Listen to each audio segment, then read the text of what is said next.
An ornate white temple stands tall under a soft pink sky. Shushu, a pink-haired baby, wakes up bewildered on a massive golden throne. A white-haired elder explains that Shushu has arrived here after her second death. Shushu stares at her tiny infant hands in a state of complete disbelief. The white-haired man identifies Shushu as a candidate for regression and restoration. Shushu reflects on her identity while wearing a white dress adorned with stars. In her first life, she was a famous faceless game streamer known for her voice. Her first life ended suddenly when she suffered a heart attack after a broadcast. She lies on the floor, still unable to comprehend her sudden and lonely demise. In her second life, she was born as the second princess of Zenta Kingdom. She recalls her warrior mother, her frail but loving father, and her sister Latia. A bloody rebellion led by her cruel uncle resulted in her father's tragic death. Her uncle imprisoned her in isolation and allowed her teachers to physically abuse her. Shushu found her only comfort in the arms of a kind and caring nanny.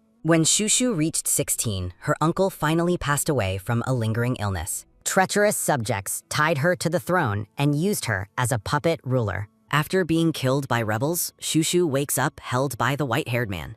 She is brought to a grand hall where 4 other infants wait on cushions. Shushu looks at her companions and wonders if every family receives 4 children. A white-haired deity sitting on a high throne announces that everyone has gathered. The deity explains she will rank the children based on the purity of their souls. The highest-ranked souls will be sent to the best families for their new lives. Shushu is horrified to learn that those who fail the ranking will not return. The infants begin to wail, their soft cries filling the massive and silent hall. Shushu tearfully pleads with the deity, explaining how exhausting her previous life was. She remembers the agony of her execution after a life of constant suffering. An orange-haired baby cries out loudly as Shushu continues her desperate, tearful plea. Shushu begs the deity to spare her from any further pain or suffering. The deity pauses and reconsiders her plan, admitting she may have been too harsh.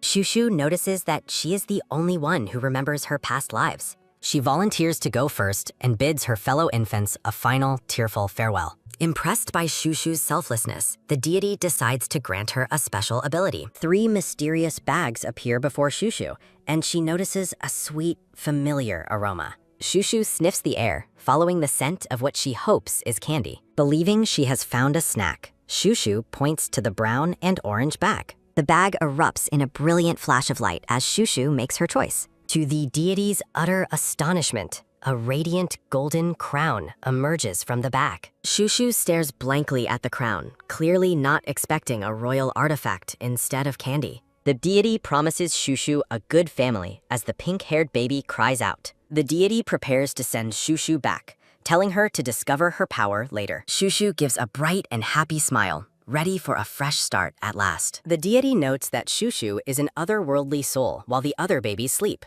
Holding the baby aloft, the deity resolves to eventually make Shushu her royal heir. Shushu wakes up in a nursery, confusing her maid with her sudden, loud crying. She realizes with horror that she has been returned to her second life's kingdom. Shushu screams that she has been scammed while the deity's laughter echoes from above. The pink-haired baby collapses on the floor, weeping over her terrible and unfair luck. A blue system window appears and confirms that user Shushu has met the qualifications. Shushu wails in despair as the maid tries to understand why she is so upset. She is trapped once again in the palace where she was once a puppet king. Shushu recalls her previous life as a puppet ruler, surrounded by cold, treacherous traitors. Back in the nursery, Nini asks why Princess Shushu is crying so hard. Nini shakes a purple star-patterned rattle, making a cheerful clong-tang sound to distract the baby. The brown-haired nanny smiles warmly, hoping to cheer up the distressed pink-haired infant. Shushu crawls across the wooden floor of her grand room toward a large mirror.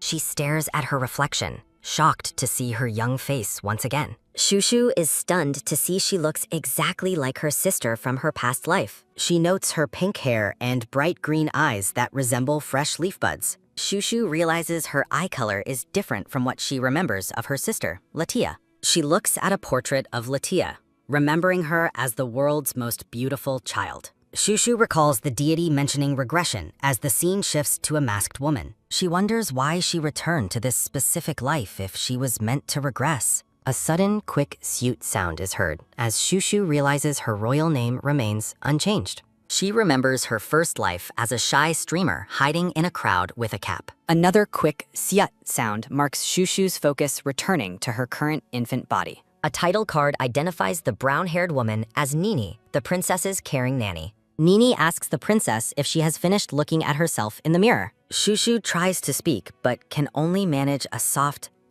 while struggling with her mouth. Shushu shouts for Nini and tries to ask about her sister with a babyish cry. Nini looks surprised and repeats Shushu's attempt at saying the word for an older sibling. Nini clarifies that Shushu has no older sibling, only a younger sister named Latia. Shushu is confused, noting that the details of her previous death and illness match perfectly. She smiles while wondering how the sister she remembers as older is now her younger sister. Nini apologizes for her inappropriate talk, as Shushu recalls her status as an otherworldly soul. A flashback shows the deity holding Shushu and acknowledging her unique displaced spirit. Shushu reflects that the original soul of this body likely perished before her arrival. She envisions a lonely silhouette lying in a coffin overflowing with white chrysanthemums. Nini gently lifts the crying baby, desperately trying to soothe her sudden tears. Shushu is intrigued when Nini offers her a small, fluffy pink piece of cotton candy. After tasting the sweet treat, Shushu decides to stop crying because it is absolutely delicious.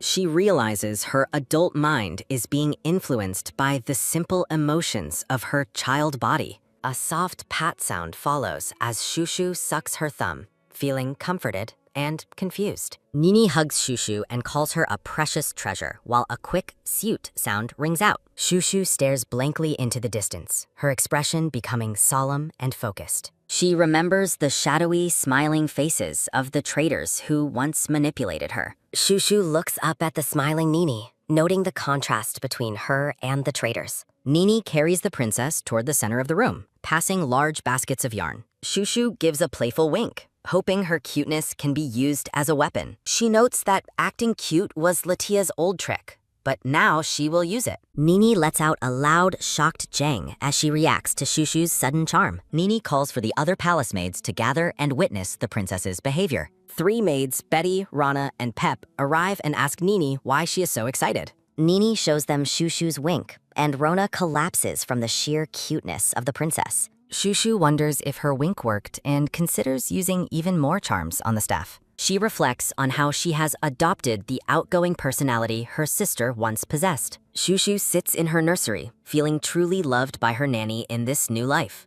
The princess gives a radiant smile that leaves all 3 maids clutching their hearts. Shushu suddenly stops when she hears a mysterious sound and sees a strange light. A glowing, sparkling orb of blue and white light manifests in the middle of the room. Shushu points at the light, but Nini is bewildered and claims she cannot see anything. Shushu gazes at a shimmering orb of light, noting its resemblance to the deity's gifts. Her green eyes widen in shock as she reacts to a sudden, silent realization. A blue system window manifests, informing Shushu that she has gained a general channel. As a soft pat sound repeats, a notification identifies the maids Rona, Betty, and Pepe. Shushu realizes the window is the same chat system she once used while streaming. The system displays the nanny's adoring thoughts about the princess's unmatched beauty. Nini holds Shushu close, triggering a notification that the baby has gained interest points. The maids beam with joy as another system alert confirms a boost in popularity.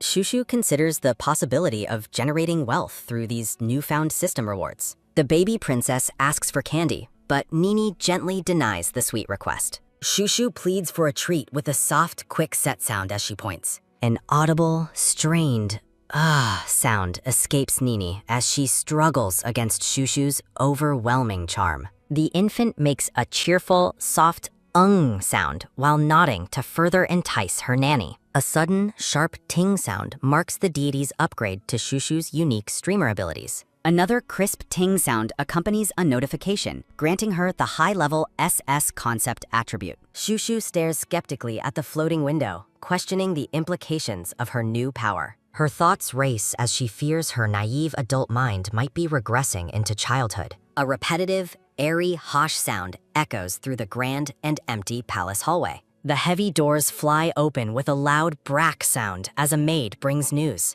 A carriage pulls up to the palace bridge under a bright, clear sky. A soft, quick top sound marks a visitor's first step onto the stone ground. A man with vibrant red hair stands before the towering, ornate palace facade. A voice announces the arrival of a guest as Shushu looks on with curiosity. A tall, imposing figure with bloodstains on his dark coat stands in the sunlight. Nini's expression turns solemn as she holds the princess while awaiting the visitor. Rhythmic, sharp tap sounds follow several pairs of boots walking toward the nursery. A sudden, sharp arrival marks the blood-spattered Berg Willow's entrance into the room. The scene shifts to the Duke sitting regally as the maids watch from a distance. Shushu hides behind her nanny while identifying the red-haired man as Duke Berg Willow. She notes his cold demeanor and imposing stature, despite the bloodstains on his hands. The pink-haired princess peeks out from the safety of Nini's long, dark skirt. A low, rumbling groo sound emphasizes the Duke's displeasure at being in the nursery.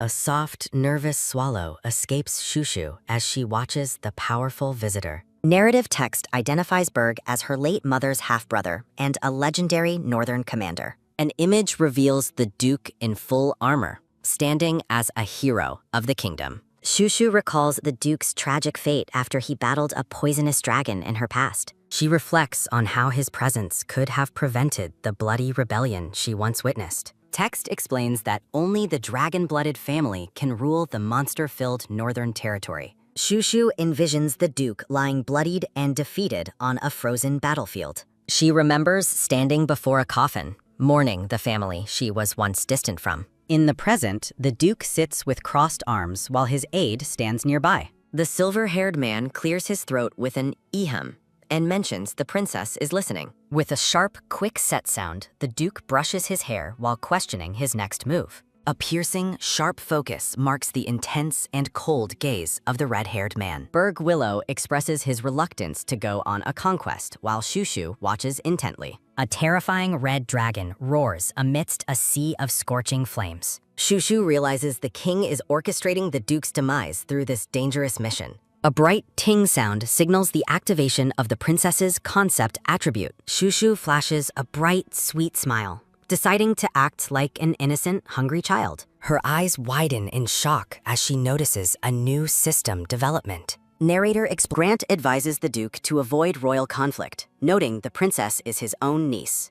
The pink-haired baby princess doubts her cold uncle would care about family ties or politics. In a flashback, Shushu recalls her uncle ignoring her desperate letters for help in a past life. Nini nervously addresses the Duke while Shushu worries the red-haired man might lose his temper. Shushu envisions poking her uncle's eyes out if he dares to treat Nini poorly. She is surprised he stays calm, unlike the king who killed anyone who interrupted him. Nini suggests the Duke join the princess for a meal as Shushu gives a playful wink. A sudden, loud jang rings out as Nini asks the Duke to eat with the princess. The cold, red-haired man asks if they really think he has time for such trivialities. Grant whispers that stalling here might prevent the king from summoning the Duke again immediately. The Duke remains silent and pensive, his dark coat still stained with blood. Shushu finds it entirely unexpected that she must eat with her incredibly annoying uncle. A stained glass window depicts a royal lion crown and the blood of fallen knights. 6 noble houses are shown, each representing a season or a specific time of day. The Willow family serves as powerful war commanders ruling over the monster-filled northern territory. Their mines produce magical metals and precious ores that fuel the kingdom's vast wealth. Willow territory is recognized as autonomous, trading beast products while maintaining a distance from the throne. Shushu recounts her family's tragic history, where her mother lost her title and life to war. She reflects on the deep resentment between the Willow family and the current royal crown. A divine, faceless figure in purple robes stands before a shimmering and ethereal background. Back in the nursery, Nini encourages the princess to open her mouth for a meal. Nini praises Shushu for being smart while encouraging her to try eating on her own. A cheerful, soft cheer follows as Nini and the baby share a happy meal together. Grant is deeply moved by the scene, while the red-haired Duke remains unimpressed and bored. Shushu eats heartily, noting her uncle's blank expression as he watches her with apparent annoyance. The princess calls out to her uncle, leaving him confused and his aide crying tears of joy. Shushu decides to call him anyway, acknowledging he is her only living family member. Shushu forgives him for the good food and decides to offer him a red candy. The Duke coldly remarks that the baby does not seem to have inherited noble blood.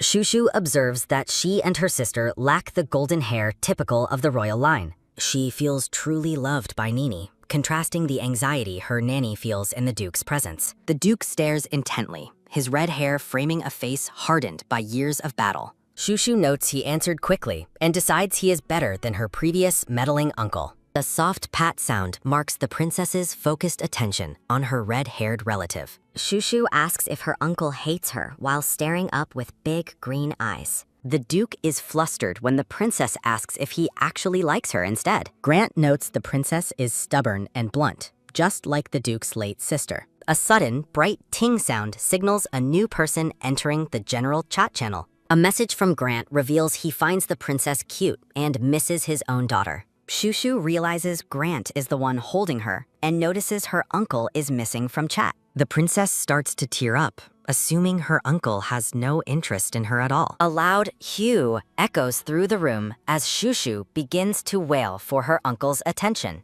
Grant is bewildered as the princess continues her loud, desperate crying for her red-haired relative. The Duke asks why she is crying and why she gave the candy to him. His large hands reach for the infant as he asks what the princess wants next. Shushu reaches for her uncle, thinking it is better to stay with him than royal knights. The princess worries that if her uncle leaves, she will be taken to a distant temple. She concludes that traveling with someone who isn't entirely evil is her best survival option. A sharp internal deg rings out as the Duke claims he has no reason to take her. The pink-haired princess recalls the Duke's tragic death and vows to help him survive his next conquest. The red-haired man looks skeptical as the child offers him a small, bright red candy. The pink-haired baby gazes up with sparkling eyes while holding out a red lollipop. The baby princess opens her mouth wide and requests to see the entity named Ataita. The red-haired Duke stares with a widened eye, shocked by the child's knowledge of the secret conquest. The Duke asks what she's talking about while the baby repeats the name Ataita in confusion. The red-haired man notes that the target of their conquest is a secret unknown even to the king. A figure in white robes appears as the Duke wonders if she inherited the hidden willow blood. The Duke lifts the baby high into the air with a sudden metallic-sounding cling. The red-haired man looks at the princess with a blank and slightly dazed expression. The baby princess recalls the streaming system and considers the identity of the royal high priest. The red-haired man glares intensely as a vision of the fire dragon Ataita roars amidst flames. The Duke leans in close with a sharp, focused sounding ta-top while the baby reacts with shock. The pink-haired baby begins to tremble before letting out a soft, sobbing sounding heeks. The baby wails for her nanny, while the Duke stands confused as Nini rushes toward them. The Duke wonders why she's lighter than a foal as the baby continues her desperate crying. The silver-haired Grant nervously mentions holding the Duke when the man was only 8 years old. The candy slips from her hand with a quick "suit" and rolls away with a tuck. The baby princess cries out in despair because her precious candy has fallen to the floor. The Duke picks up the treat with a soft tuck and tells her not to play with food.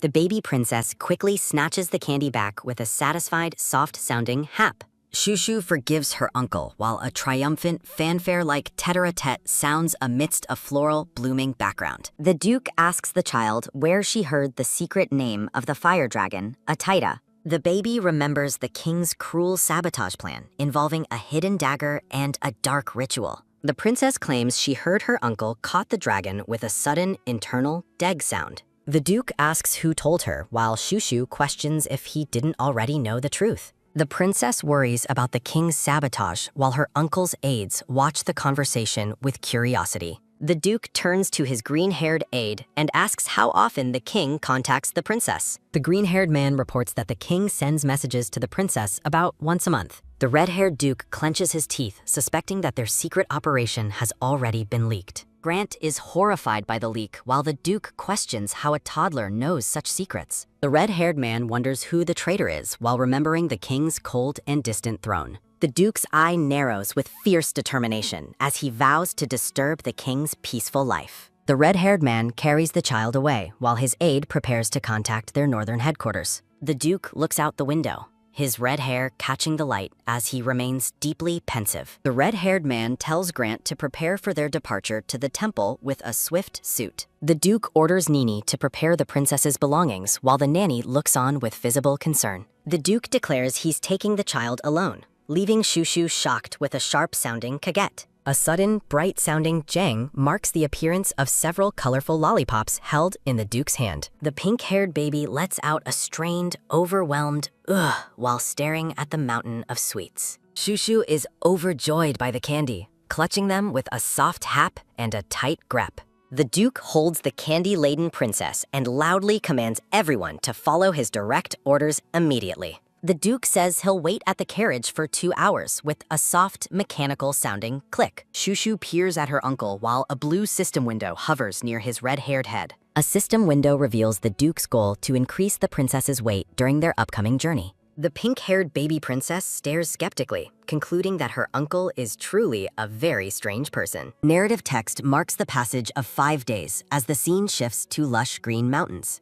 A carriage is loaded with supplies as the narrative explains the start of their long journey. The Duke stands in blood-spattered armor while Shushu notes she hasn't seen him for 5 days. The princess is showered with snacks and jerky as several hands reach out with soft, repetitive pats. The pink-haired baby princess smiles brightly as she declares her love for sweet food. The aides are overwhelmed by the princess's beauty, shielding their eyes while snacking on popcorn. A blue system window lists the personnel currently active within the general communication channel. A black-haired man named Ted punches a tree, overwhelmed by the princess's cuteness as Nini watches. Mia wants to pinch the baby's cheeks while Dave declares his heart has been captured. A system window announces a massive gain of attraction points from the surrounding crowd. The princess observes a floating system window, noting its format differs from a typical streamer's interface. Shushu realizes the window has no sponsors and bizarrely reveals the inner thoughts of others. A soft, smiling-sounding senyum follows as Shushu appreciates knowing so many people like her. A purple-haired wizard in a hooded robe approaches Nini while holding a glowing wooden staff. A sudden, sharp-sounding prang echoes through the dark and empty halls of the royal palace. A blonde-haired man stands over a bleeding subordinate,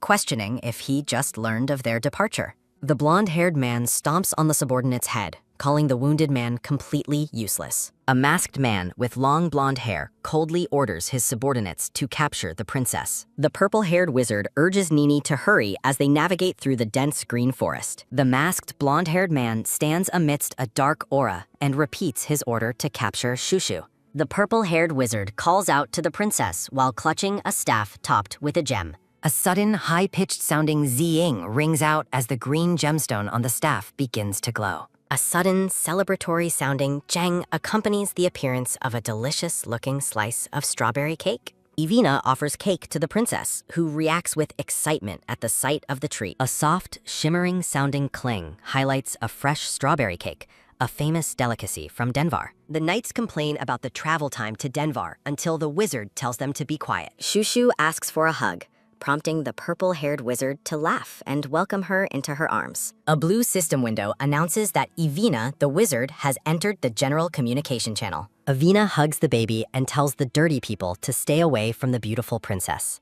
Shushu considers a message from Mia, explaining that Ivina is extremely hygienic and fears germs. Shushu remembers a modern girl at a computer and wonders if she can chat through the window. Shushu tells Ivina the cake is delicious and declares that she really likes the kind wizard. A sudden, slippery-sounding lesion causes the princess's favorite strawberry to fall from her small fork. A large hand catches the falling strawberry with a quick, firm-sounding tap. The red-haired Duke catches the strawberry mid-air, surprising the princess with his sudden, swift movement. The princess begins to tear up, but the Duke clarifies he has no intention of eating her snack. The red-haired Duke carries the princess away, accusing her of seducing his subordinates for 5 days. The red-haired Duke looks down at the pink-haired baby with a silent and unreadable expression. A quick, soft-sounding suit follows as the red-haired man holds the baby princess closer. The Duke turns his head away from his subordinates while a question mark floats above him.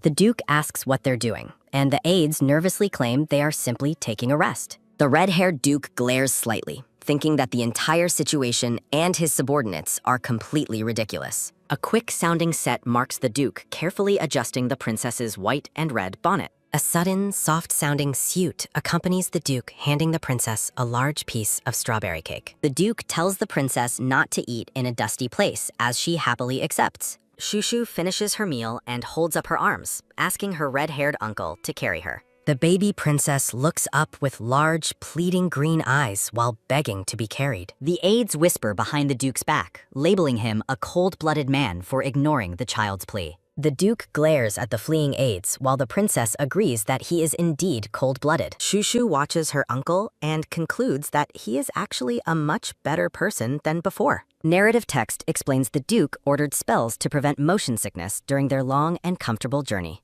Shushu recalls a past life where cruel knights offered her no food while traveling as a prisoner. In her memory, the dark-haired Nini holds her tightly and promises to protect the princess forever. The pink-haired baby princess hugs her uncle, thinking that the Duke cares for her more than the royal family while wishing to stay this way forever. Shushu sits in the carriage and notes the Duke's absence from the chat window, wondering why he's the only one moving in and out like that. The red-haired Duke glances back with a quick, observing lyrics sounding. Shushu's large green eyes focus as a blue lollipop is placed before her with a sudden, decisive set sounding. The baby princess is delighted by the candy, but the Duke explains that since he provided the snack, she must now pay for it with a soft srek sounding. Shushu is shocked by her uncle's greed, clutching her treat while asking if she really has to pay for the food. The pink-haired princess looks on skeptically while enjoying her lollipop. Silver-haired Grant greets the princess and explains the Duke is referring to a specific item as a blue crystal begins to glow. A blue book with a magical crest appears amidst a sequence of soft, repeating pot soundings. Shushu looks at the glowing crystal with surprise,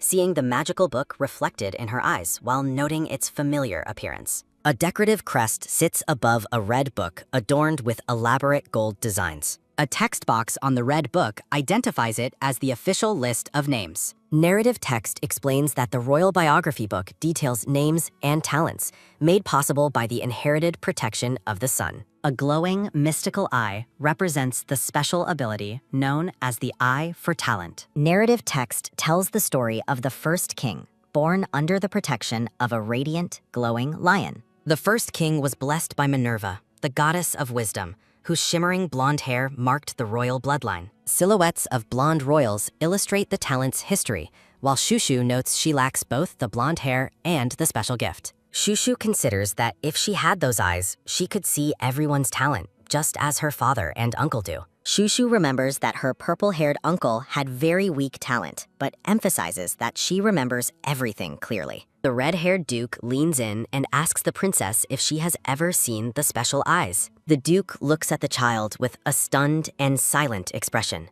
In a memory, a pink-haired woman writes in a blood-splattered room, claiming to remember every detail of the book's contents. Silhouettes of figures stand before a gallows, and the narrative explains that many talented people in the book were killed by traitors. Shushu thinks deeply, confirming to herself that she knows the truth about everything. The pink-haired princess wonders what would happen if she told her uncle the secrets she knows. Shushu asks her red-haired uncle if he plans to take her back to his northern territory. Grant touches the image of the book with a soft tep sounding, noting that the original color was much darker than the projection. Shushu gestures with her arms amidst soft, rhythmic pat soundings, describing the book's large size and asking if Grant has seen what's inside. The Duke orders his aide to come closer with a sharp C-tack and a quick sruk sounding. Shushu is overwhelmed with joy as she sees a spread of cakes and flowers, letting out a delighted wah.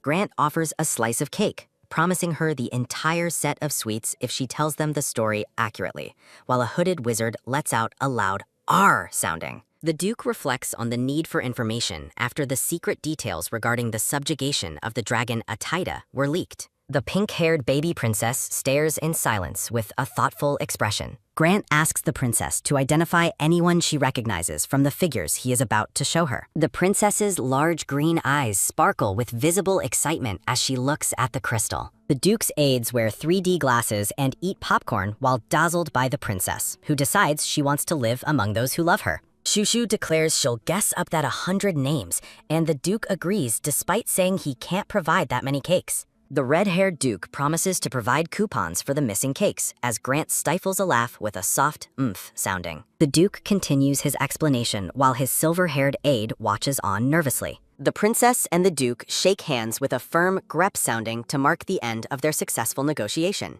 Shushu cheers for the cake as Grant clears his throat with a soft ehem sounding and shows her the first image. Shushu recalls a man in her second life who tortured and controlled her, causing her great suffering. The princess informs the silver-haired aide that she has never seen the man in the official name list. Shushu worries that they won't believe her, frantically insisting that her answer is the truth while her uncle and Grant watch. The baby princess trembles with a soft sounding, remembering how no one believed her honesty in her previous life. A large hand rests on the princess's head with a gentle, reassuring tuck sounding. The red-haired Duke offers the princess a piece of chocolate cake with a quick set sounding, calling it the first reward. The baby princess smiles brightly with a soft sin-yum sounding as she happily accepts the strawberry-topped treat. Outside the carriage, Grant asks the princess to describe the nature and character of the person in the image. Shushu sits contentedly in the carriage, surrounded by snacks while hoping her uncle finds her useful. Shushu looks uneasy amidst a mountain of cakes, sensing the mood is off. The red-haired Duke questions the point of bringing Shushu along while Grant defends the order. Grant observes that their current predictions regarding the information they sought seem to be entirely incorrect. Grant asks if there's one person left, but the Duke doubts it's worth the effort. The aide asks the princess to look at one last image with a soft sounding. Shushu feels frightened by the Duke's intense and scary gaze while looking at her. A heavy silence falls between the Duke and his aide as they share a long look. The Duke apologizes for his frightening expression and begs the princess to answer his serious question. Shushu tells them to just ask, prompting a grateful nod and thanks from Grant. A projection of a stern, white-haired man with a mustache appears amidst soft, repeating pats soundings. Shushu is horrified by the image, recognizing the man as a truly evil person. Narrative text details the crimes of the white-haired traitor who killed many innocent people. The pink-haired baby princess simply confirms the identity of the man with a soft yes. Grant asks if she's seen him, while Shushu clings to her uncle's sleeve. Shushu insists the man must be eliminated, but the Duke sharply tells her to stop. The Duke declares there is nothing left to hear as a chilling aura fills the air. The Duke wonders if his niece was coached by the royals to speak so cleverly. A sharp, electric-sounding bzzzt highlights the Duke's suspicion regarding the princess's articulate answers. The Duke asks Shushu who instructed her, suspecting his own cruel teacher or followers. Shushu bursts into tears, sobbing that her uncle warned her about the man's dangerous power. The baby princess hits herself and cries, regretting her belief that her uncle wasn't scary. Grant scolds the Duke for being too harsh while wondering if Shushu anticipated their questions. Grant emphasizes that without the princess's insight, they cannot identify the traitors in their midst. The red-haired Duke looks contemplative, comparing the child's possible talent to a known ability. Shushu continues to sob and hit her chest in a display of deep distress. Narrative text describes the mysterious oracle power within the Willow bloodline that allows glimpses of the future. An ornate crest sits atop a field of white flowers and drifting blue petals. The sun shines through the forest canopy, while birds let out a cheerful-sounding sip-sip. A dark-haired boy strikes a training dummy with a loud, rhythmic-sounding booh. The young boy continues his intense training, delivering several firm, repeating buh soundings. The boy finishes his practice and wipes his face with a quick, soft-sounding set. The boy with purple eyes stares ahead, looking sweaty and startled by something unseen. The Duke mentions the legend of the oracle, while Shushu looks on with visible concern. Narrative text explains that it has been 200 years since the last oracle appeared. A silhouette of a knight kneels before a guillotine, representing those who lost control and went mad. A tattered red flag flies over silhouettes of fallen soldiers who met an early death. The red-haired Duke dismisses the dark thoughts, labeling them as nothing more than ridiculous memories. Grant argues that they've misunderstood the child and are wrongly accusing an innocent princess. Shushu cries piteously as a background text box declares the little princess is not guilty. The princess wails loudly, feeling she has been treated with extreme unfairness by her uncle. The Duke remains suspicious despite the child's shivering reaction to his cold, questioning gaze. Aides and knights rush forward with a quick, repeating drap sounding to apologize for interrupting. The subordinates vocally defend Shushu, insisting she is just a child and completely innocent. The pink-haired baby princess looks up with huge, glistening eyes, appearing incredibly vulnerable. The red-haired Duke looks at his emotional subordinates and asks if they've all lost their minds. The subordinates weep together, pointing out that the poor princess is crying her eyes out. A sudden, sharp-sounding ting announces a system window listing the current channel members. The communication window shows 22 personnel, including knights like Ted and Mia. Ted appears in the window with a sudden-sounding jang, betting on the princess's innocence. Dave and Lawton complain about the Duke's behavior with a series of loud, repeating buck soundings. Surrounded by floral sketches of her new allies, Shushu wonders if they are all truly on her side. Pink and purple fireworks explode against a dreamy sky with a sudden, loud poir sounding. A glowing system window announces that Shushu has quickly gained the love of many subscribers. The princess's large green eyes fill with tears of joy as she reads the divine notification. Shushu recalls that in her past life, only her purple-haired caretaker truly remained by her side. The worried subordinates watch as Shushu continues to wail loudly about the unfairness of her situation. The purple-haired woman confronts the red-haired Duke with a sudden, determined seuk sounding. She threatens to use truth magic despite the risk of fainting, startling the nearby subordinates. The Duke breaks into a cold sweat while his knights continue their loud and energetic protest. Shushu continues to sob about the injustice she faces while her caretaker holds her close. A stylized image of the crying princess fills the sky over a vast mountain range. Clinging to a small pink bag, Shushu looks exhausted from crying amidst a field of daisies. The purple-haired woman offers Shushu a slice of berry cake to comfort her during the journey. The wizard collapses from exhaustion after revealing the truth, confirming the princess was treated unfairly. Shushu complains about her scary uncle, unaware he is standing right outside with a soft tuck sounding. The red-haired Duke remains silent as his subordinates look at him with visible annoyance and judgment. Floating chat windows show the knights scolding their captain for being so cruel to the princess. The Duke lets out a heavy sigh and approaches the carriage with a soft, rhythmic tap sounding. Shushu is startled by the approaching footsteps, wondering what her uncle plans to do next. The Duke looks regretful as he thinks about his desire to protect everyone during the upcoming conquest. From the child's perspective, the Duke appears as a terrifying silhouette with glowing red eyes. The silver-haired aide warns the Duke that his frightening appearance is causing a massive misunderstanding. The Duke realizes his unintentional intimidation as his aide begs him to consider his facial expression. The Duke tries to appear less threatening, but Shushu remains cowering in fear inside the carriage. The red-haired Duke looks slightly bewildered and awkward while his subordinates watch with skepticism.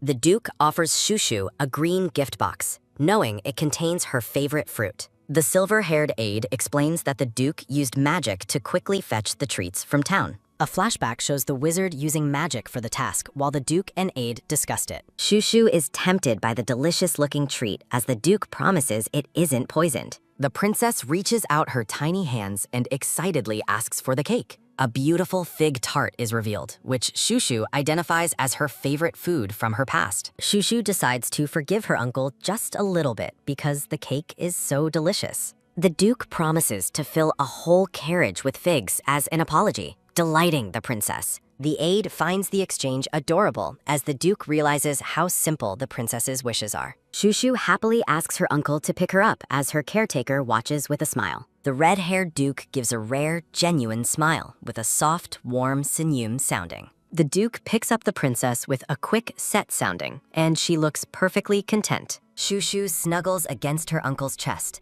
feeling a sense of peace with a soft poo-poo sounding. The Duke wonders if Shushu is gaining weight from the snacks while she smiles happily. As the journey continues, the Duke considers buying out every bakery in the next town. The scene shifts to a serene mountain landscape under a bright blue sky filled with birds. Shushu cheers for the Duke's promise, finally making peace with him as he holds her. Shushu thinks that anyone who gives her food must be a good person, despite her uncle's doubt. Narrative text notes that 8 days have passed on their 15-day journey to the temple. The carriage travels down a sun-drenched path with a steady, rhythmic sounding of talk, talk. The mustached subordinate excitedly offers the princess a rabbit-shaped rattle with a soft, cheerful sounding. The subordinates bicker over their handmade gifts while the purple-haired knight looks on with annoyance. The purple-haired knight scoffs at the idea of giving a simple baby rattle to the princess. Shushu is touched by all the gifts from Ted, Mia, Isaac, Dave, Rubus, Lawton, and Davina. The black-haired knight is heartbroken when his gift is mocked, letting out a soft sounding of hicks. The pink-haired princess beams with a soft sinyum sounding while the knight weeps at her joy. Narrative text explains that in her second life, Shushu finally receives the rattle she never possessed before. Shushu recalls a lonely past life where toys were reserved only for her sister, Latia. A determined thought bubble declares her intent to wield her deadly cuteness effectively. Shushu winks while her uncle's aide dissolves into tears during a soft, repetitive pot sounding. Ted punches a tree with several heavy buck soundings while the princess watches in bewilderment. Knights and mages offer gifts with a quick set and tep sounding while bickering over their offerings. A sudden resonant ting sounding announces a system window displaying the current channel personnel. Another clear, sharp ting sounding marks the update listing the 15 knights and mages present. Ted's extreme devotion appears in the chat, accompanied by a swift, light shu-op sounding. The chat window fills with the knights' adoration and their reluctance to leave the princess's side. Even a dramatically laments his inability to mail his own heart to the beloved princess. Surrounded by roses, Ivina winks with a soft sinyum sounding and claims she stole his heart. A cheerful, ringing ting sounding highlights a notification of Shushu's rapidly increasing interest points. Shushu looks at the glowing window with a mix of surprise and slight concern. The scene shifts to the carriage brimming with gifts as the training session begins. The subordinates wave their goodbyes to the princess as they head off to practice. In a quiet clearing, the knights diligently train and discuss their strategies for the journey. Shushu relaxes in Nini's arms, reflecting on her growing influence over the Duke's men. The princess ponders the mysterious nature of the chat window that constantly follows her. Shushu realizes the floating window acts as a comment section for everyone's inner thoughts. The pink-haired princess wonders if she will eventually be able to communicate through the window. A celestial notification confirms that Dimension streamer Shushu has attained the noble rank of baronet. The system congratulates her, promising an unexpected reward to celebrate her new level. Shushu's large green eyes widen in shock at the news of her sudden level increase. The princess remains stunned, processing the implications of her new status as a baronet. Glittering light surrounds the princess as she reaches out to touch the mysterious system window. A memory of her past life shows a brown-haired girl happily holding a golden play button. Narrative text explores the unique hierarchy of the fantasy world where Shushu now resides. Shushu is held by Nini, reacting with a soft ugh sounding and a tight cute squeeze. Looking up with huge eyes, the princess asks her caretaker for a piece of candy. Nini makes the child promise to eat only one treat before their next meal. Deep within the shadows of the forest, a pair of glowing red eyes watches them. A sudden, sharp shriek sounding from the bushes startles Shushu as she reaches for her candy. A massive explosion erupts in the distance, accompanied by a thunderous, rolling duar sounding. The earth trembles with a deep, vibrating gruo sounding as the knights react in alarm. Clinging to Nini, Shushu's heart races as she recognizes the terrifying roar of a monster. A mutant werewolf with a glowing red eye lets out a bone-chilling groar. The knights prepare for battle as Dave shouts orders to get the archers ready. A sudden, swift drape sounding echoes as the red-haired Duke charges toward the threat. The Duke strikes with incredible force, his blade letting out a sharp, cutting sra sounding. Blood sprays across the air with a quick at sounding as the Duke's eyes burn intensely. The Duke strikes with a wet kratz sounding amidst the monster's deep gruo sounding. Standing amidst the chaos, the Duke prepares his next move as blood drips from his blade. Another powerful slash cuts through the werewolf's hide with a heavy, distinct srat sounding. The Duke's relentless assault continues amidst a wet kratz sounding and several ferocious gror roars. A massive spray of blood marks a final blow with a violent brack sounding. The carriage is rocked by a sudden, jarring brake sounding as the battle concludes. Shushu shudders in the carriage with a sharp deg sounding while Nini holds her close. Nini reassures the princess that the brave knights and mages are working hard to fight. Nini tells the princess that the knights would be happy to receive her thanks with a soft grep sounding. A close-up shows Shushu's large green eyes filled with exhaustion. Knights in black cloaks prepare for a forest skirmish. A wizard in a purple robe prepares a defensive spell. Berg, the red-haired Duke, is bloodied from battle. A system notification wonders what kind of luck is about to arrive. A terrifying monster with glowing eyes attacks the carriage with a loud brook sounding. The system continues its cryptic message about the coming luck. A dark claw smashes through the carriage window with a sharp praying sounding and a firm gyut grip. Shushu is tossed backward by the impact with a sudden, painful sounding. A monster's purple claw reaches for the cowering princess as someone shouts for her safety. A massive explosion destroys the nearby threat with a thunderous dur sounding. Dust and debris fill the air as the shockwave rocks the area. Berg rescues the princess from the wreckage with a gentle tuck and a soft grep sounding. Looking up at her rescuer, Shushu calls out to her uncle. Standing on the ruined carriage, the Duke protects Shushu as a werewolf lets out a ferocious gror roar. Berg uses his blood-stained glove to shield the child's eyes with a quick set sounding. Arrows rain down on the silhouetted beast amidst a series of sharp thwack soundings and a final gror roar. Shushu complains that she cannot see anything in her uncle's arms, wondering what he is doing. Berg informs the princess that the scene is not appropriate for a child as a wolf roars softly. The Duke explains that his knights can easily handle the mutant werewolves and asks if the situation is safe. Shushu trembles in fear, crying that she is scared while clinging to her uncle. Berg remains stoic as he reports all the wolves are dead while the princess continues to sob. A close-up shows the bloodied Berg looking at the weeping child in his arms. A system notification appears with a clear ting sounding to display the personnel in the channel. The list includes Berg, Nini, Ted, Mia, and 14 other individuals present. As they walk, Berg asks Shushu if she is truly afraid of the werewolf carcasses. Shushu insists she is not scared at all, acting defiant despite her previous tears.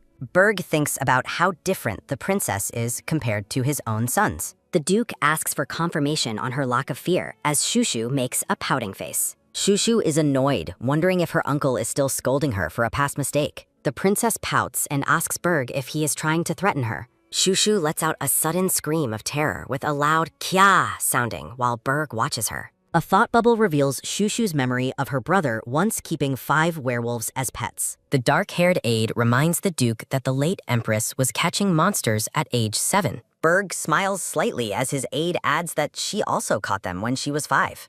Narrative text explains the Willow family legend and their heritage of dragon blood. A legendary warrior with red hair stands triumphantly over a dragon. Berg thinks Shushu inherited the Willow bloodline while she looks on with annoyance. The Duke sets the princess down with a soft tep sounding as the knights finish the battle. Nini cries out for the princess, worried that the poor child was terrified by the ordeal. The caretaker pulls Shushu into a tight, comforting hug with a soft greep sounding. Shushu presents several colorful candies as a reward for her hardworking team. Narrative text notes that mutant werewolves are weak compared to the dragon slayers of the Willow family. The aide reflects on the difficulties of the journey as they rest in the clearing. Shushu approaches the aide with a soft yet sounding to grab his attention. The princess praises his hard work and offers him a candy as a token of appreciation. The aide is moved to tears by her sweet gesture as he accepts the gift with a soft sigh, sounding content. Shushu continues distributing her treats to Mia and the wizard, who are both deeply touched. Surrounded by roses, the knights and mages weep with joy over the princess's incredible kindness. Shushu shows Evina a pretty candy, causing the purple-haired man to blush. Evina weeps with dramatic fervor, declaring that the whole kingdom should be honored by the princess's existence. Shushu is amazed that the man's words perfectly match the comments appearing in the chat window. The blood-stained duke glances back as the pink-haired princess approaches him in the forest. Shushu offers a red treat to her uncle, who asks if she is giving away her favorite snack. The princess insists on gifting the candy as a token of gratitude for her uncle saving her life. Berg smiles and accepts the gift with a soft-set sounding, noting she truly possesses the noble willow spirit. A close-up of Shushu's large green eyes reveals her confusion over her uncle's cryptic remark. The surrounding knights and mages happily enjoy their candies while Shushu reflects on her desire to stay with them. Hugging her caretaker, the princess joyfully declares her intent to officially join the Willow family and stay with those she loves. A sudden, cold wind rushes through the clearing with a sharp whoosh sounding as the Duke stands tall. Shushu runs toward Berg with a series of quick drap soundings while calling out to him. A knight reports a grave issue, explaining they found a mutant wolf king after the battle, amidst a ferocious roar. A massive, shadowy monster with glowing red eyes is identified as the terrifying King of Werewolves. Shushu watches as the Duke turns his attention to a mysterious bundle held by one of his men. The silver-haired knight presents a red cloth, explaining the beast was holding something strange in its mouth. Within the folds of the cloth, a small creature shifts with a tight gut squeeze. A system window appears with a clear ting sounding, announcing a level-up reward and a stroke of unexpected luck. A tiny white fox pops out of the bundle with a soft plop and a quick gurgle sounding. The creature struggles fiercely while the princess watches, shouting for the humans to release it immediately. The small desert fox glares with orange eyes, letting out a sharp huh of indignation. Shushu looks on in bewilderment as the white fox continues to make its presence known with another plop. Isaac examines the animal's large ears with a soft sounding, questioning if it is truly a desert fox. The knight notes the creature's pure white fur and golden tail, wondering how such a beast ended up in this forest. Berg and Shushu inspect the captive animal, with the princess wondering if these foxes are native to the area. The fox snaps at Shushu, offended that she referred to its magnificent body as just a thing. Shushu tries to tell her uncle the fox is speaking,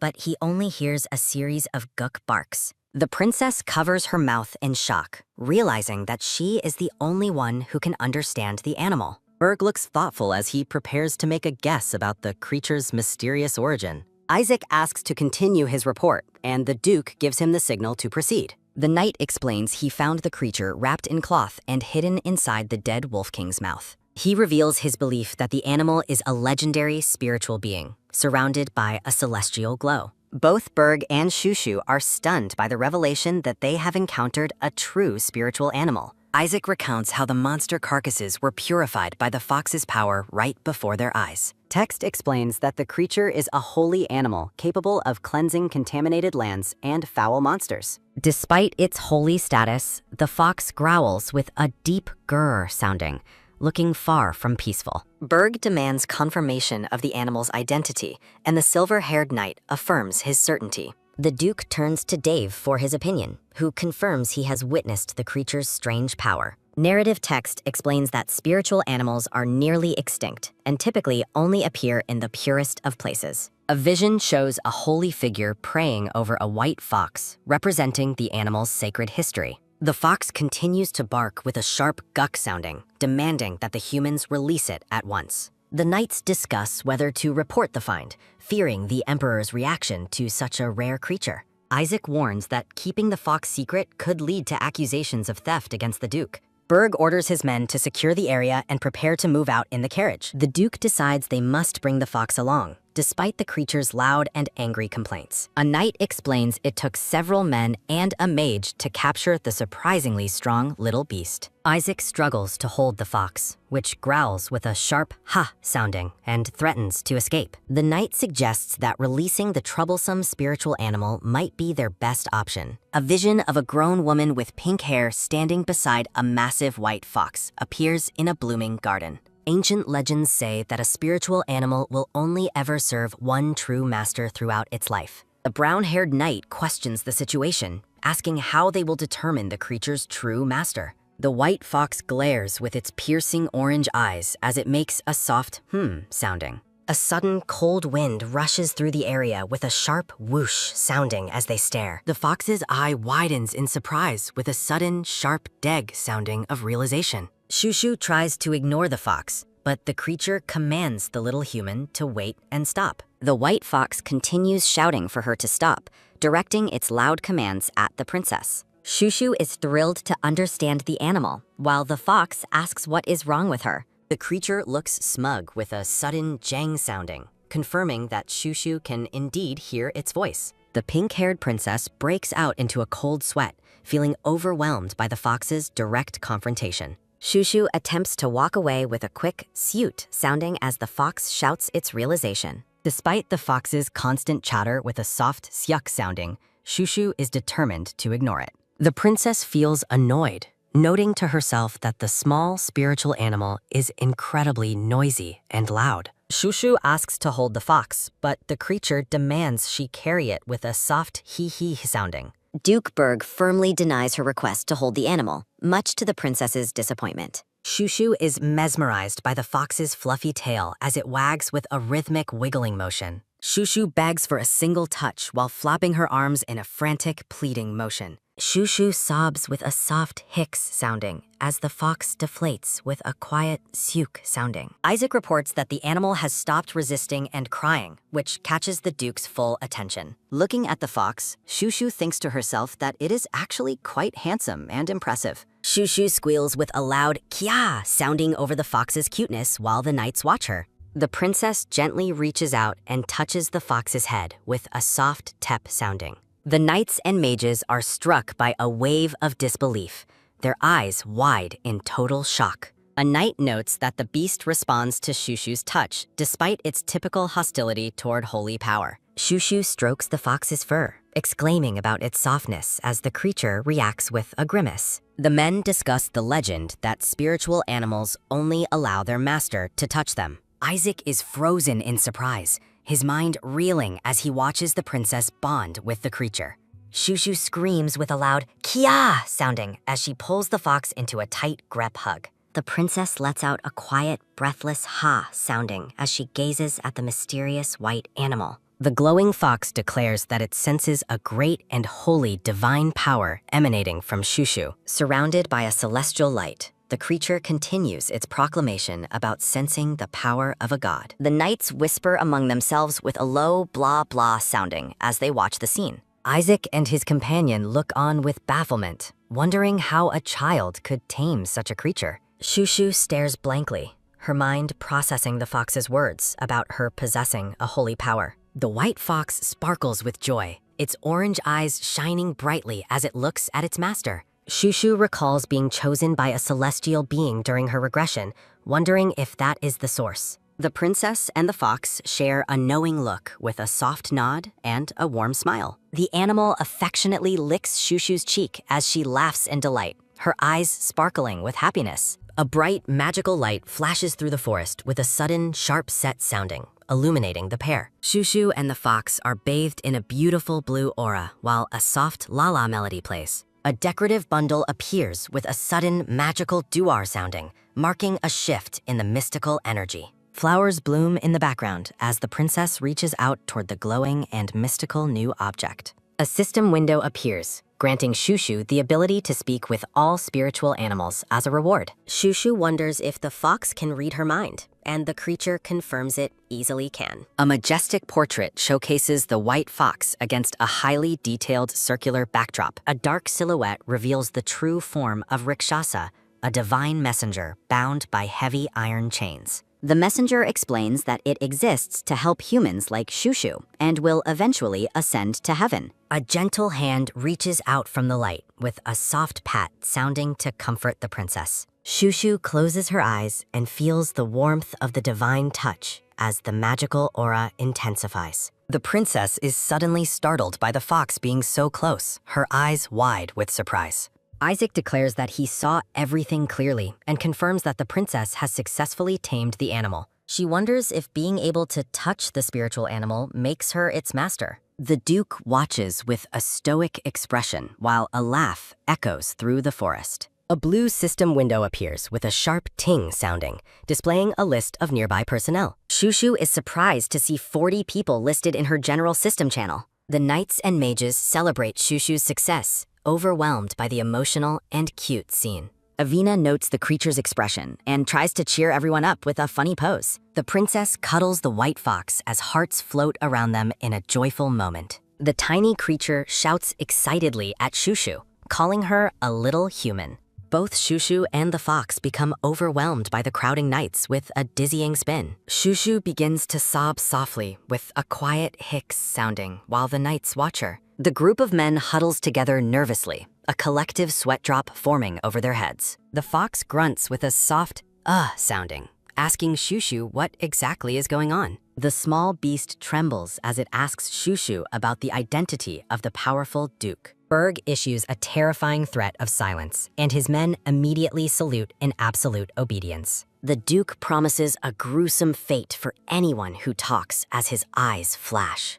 The white fox asks if Berg is her guardian, and Shushu clarifies he is her uncle. The spiritual animal is awestruck by Berg's strength, noting it has never seen anyone like him. Narrative text describes the duke's legendary feats, including the conquest of fire and black dragons. Shushu introduces herself, but the fox insults her name before declaring her its master. The creature proclaims Shushu its master due to her touch, much to her vocal disgust. Shushu's expression softens as she finally accepts the situation with a determined, all right. The princess pulls the fluffy white animal into a warm and affectionate hug. The carriage and supply wagons travel through the dense green forest on their journey home. Shushu complains about her legs being sore as the carriage rattles with a loud brake sounding. Shushu is startled as Berg suddenly reaches out his hand with a quick set sounding. The fox screams at Berg for touching it while Shushu chooses to ignore its cries. The princess asks her uncle to pick her up with a soft pats sounding. Berg lifts Shushu into his lap,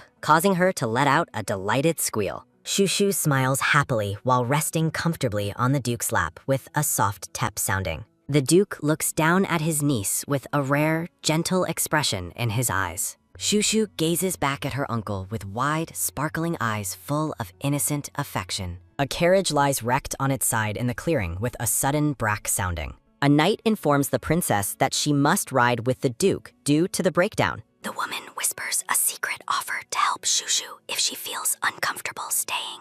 Narrative text explains that Berg's care for Shushu overrides his usual strict protocols. A bright smile spreads across the princess's face, her cheeks blushing with genuine happiness. Berg tells Shushu they are nearing their destination, prompting a curious response from the girl. The scene shifts as the Duke and Shushu approach the majestic white marble palace. Shushu realizes their 5-day journey is ending as they approach the kingdom's central city. Shushu's eyes light up as she recognizes the treat Berg has brought for her. Shushu is surrounded by the doting knights and mages who shower her with sweet treats. Shushu begins to cry with a soft hicks sounding, while the fox demands to be released. Shushu tearfully expresses her fear of abandonment, surprising the white fox with her words. Shushu spends time explaining her situation to the fox, who listens with thoughtful interest. The fox suggests a new plan for Shushu to stay with her mysterious uncle. Berg apologizes for running out of candy, but promises to fulfill his word soon.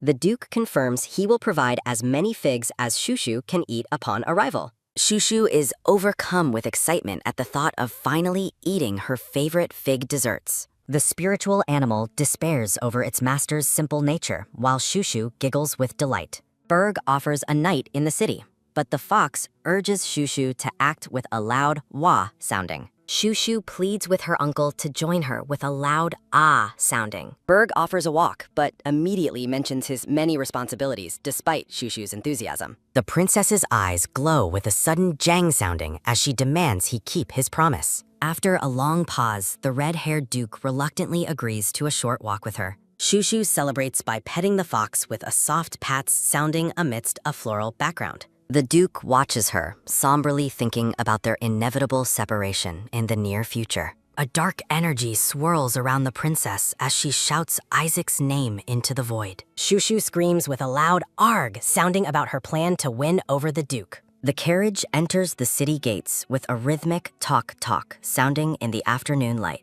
Shushu focuses on eating with a repetitive nyam sounding, her cheeks full of food. Shushu feels a chill with a soft sew sounding while Berg stands stoically behind her. A pink raccoon-like creature presents a red, heart-shaped cotton candy with a grumpy face. The creature wonders how to melt a heart before dropping the candy with a plunge sounding. The red heart dissolves into the water with a long sear sounding, vanishing from sight. Startled by a sudden duar sounding, the creature despairs over the difficulty of social communication. Shushu recalls her past life as a virtual streamer, lamenting that real-world interaction is far harder. She remembers being a nervous, brown-haired girl who could only speak fluently while alone. Narrative text suggests that her unique system window ability was granted to aid her social struggles. A mysterious, masked woman with flowing white hair appears in a high-collared purple gown. The white fox asks what she's doing while Shushu concentrates deeply on her thoughts. A dark reflection reveals Shushu's regret over her past life as a failed and suffering emperor. Somber text emphasizes the deep pain she endured during her previous existence in the empire. Shushu remembers being surrounded by traitors, though she notes a few kind souls remained among them.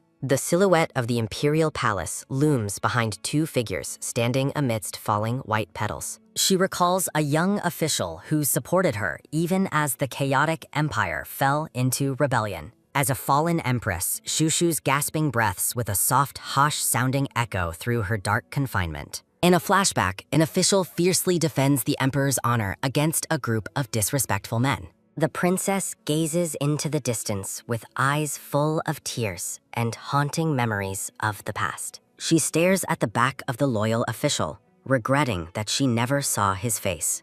Captured by rebels, the Empress stands before a guillotine as the crowd shouts for her execution. In her final moments, her last thoughts are of the official and her regret of their meeting.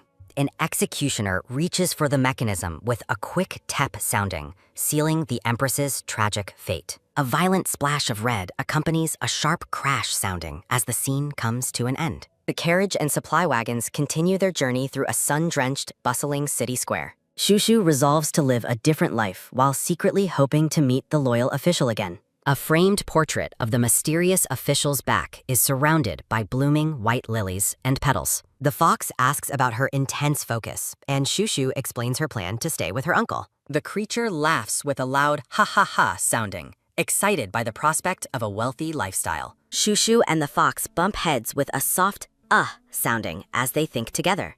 The princess realizes her time to win over the duke is running out faster than expected.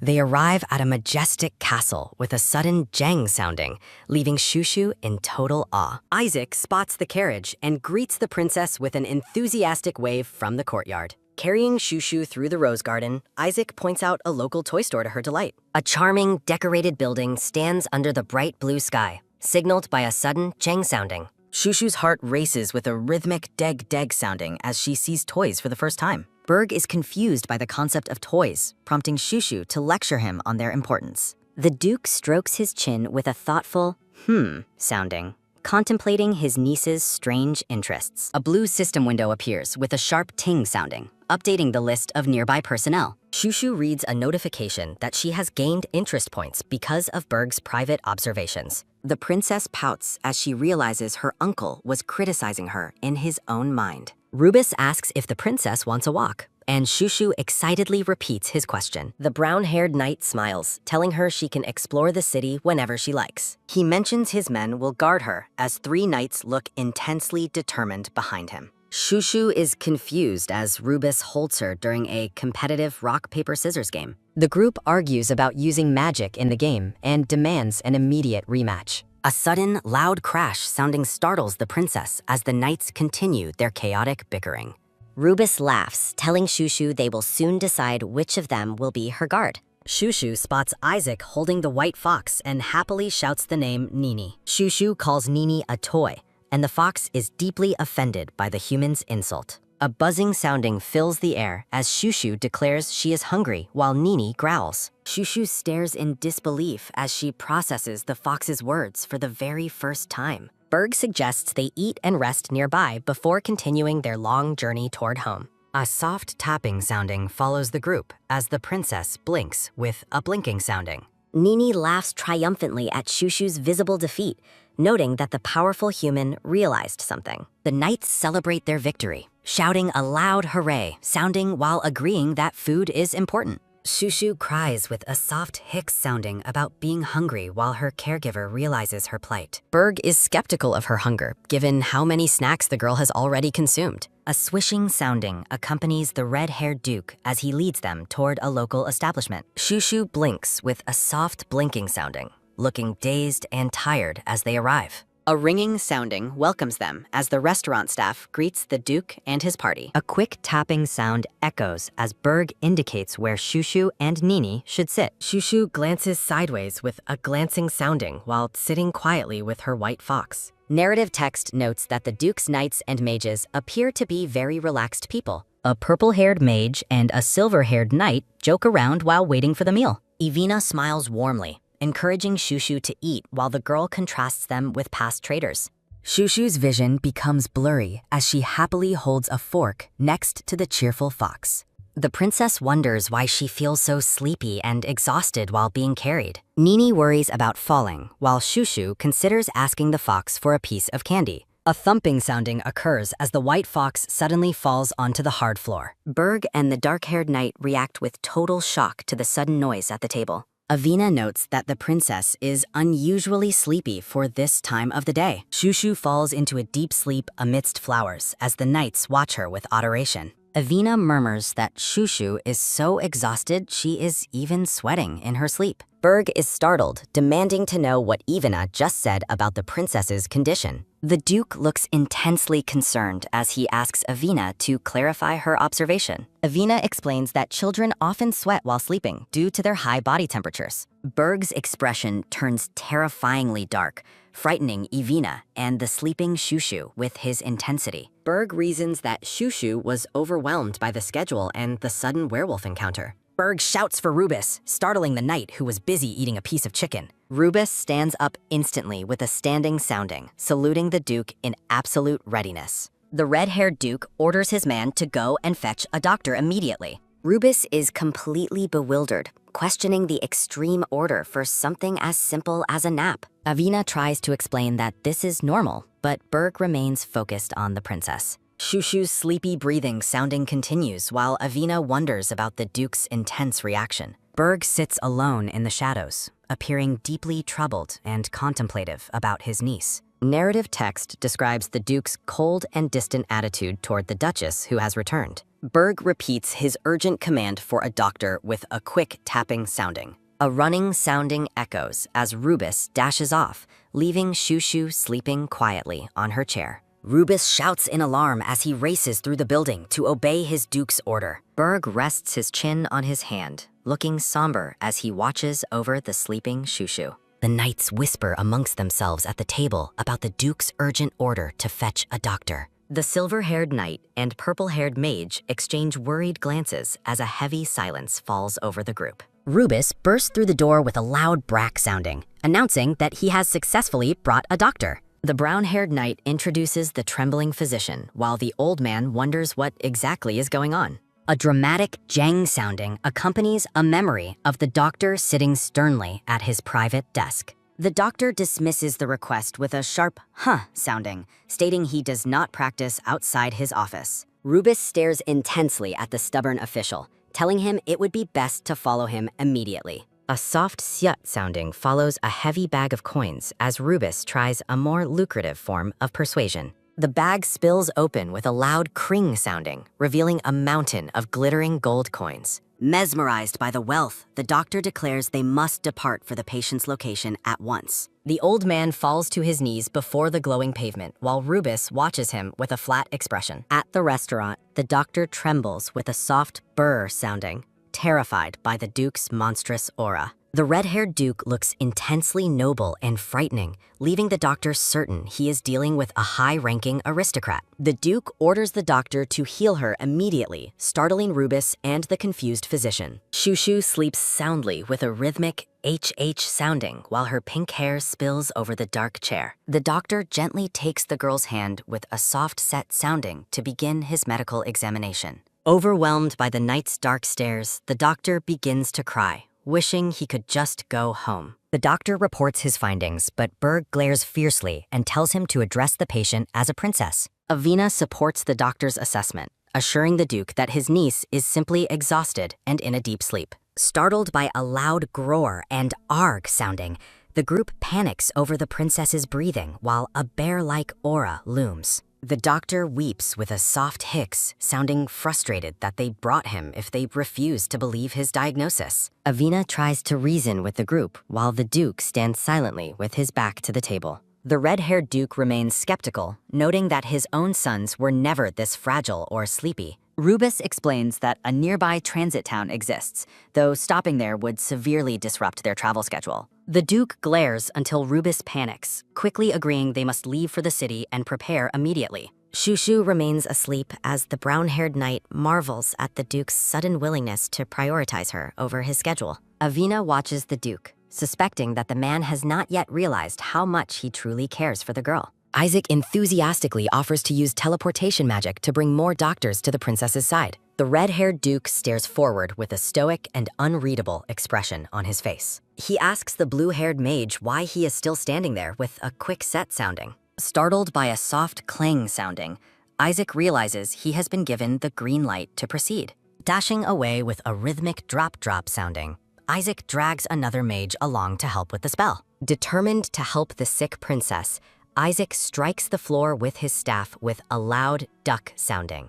A massive magical circle activates with a loud zing sounding, engulfing the mages in brilliant blue light. A powerful whoosh sounding blows the knights back as the mages channel their intense teleportation energy. In the chaotic kitchen area, a metal spoon flies through the air with a sharp sew sounding. The spoon rockets toward the sleeping girl with a sudden sew-young sounding, threatening to hit her. The Duke catches the object with a sharp grep sounding, while a powerful whoosh sounding wind surrounds them. Unaware of the danger, Shushu continues her peaceful sleep with a soft sounding amidst falling petals. The Duke looks down at her with a remarkably soft and contemplative gaze. A pillar of light erupts in the middle of the room as the teleportation magic nears completion. With a quick tap sounding, the Duke orders his knights to transport the princess to the nearest inn. They arrive at a lavishly decorated room, though Avina apologizes that the accommodations are relatively small. Tucked into a massive bed, Shushu appears like a doll, while a caption notes that the room is perfect.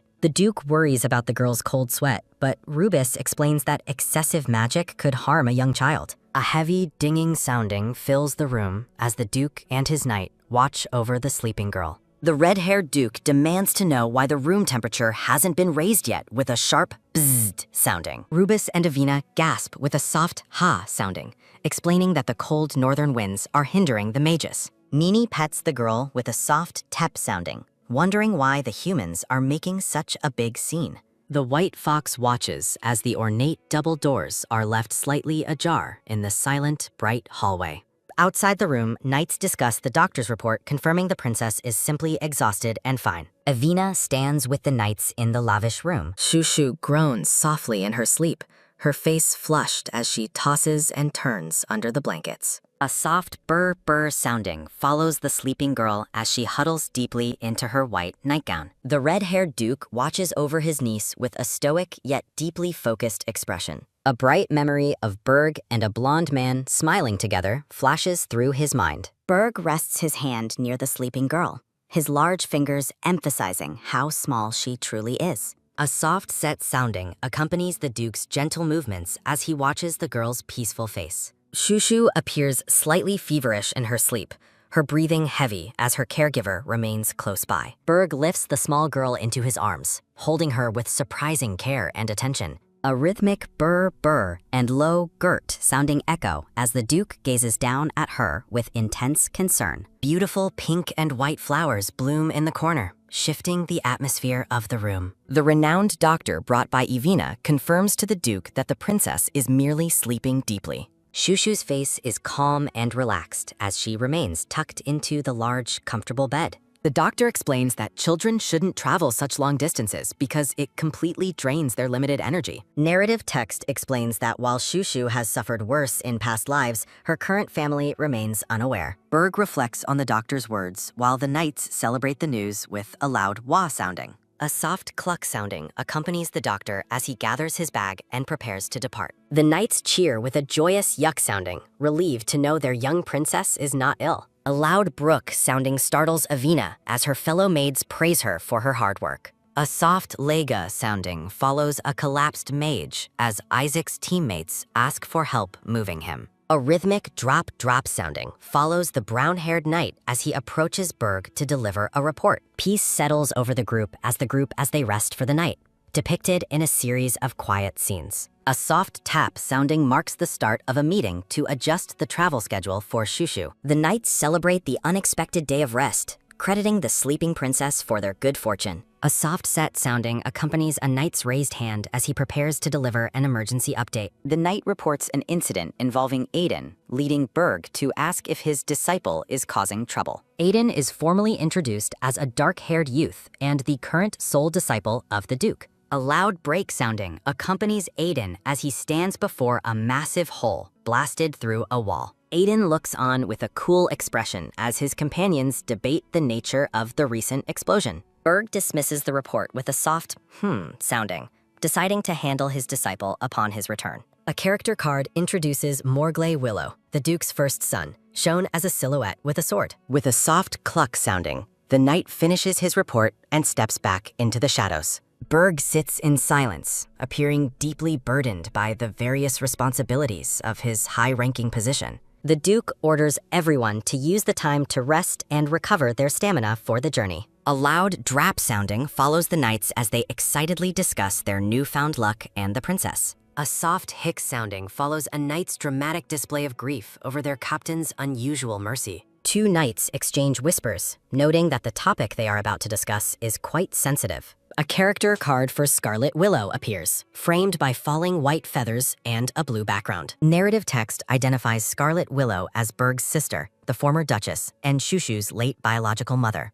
Scarlet is remembered as a potential legendary hero, shown raising her sword in a grand hall. Avina looks on with a soft Berbinar sounding, reflecting on the beauty and courage of the late Duchess. Flashback imagery shows a pink-haired woman amongst flowers, predicting she will become famous across the continent. Avina sits quietly in the dark room, watching over Shushu as the night continues to pass. Berg enters and informs Avina that he will take over the watch so she can rest. A sharp Kaget sounding marks Avina's shock at the Duke's sudden and unexpected appearance behind her. A soft Kasal sounding follows the Duke's stern expression as he waits for Avina to leave. With a soft cluck sounding, Avina bows respectfully and exits the room, leaving Shushu with Berg. Avina pauses at the door, her eyes reflecting a determination to protect the sleeping princess. Narrative text notes that the Duke's gaze has shifted significantly as he looks down at his sleeping niece. Berg sits by the bed, watching over Shushu as she sleeps in the quiet night. The soft farewell echoes as the ornate double doors are left slightly ajar. A sudden, loud breaking sound startles the red-haired Duke as he remains in the dim room. Shushu continues to sleep peacefully, her breathing steady and rhythmic in the silence. Staring at his niece, the Duke wonders if the young girl is truly a fortune teller. Berg reflects on her accurate predictions regarding the conquest, finding her words increasingly remarkable. The pink-haired girl stares forward with a serious and intense expression in her green eyes. The Duke suspects that Shushu specifically intended for him to hear her mysterious warnings. He decides that if she possesses such powers, he must protect her and his disciple, Aiden. Narrative text explains how the current emperor seized the throne through a brutal and bloody massacre. Amidst the tragedy, the pink-haired child was the only one who managed to survive the slaughter. Berg fears that Aiden might suffer a tragic fate similar to his late sister because of Shushu. He worries that without proof of her gift, the girl will only spark conflict with the Empire. A formal notice states that the Northern Territory cannot currently afford an all-out war with the Emperor. A memory surfaces of a blood-stained Berg holding the young, wide-eyed girl with protective care. Sitting in the shadows, the Duke clenches his arms as he wrestles with his heavy responsibilities. The morning sun streams through the window as birds chirp to signal the start of a new day. Shushu wakes up with a long sounding yawn while stretching her tired little limbs. The pink-haired girl blinks her bright green eyes as she slowly adjusts to the morning light. Startled by her surroundings, Shushu wonders why the ceiling looks so different from what she remembers.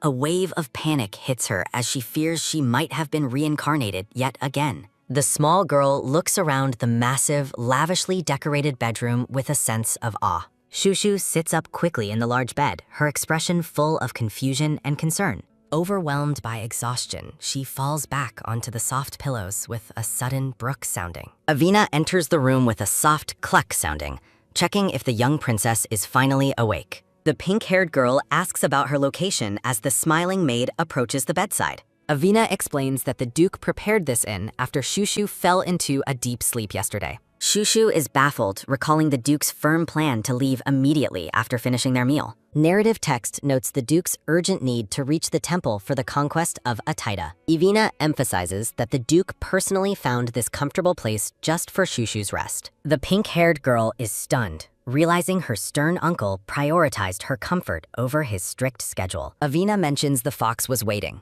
and Shushu happily pulls the creature into a warm embrace. With a loud kia sounding, the fox demands food instead of offering a sweet greeting. Shushu and Nini sit together in a moment of quiet, though the fox remains visibly grumpy. A loud stomach growl interrupts the silence, making the pink-haired girl blush with embarrassment. Shushu admits her hunger, while the fox complains about her falling asleep mid-meal and demands food. The white fox lets out a loud yawn, appearing impatient for his next meal to arrive. Nini questions the safety of the food, but Shushu insists her friends would never harm them. The fox remains deeply skeptical, expressing his lack of trust in the humans surrounding them. Nini recalls a dark past where humans tried to catch, sell, and harm him.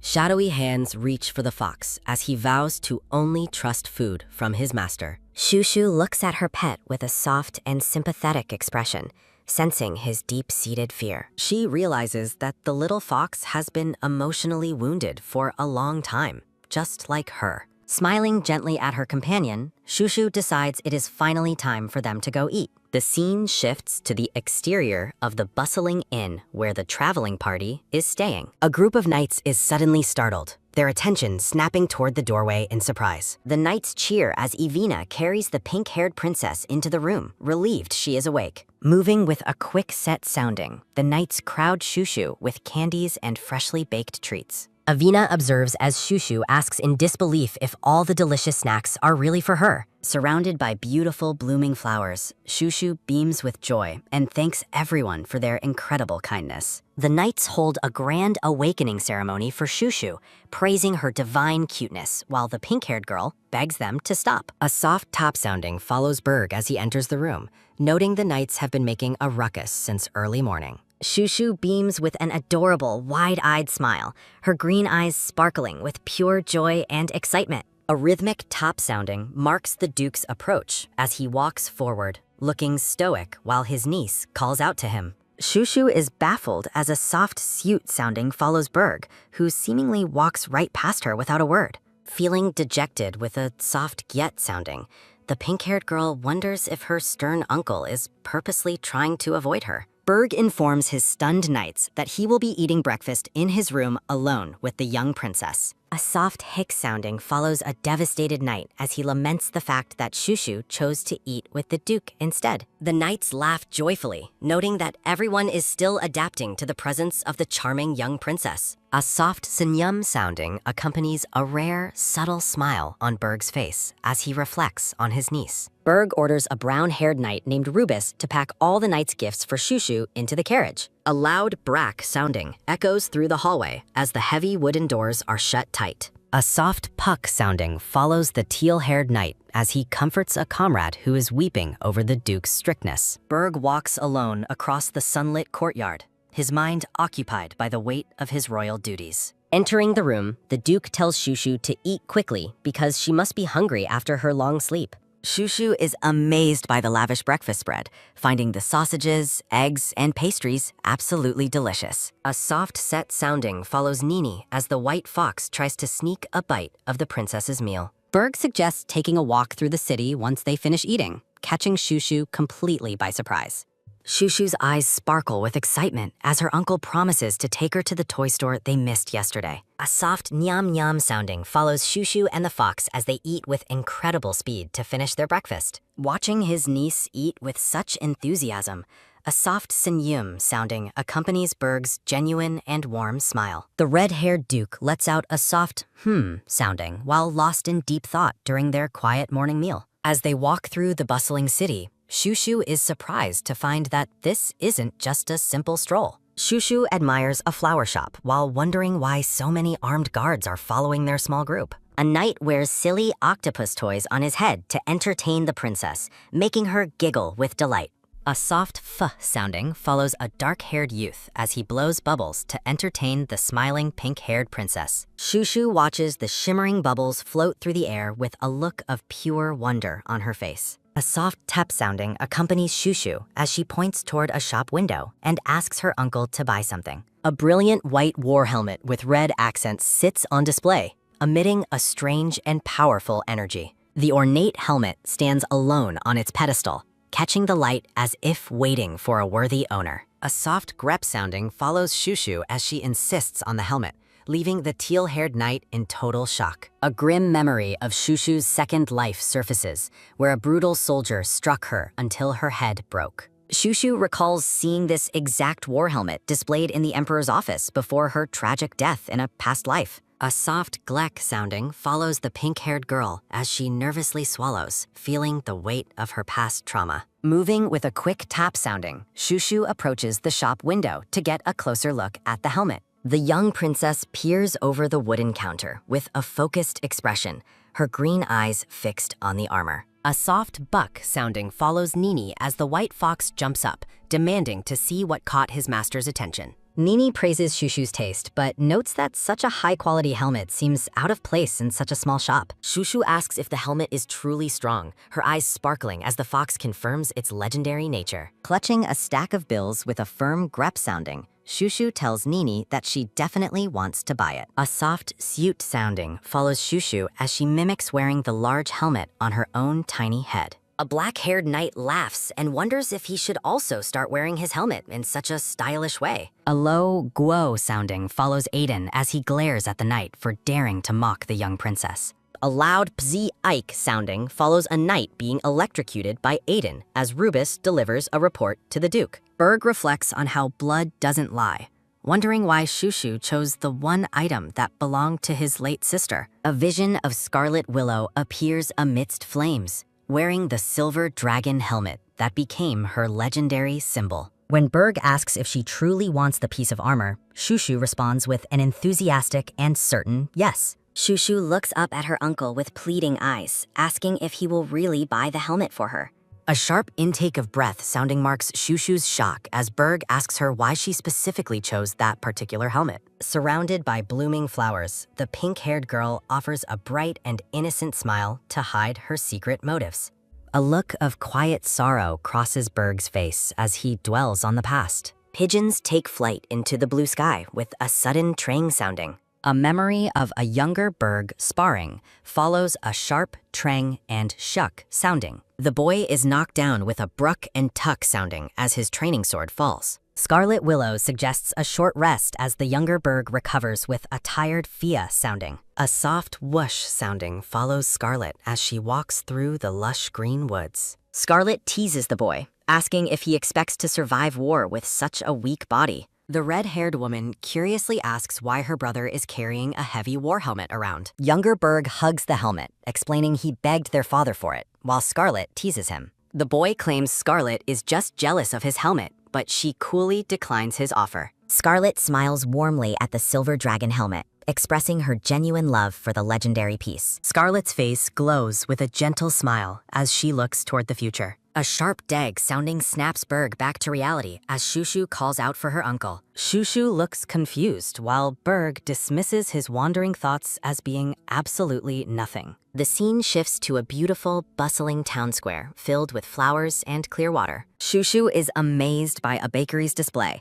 while the friendly baker welcomes his adorable young guest. The dark-haired youth warns Shushu she might get sick if she eats too many different flavors. A dramatic jeng sounding emphasizes Shushu's shock at the idea of only picking 2 treats. Berg enters with a set sounding, declaring his intention to buy every single cake available. The Duke orders Rubis to pay for everything, as the knight acknowledges with a quick tap sounding. Rubis cheerfully gestures toward the beginning of the lavish cake display. He continues his sweep, indicating every treat in the shop is now theirs. Shushu is stunned by Berg's immense wealth as he reveals a suitcase overflowing with cash. Clutching her treats with a happy grep sounding, Shushu forgives her uncle for keeping his promise. Shushu reflects that this is their last stop and she must gain her uncle's favor soon. A soft whoosh sounding follows Berg as Shushu prepares a special treat for her companion. Moving with a quick drop sounding, the pink-haired girl asks her uncle for a piggyback ride. Shushu holds up a piece of cake, urging her uncle to take a sweet bite.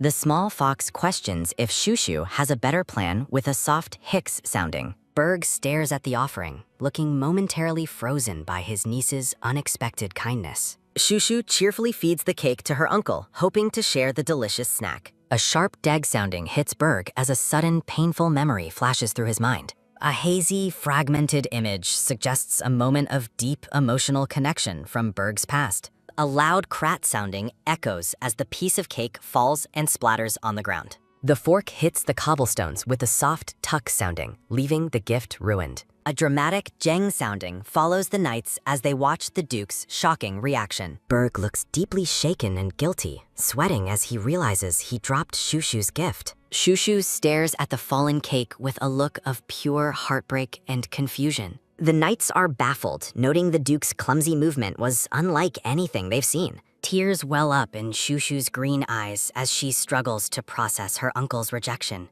A knight named Ted dives for the fallen cake, ignoring his shocked comrades' protests. A loud nyam sounding follows the knights as they fight over the discarded piece of cake. Berg holds the silent princess while the knights continue their noisy bickering in the background. Cold sweat beads on Berg's forehead as he notices Shushu's quiet, devastated expression. A rhythmic threat sounding follows the knights as they drag their eccentric comrade away. The dark-haired youth worries that Shushu hates the gift while she clings to him with a grep sounding. Narrative text notes that children often hold back their tears to appear more pitiable. Berg looks down with a heavy heart, realizing the unintended weight of his actions. Rubis wonders if the Duke is truly a wicked uncle, or just incredibly misunderstood. Quick tap sounding echoes as the baker turns, startled by an unexpected visitor in his kitchen. Berg orders more fig cakes, but the baker apologizes and explains the fruit is far too expensive. The baker adds that he only has the resources to prepare a single cake each day. Avina promises to make the cake later, while Berg watches the group in silent contemplation.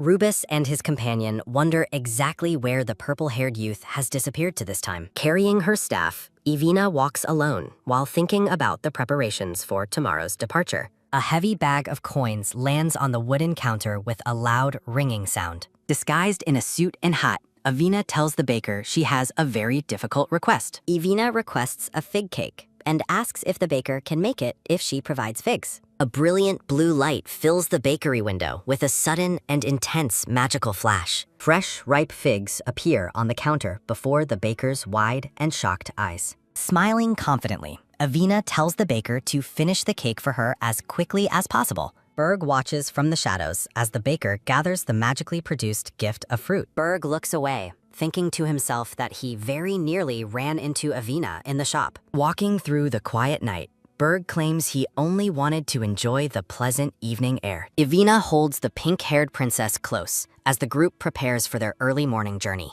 Recalling the fig cake order, Berg considers if he should also buy the white war helmet. Narrative text clarifies that his decision isn't based on concern for the young princess. The white helmet simply reminds him of his late sister, the legendary Scarlet Willow. Berg feels strange because his young niece looks so much like the red-haired woman. Despite his conflicted feelings, the Duke resolves to buy her that specific piece of armor. Knights load the carriage in the dim light of dawn before their long journey begins.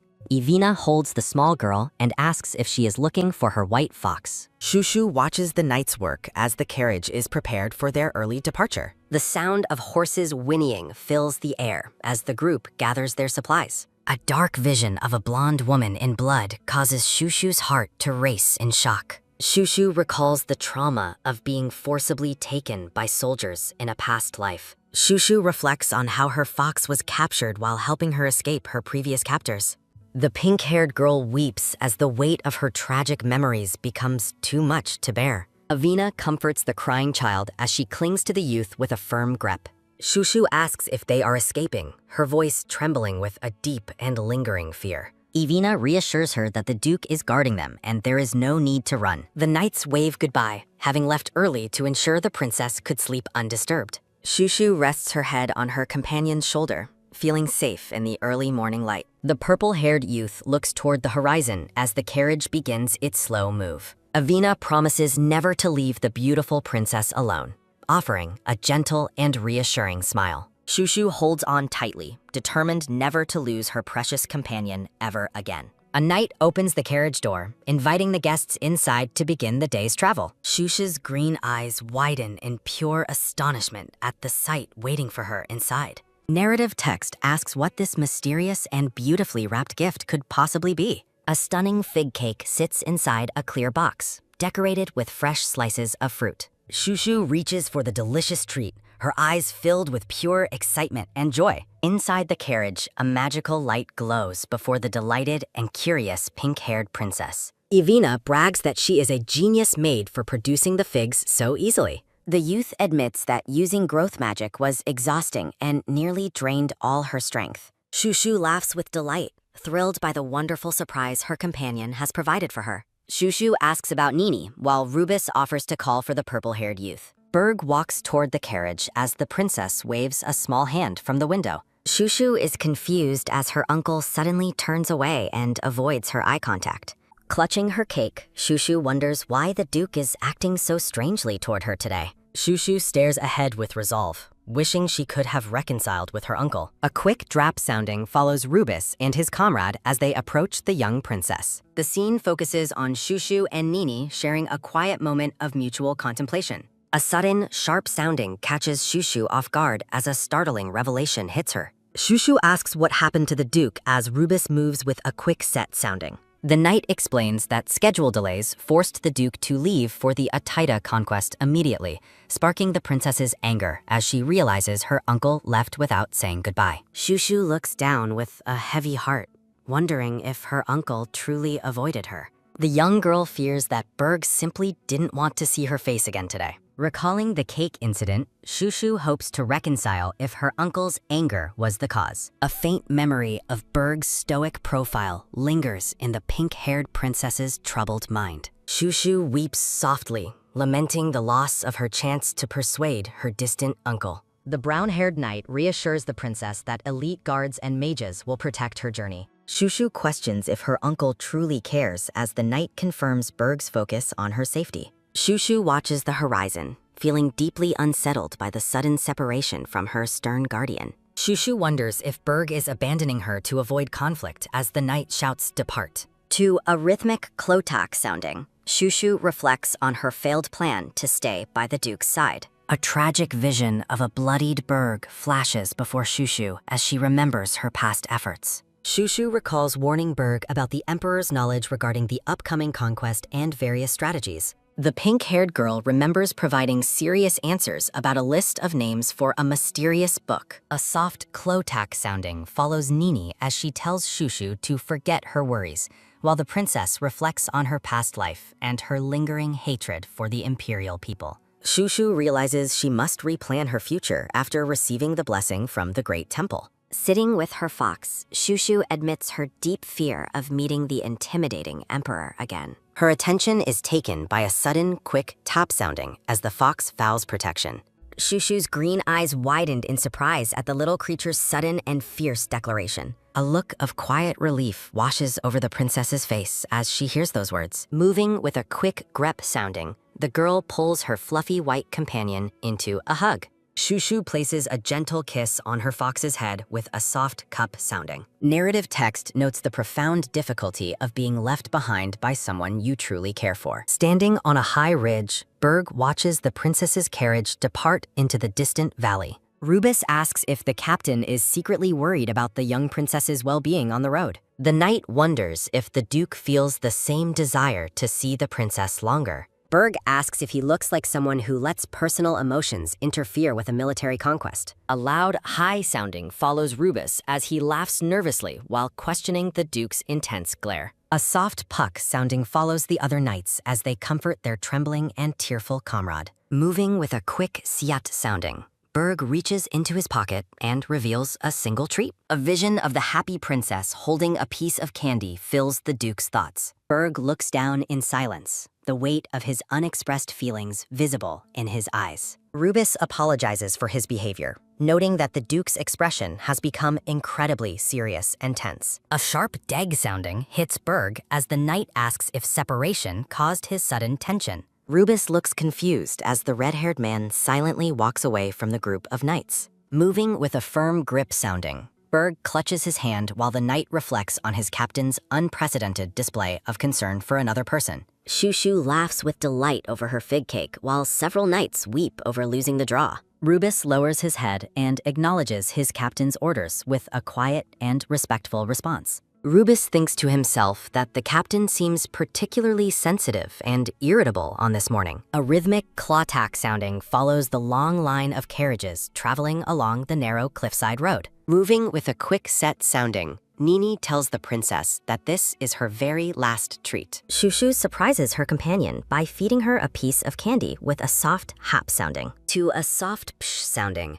Nini looks startled as Shushu explains she wants her friend to enjoy the treats before they encounter the Imperial Knights. Shushu envisions the Imperial Knights as dark, menacing figures who will surely harass her purple-haired companion. Moving with quick suit soundings, Shushu packs her treats into a magic bag provided by Lawton. 3 days later, the group travels through a narrow path carved into rugged cliffs. Approaching their destination, Rubus notes the princess's exhaustion and promises they will arrive soon. To a soft crying sounding and a sharp deg sounding, Shushu weeps within the carriage. To a soft ting sounding, Mia comforts the princess while Rubus acknowledges their mutual sadness. Moving with a soft pat sounding, the purple-haired youth gently comforts the crying child. To a quick grep sounding, Ivina holds Shushu close while weeping in shared sorrow. Shushu looks up with tearful green eyes, seeking confirmation of a promise from Ivina. The purple-haired youth vows to buy her a fig cake as large as her head.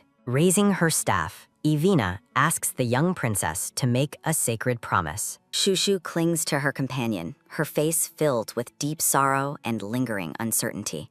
A dark vision of the red-haired Berg flashes through the troubled princess's mind. Shushu reflects on her stern uncle's face, her heart heavy with memories and regret. The image captures a fleeting, happy memory of the young princess smiling with pure joy. A sudden, sharp deg sounding interrupts the moment as Rubus spots an approaching carriage. To a rhythmic clo-tack sounding, a carriage appears in the distance, drawing everyone's attention. To another clo-tack sounding, Rubus asks whose carriage is approaching them on the cliffside road. To a quick tep sounding, the black-haired knight orders everyone to move back immediately. A dark silhouette of an imperial man loomed against the bright midday sun. To a sharp srack sounding, Shushu recognizes the imperial emblem and feels a surge of fear. The group watches in silence as the ornate imperial carriage comes to a full stop. To a quick tep sounding, the black-haired knight demands the stranger identify himself and show respect.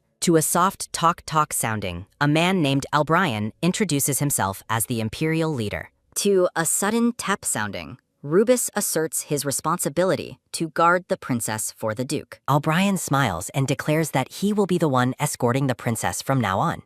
Shushu recalls a dark vision of Albryon, her tormentor from a previous life's tragic memories. Narrative text describes the man as a highly respected knight who leads the imperial front lines. Shushu envisions Albryon as the emperor's loyal hunter who carries out every cruel and dirty task. To a loud laughter sounding, Shushu remembers the man's notorious reputation for his terrible behavior. Rubis acknowledges the man's infamous reputation while maintaining a guarded and polite facade.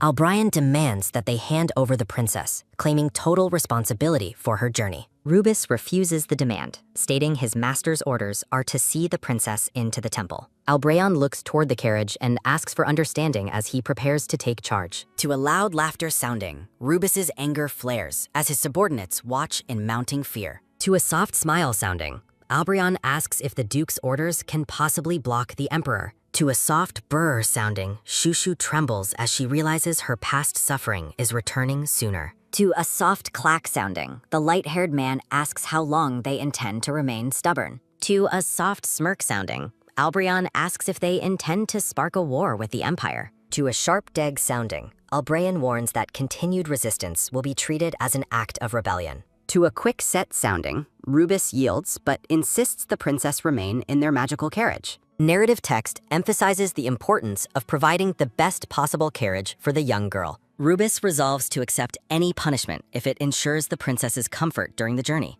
Albryon accepts the request, acknowledging the knight's deep sincerity and concern for the princess. To a quick seuk sounding, Albryon orders his knights to bring the carriage forward immediately. Rubis watches the imperial knights take control of the carriage, his heart filled with dread. To a soft smile sounding, Shushu waves goodbye to her companions with a heavy heart. Rubis stands in silence, his expression grim and somber as he watches the princess leave. Narrative text questions Shushu's strength as she waves while fighting back her inner tears. The other knights express their outrage and demand to reclaim the princess by force. Rubis stops his subordinates, warning them not to act rashly or jeopardize their mission. Rubis reminds the group of the Duke's strict order to avoid conflict with the Empire. Rubis declares they must join the Duke and orders his knights to find the Duke's current position. The red-haired man tells his silver-haired companion that they must immediately inform the Duke of the situation. To a soft ting sounding, a system notification displays the personnel currently in the general channel. To another soft ting sounding, the system lists 43 members, including Ted, Mia, Isaac, and Lawton. To a rhythmic Klotak sounding, Shushu views a chat where Ted threatens the Imperial Knights,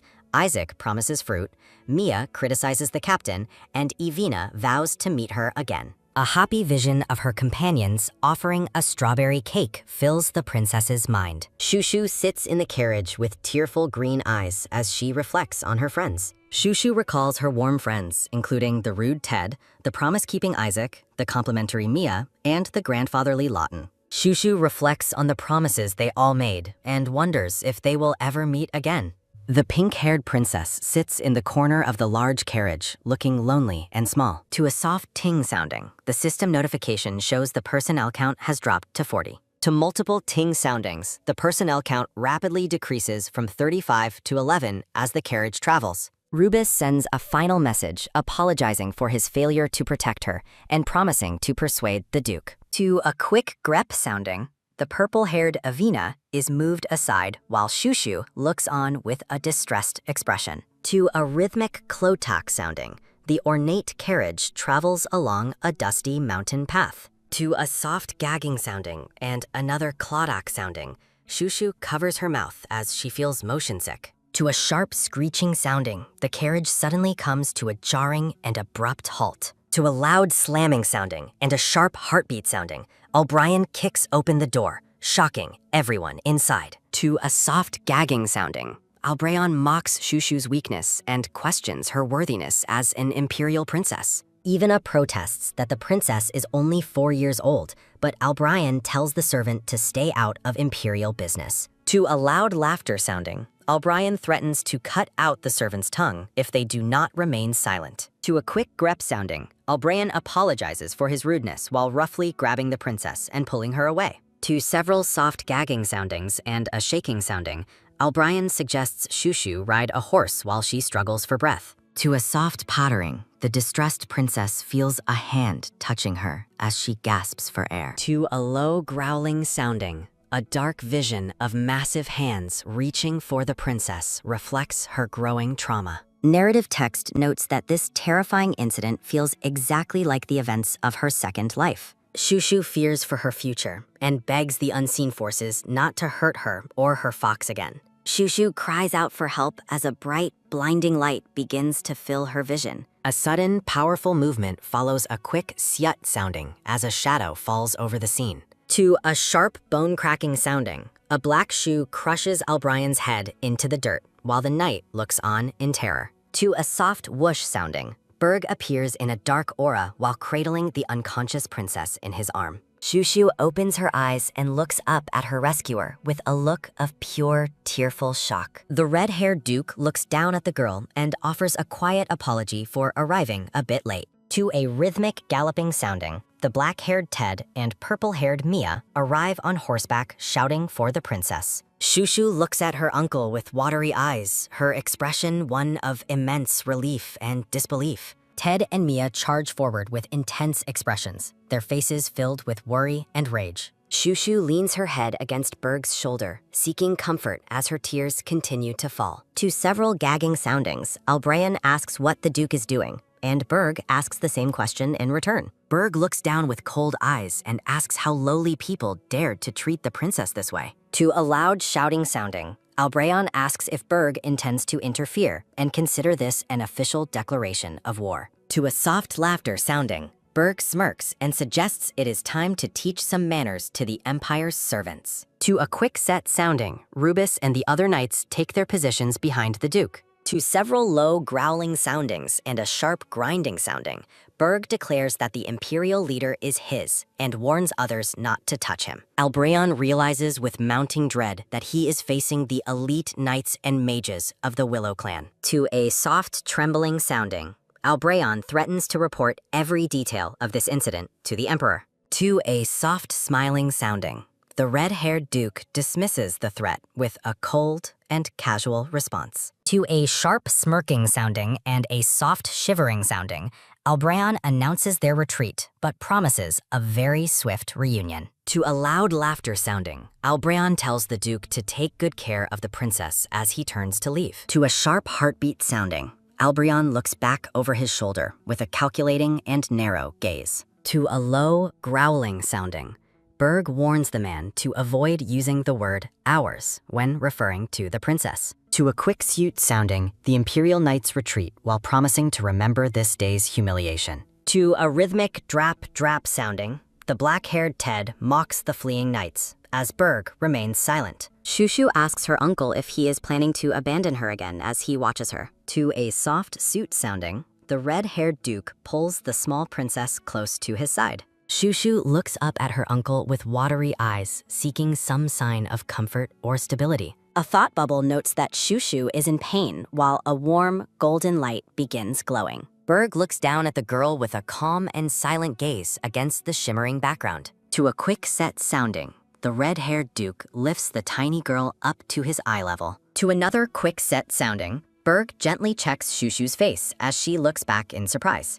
To a soft jang sounding, Berg stares intensely at Shushu while Ted and Mia suppress their laughter. Ted and Mia struggle to stay serious while Berg confirms the candy is indeed fig-flavored. Shushu is overwhelmed with joy and relief, realizing her uncle truly came back for her. Narrative text describes Shushu's deep confusion regarding why her companions decided to return for her. Despite her confusion, the narrative text notes that Shushu feels genuinely happy in this moment. Berg walks forward with a massive sword while carrying the princess, surrounded by floating rose petals. Shushu reflects that her dream of the Duke's return was not a fantasy, but a reality. Shushu looks surprised as she notices her small fox companion being carried along by the group. To a soft whoosh sounding, the group arrives at the grand entrance of the great temple. To a soft brr sounding, Shushu trembles while the knights ask if she is feeling unwell. Ted suggests Shushu is still frightened, while Mia threatens to chase the Imperial Knights with magic. A thought bubble describes a justice shot that looks like a meteor falling through the darkness. To a soft kleck sounding, a blue-haired woman readying a massive futuristic gun shocks the others. To a sharp creak sounding, the massive doors of the temple open, revealing robed priests waiting. To a soft pft sounding, Shushu is wrapped in an extra warm blanket made by Evina. To multiple tooing soundings, the small princess looks like a tiny ball in her thick blanket. Berg explains to the curious girl that they are currently inside the temple's main building. To a soft shut sounding, Shushu's expression turns grim as she reflects on her past knowledge. Shushu recalls having many terrible and traumatic memories of this place from her previous lives. Shushu looks around as the robed priests welcome the Duke back to the temple grounds. Shushu finds the atmosphere increasingly strange as they walk past the silent priests in the hallway. A decorative panel introduces the High Priest, a significant figure within the temple's hierarchy. Narrative text describes the High Priest as the leader who is supposed to greet them first. Berg asks about the High Priest's current location, while Shushu watches the exchange with curiosity. To a soft gadoo sounding, the various temple servants and priests whisper together in the hallway. A priestess explains that the High Priest is currently away dealing with some extremely urgent business. Shushu reflects on the tradition that imperial family members must receive a blessing from the leader. A vision of a blonde priest holding an infant represents the traditional imperial family blessing. The image continues the vision of the traditional and holy blessing performed by the High Priest. To a sharp sa sounding, Berg's expression turns dark and menacing, causing the priests to flinch. To a soft bzz sounding, the red-haired Duke looks deeply displeased by the High Priest's absence. The priestess offers a substitute, while Berg questions why the High Priest would leave so abruptly. To a soft jang sounding, Berg questions if the High Priest is intentionally disrespecting the princess. Berg's intense pressure causes the priestess to panic as he demands a better explanation. An elderly man named Holite introduces himself as the substitute priest for the day's ceremony. Shushu looks at Holite with suspicion while reflecting on her hidden knowledge of his true identity. Shushu recalls that Holite was the first person killed by traitors during her past life. Holite apologizes for the High Priest's absence and humbly offers to perform the blessing himself. Berg asks if any business could be more important than the princess's blessing, as priests watch. To a soft cluck sounding, Berg signals his knights to wait outside while he enters alone. To a soft tap sounding, Holite thanks the Duke as they proceed further into the temple. Narrative text describes how the High Priest finally heard the divine voice after a millennium. A blonde priest kneels in prayer, his face a mask of solemn and quiet devotion. The text notes that the deity broke its long silence to call upon its humble servant. Shushu is startled by the mention of a god, wondering if this happened in her previous life. Berg carries the small princess through the temple while she reflects on her blurry childhood memories. The red-haired Duke maintains a calm and stoic expression as they move through the ornate halls. A group of robed priests gathers around a ritual pool to begin the holy ceremony. The princess feels physically uncomfortable as she is held by a temple priestess for the ritual. Shushu watches the proceedings with wide, curious eyes while being held securely in the priestess's arms. Berg stands with his arms crossed, watching the ceremonial preparations with a watchful and protective gaze.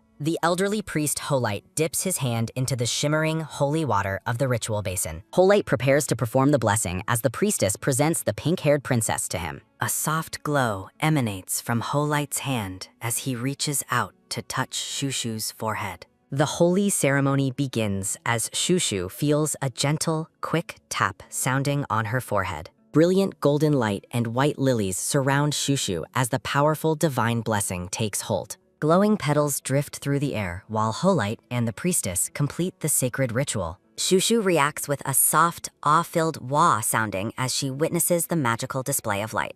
The princess recognizes this warm radiance from her previous life as she observes the shimmering particles. The priestess carries the small girl away from the ritual site beneath the temple's grand arches. Shushu feels a wave of exhaustion and sleepiness wash over her following the intense spiritual ceremony. Holite notes with a gentle tap sounding that Shushu looks far more peaceful in Berg's arms. Berg leads his knights through the temple's bright exit while considering his next steps with the priests.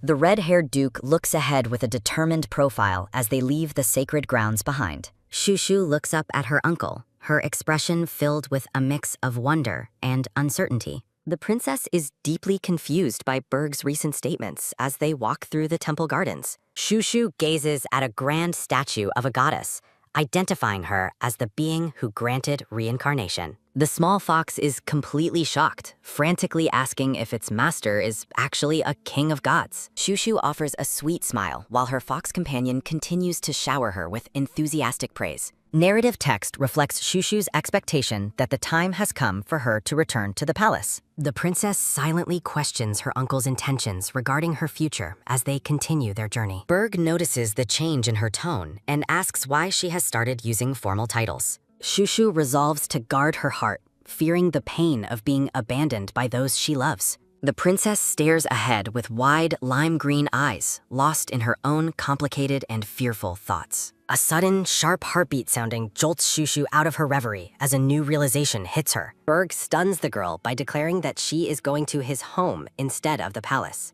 Shushu is overcome with joy and relief, desperately hoping this beautiful reality is not just a dream. The brown-haired Ted watches the pair from a distance with a silent and thoughtful expression. Ted approaches the Duke to request a private conversation about a matter of great importance. Berg listens as Ted questions if he is truly prepared to accept Shushu as his own family. A warm vision of the companions laughing together highlights the happiness the princess brings to them. Ted warns that taking the princess under their protection could lead to a massive and bloody war. The knight asks if Berg is willing to face all the consequences of keeping the girl safe. Shushu happily munches on cookies with a satisfying Kraus sounding while the knights prepare the carriage. The princess decides she wants to share her delicious snacks with her uncle to show her gratitude. Ted points Shushu toward the back of the garden where the Duke is talking with Rubus. With a quick set sounding, the knight helps the small girl hop down from the ornate carriage. Shushu rushes across the stone courtyard with a rhythmic, soft tapping sounding as she seeks her uncle. The princess spots Berg and Rubus sitting together and excitedly runs toward them with a tapping sounding.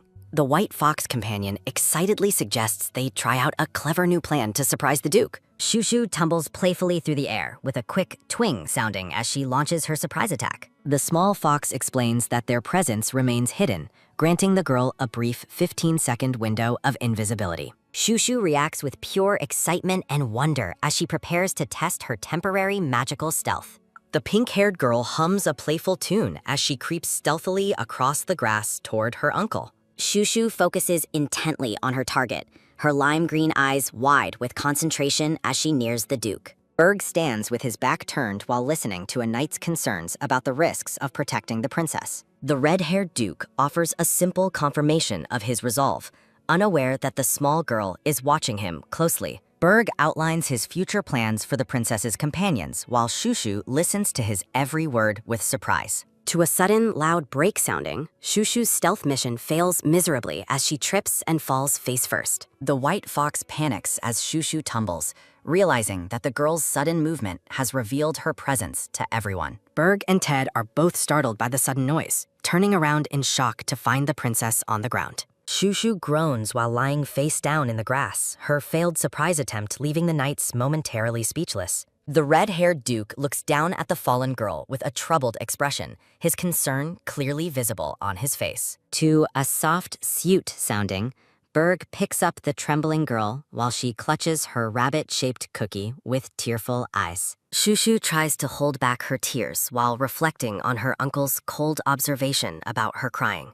The princess continues to weep silently, her sadness deepening as she holds on to the treat she wanted to share. While the knights try to comfort her, Shushu reflects on her utility to the Duke, wondering if he only brought her for his own needs. To a sharp ting sounding, a glowing blue status window appears before the girl, causing her heart to skip a beat. Berg looks visibly stressed while a second digital notification appears, mirroring Shushu's own growing internal anxiety. Night falls over the quiet town as the group settles into their temporary quarters within the stone walls. To a soft set sounding, Ted presents an official magical scroll to the Duke, informing him of its urgent arrival. To a sharp srack sounding, Berg opens the letter and reads its contents with an increasingly grim and focused expression. To a sudden heavy tack sounding, Berg slams his hand on the table in frustration while Ted asks for news. The red-haired Duke announces that their current military mission is postponed and orders an immediate return to their home. The knights are left completely bewildered by the sudden change in plans,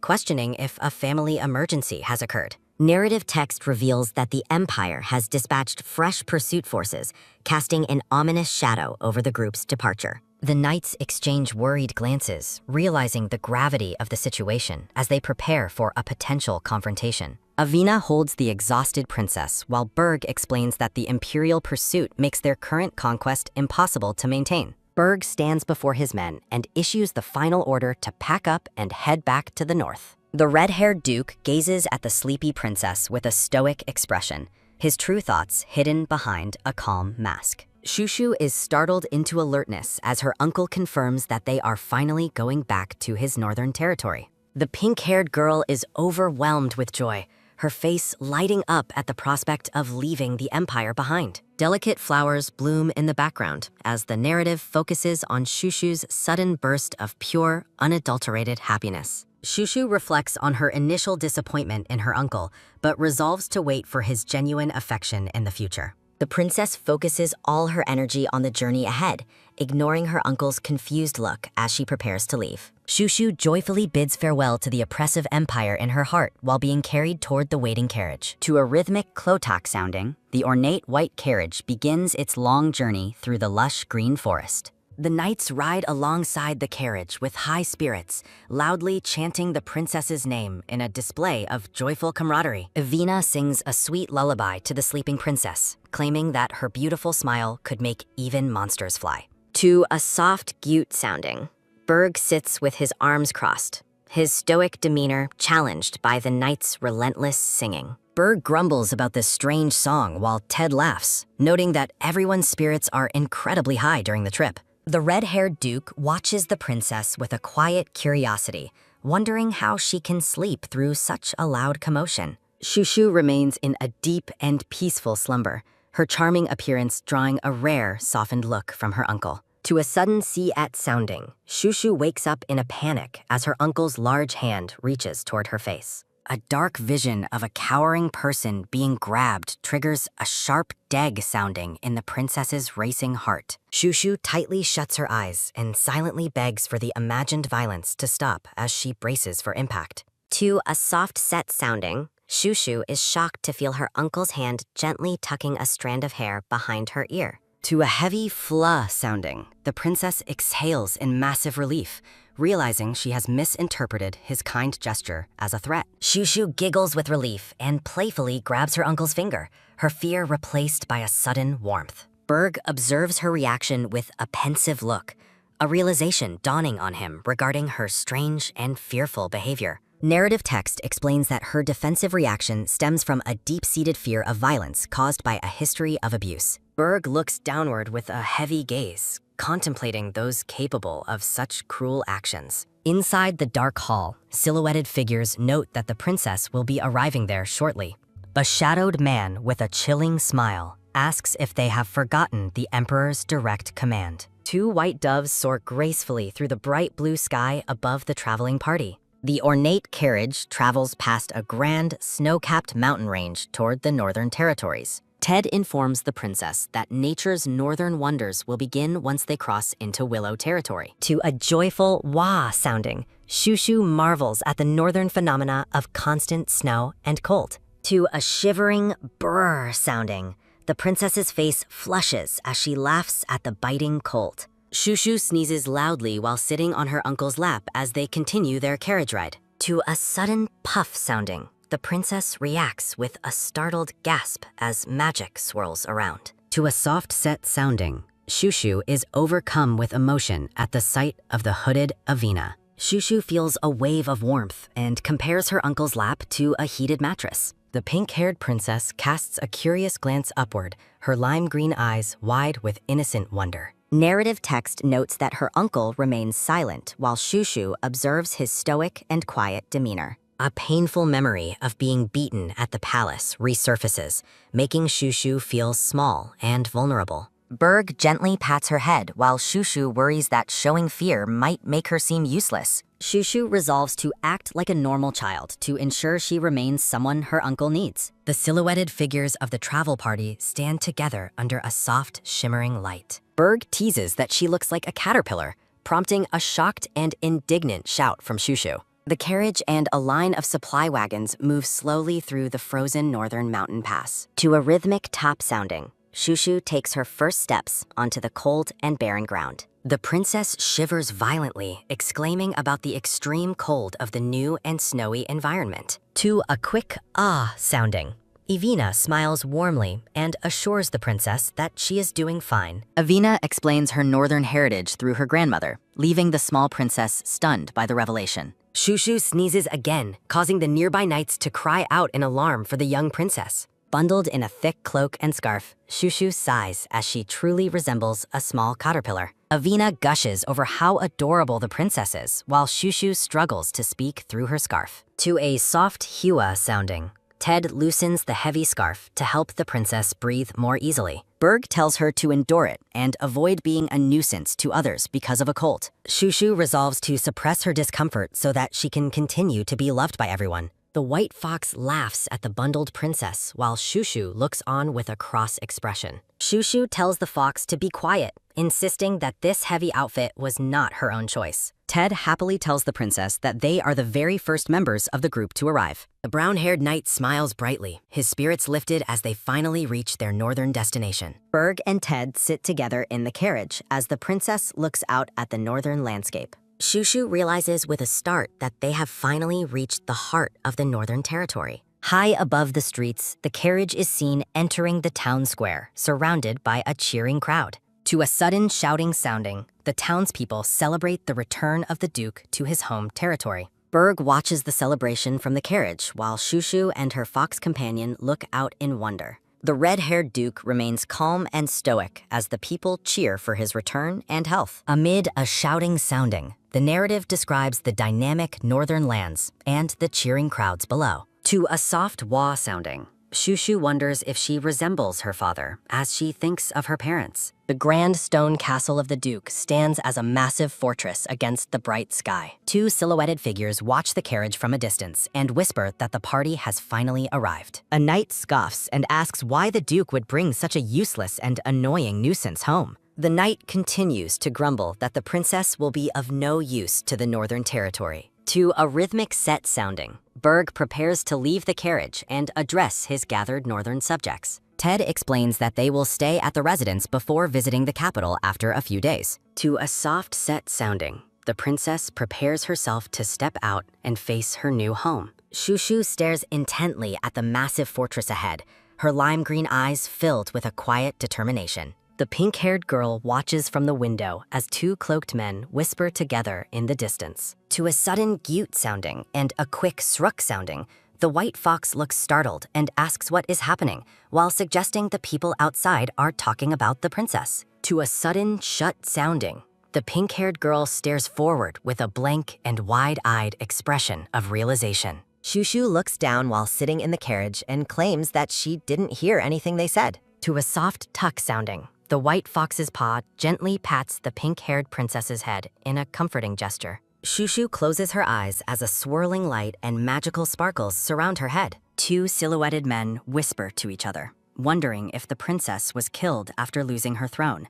Another clarifies she was imprisoned and asks what misfortune brought her here. To a sudden siu-ung sounding, Shushu looks horrified as she overhears a thought about her being the only survivor of her family. To a loud kia sounding, the white fox yells that the whispers are annoying and asks how those people dare to speak that way. To a quick grep sounding, Shushu pulls the fox into a hug and softly tells it that she is okay. To a sudden pajam sounding, Shushu squeezes her eyes shut and resolves that she cannot let any of them hate her. The white fox rests amidst pink blossoms with a look of quiet and thoughtful concern for its master. Shushu hugs the white fox tightly as they continue their carriage journey together through the territory. Berg, Ted, and Ivina stand together as the pink-haired princess carries her white fox companion toward the castle entrance. To a soft cling sounding, Lord Gastavin Theron bows and greets the Duke and the Princess as the manager of the snowy fortress.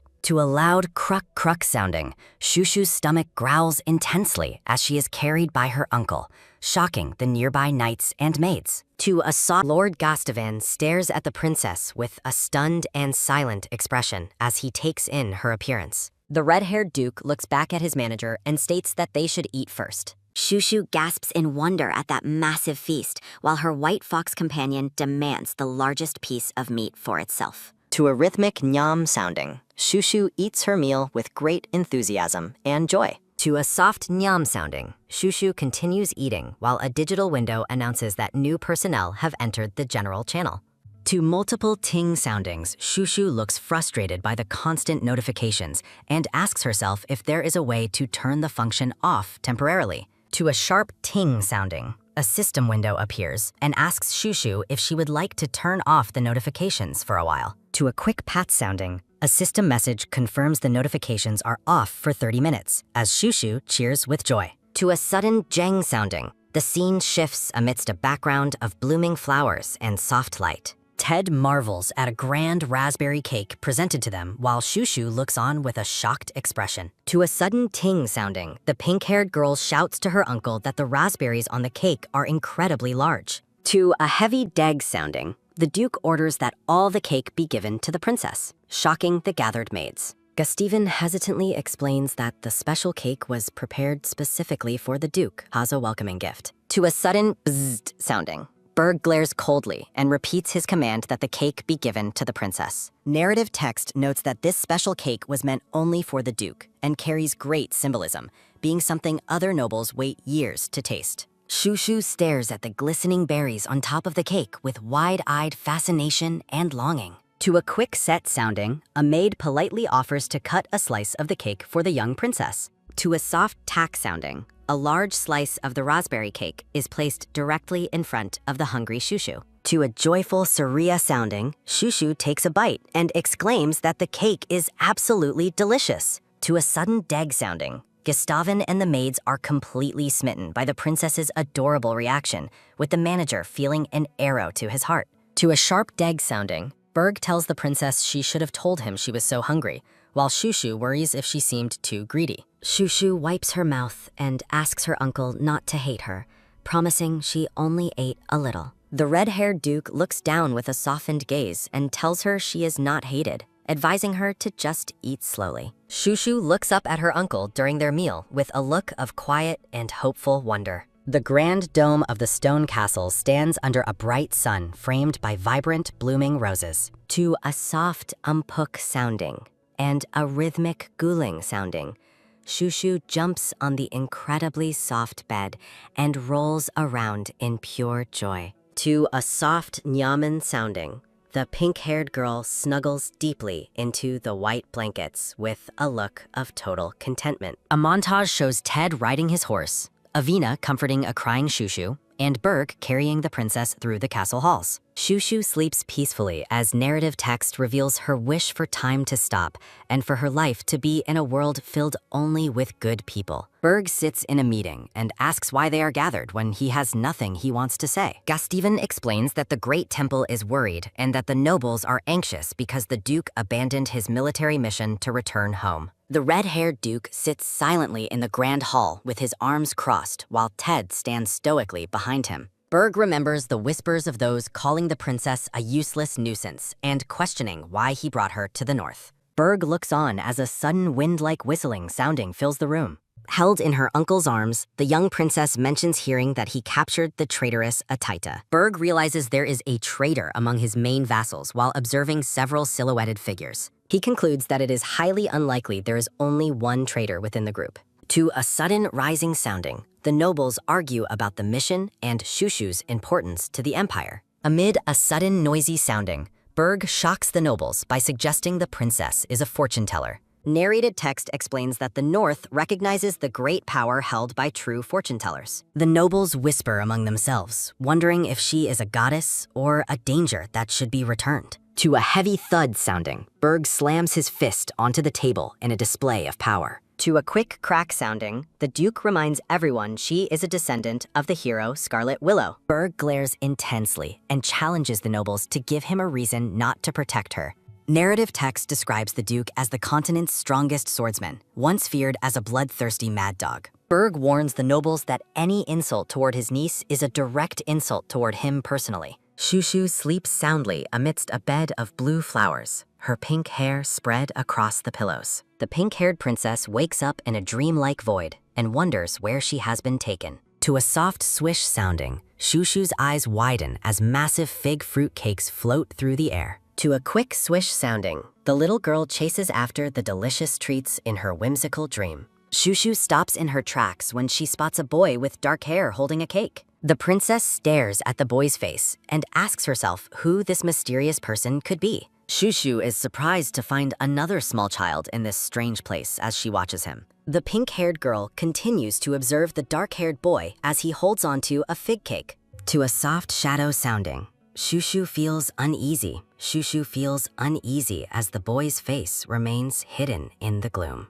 To a rhythmic munching sounding, Shushu screams in horror as the boy eats her favorite fig cake. To a soft glance sounding, the boy glares with a glowing eye as if he has been disturbed. To a loud scream sounding, the princess is terrified as the boy suddenly runs toward her. To a heavy breathing sounding, Shushu wakes up in her dark bedroom, sweating from the intense nightmare. Shushu sits up in her large bed, questioning what kind of strange dream she just experienced. To a soft hiss sounding, Shushu grows nervous about the darkness and worries about potential ghosts. To a sudden chill sounding, the princess trembles as she looks around her quiet, dim room. To a soft hiss sounding, a mysterious shadow appears to be moving behind the large grandfather clock. To a sudden sway sounding, Shushu shrieks that there is a ghost and falls back in fear. To a soft rustle sounding, the bedroom remains eerie and quiet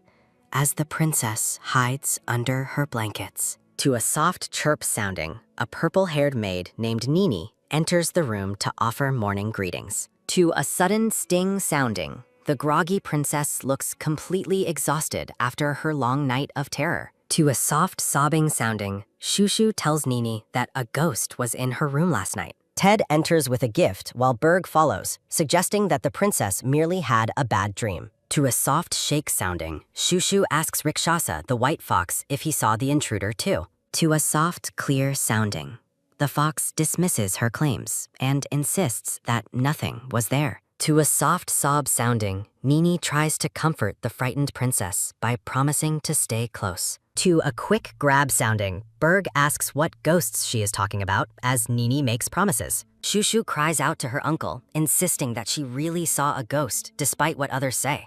To a sudden sting sounding, Shushu is heartbroken when Berg claims there are no ghosts in the north. The Duke looks away and clears his throat uncomfortably as his niece continues to cry nearby. To a quick set sounding, Berg teases her with a raspberry cake to distract her from the ghost. Nini quickly changes her tune and agrees it was just a dream to help calm the princess. To a loud joy sounding, Shushu forgets her fear and happily accepts the large, fresh raspberry cake. To a rhythmic munching sounding, Berg notes that the princess's appetite strongly resembles his late sister Scarlet. In his study, Berg suggests that Shushu is having nightmares because she lacks friends her own age. Ted laughs and asks what ghosts have to do with peers, while Berg demands his full attention. Ted explains that weather and military delays provide the perfect opportunity to implement a new, good idea. Rubus suggests finding a peer for the princess and mentions he has already summoned a child of a similar age. Rubus explains that while the princes and Aiden are occupied,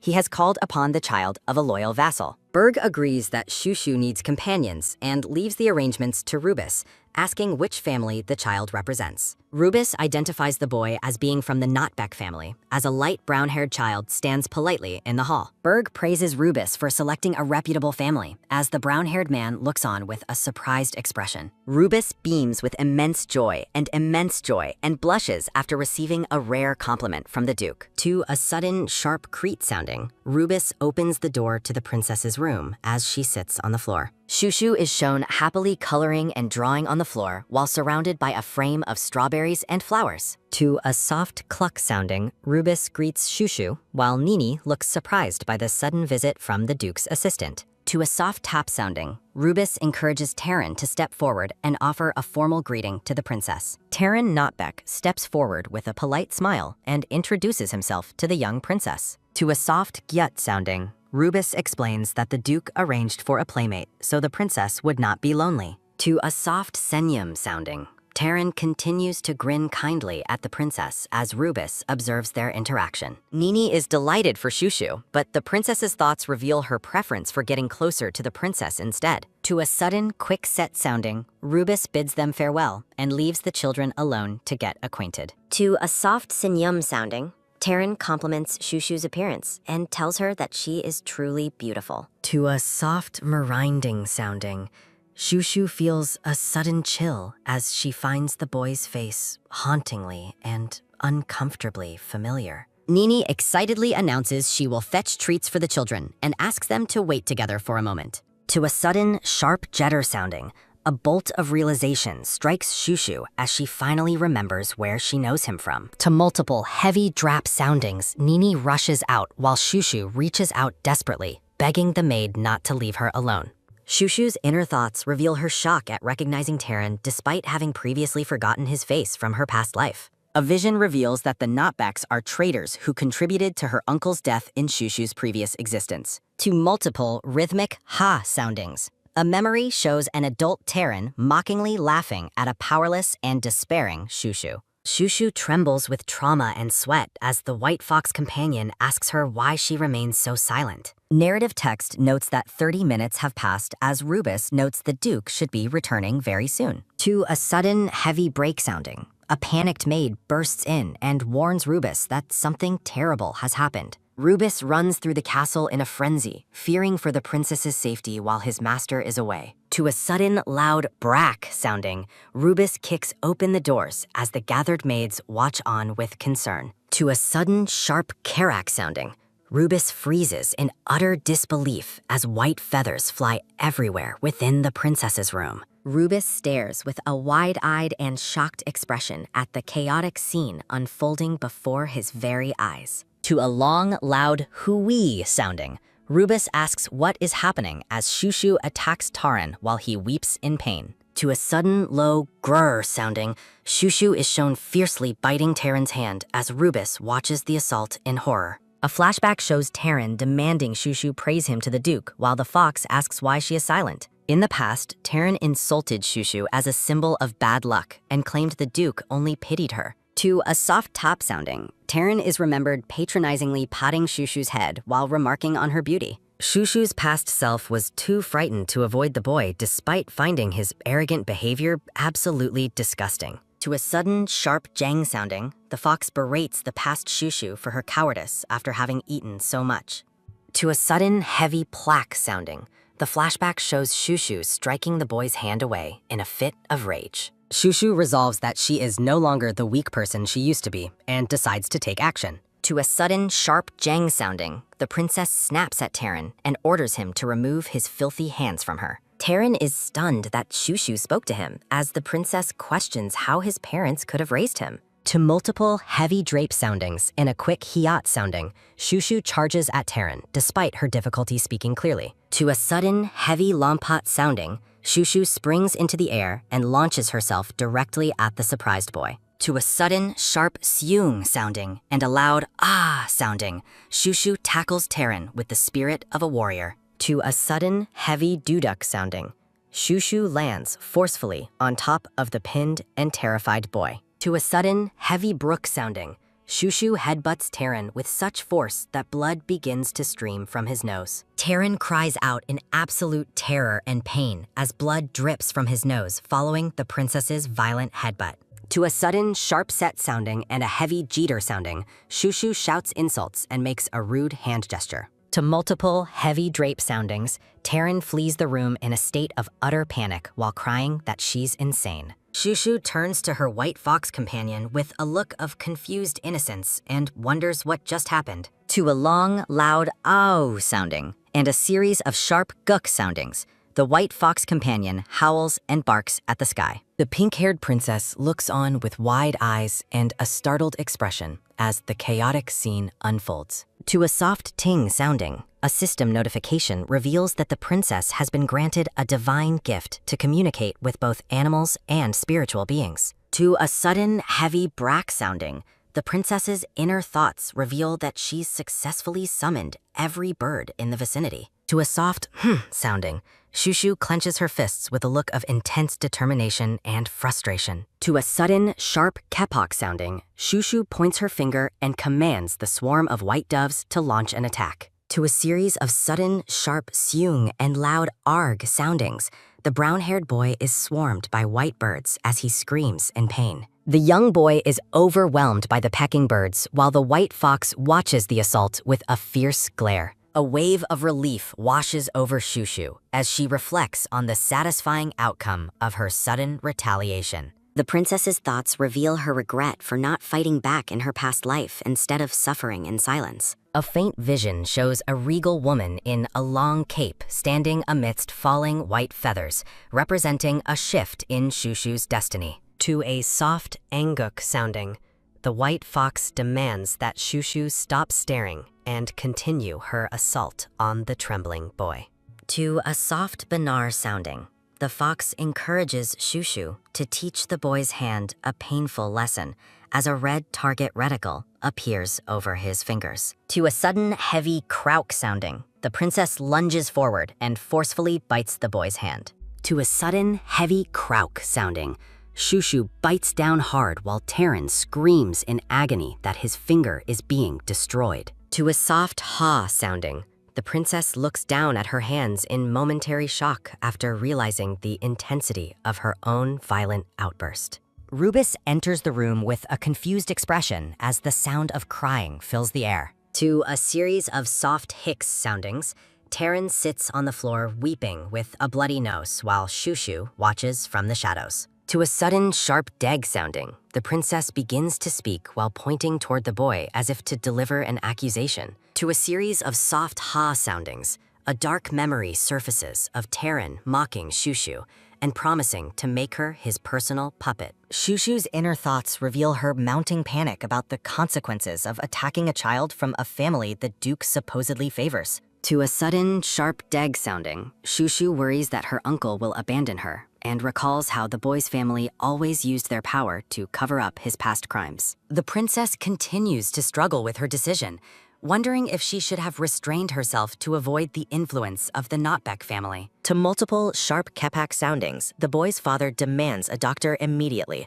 while the white fox assures Shushu that the birds are on her side. To a soft kaget sounding, Terran lies to the arriving maid that he was attacked unprovoked, while Shushu loudly counters that he was the one who tried to hit her.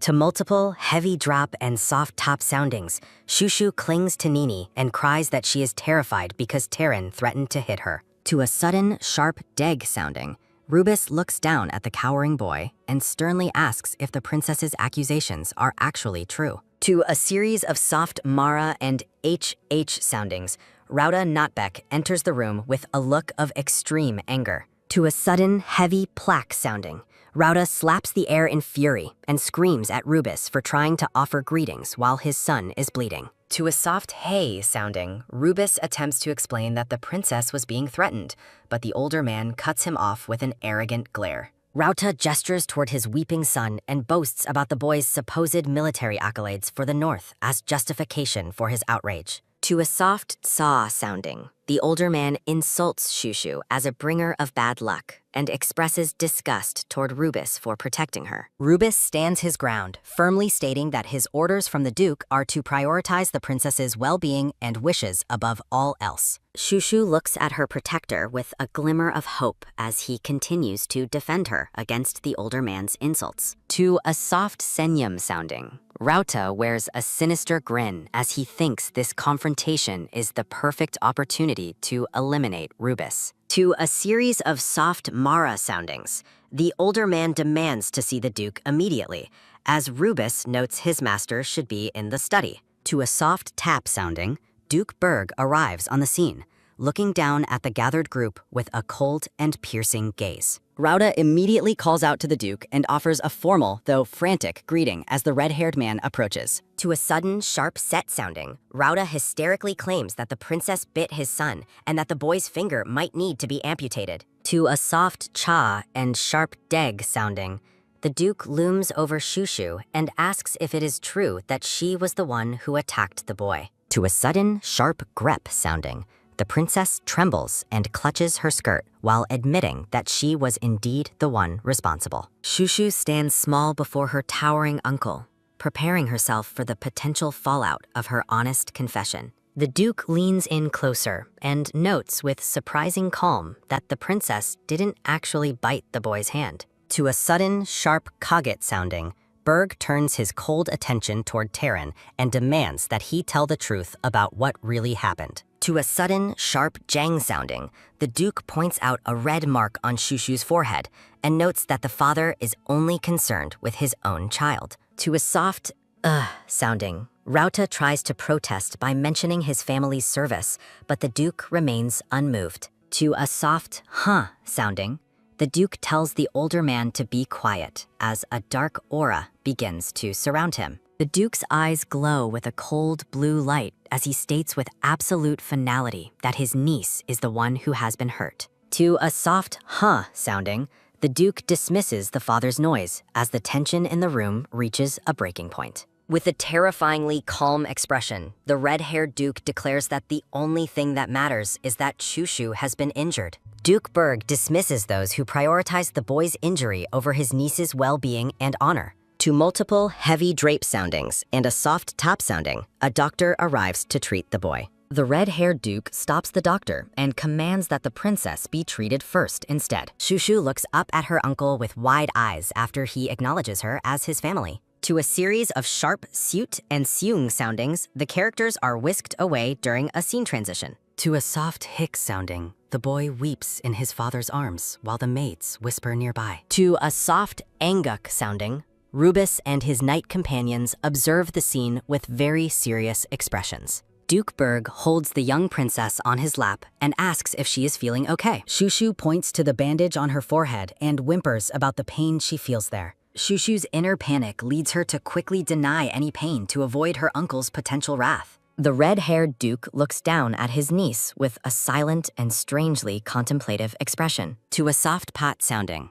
Berg places a large hand on the princess's head to comfort her. A system notification confirms that the Duke truly views the princess as part of his family. Feeling safe, Shushu snuggles into her uncle's strong embrace while surrounded by a flurry of flowers. The knights walk down the hallway while discussing the princess's impressive and unexpected inner strength. To a loud hua-ha sounding, the boy's past defeat is recalled, while the knights praise the princess. To a sharp seung sounding, Avina gushes over her love for the princess while Rubus looks on. Avina and the silver-haired boy discuss if the princess might possess a secret well of magic. The blue-haired woman looks thoughtful as she senses a sacred presence surrounding the young princess. To a series of soft, gelling soundings, the companions share a lighthearted and playful moment together. A heavy silence fills the meeting room as the council members gather for a formal discussion. To a sudden, sharp-set sounding, Rubus asks the Duke when they will return to the north.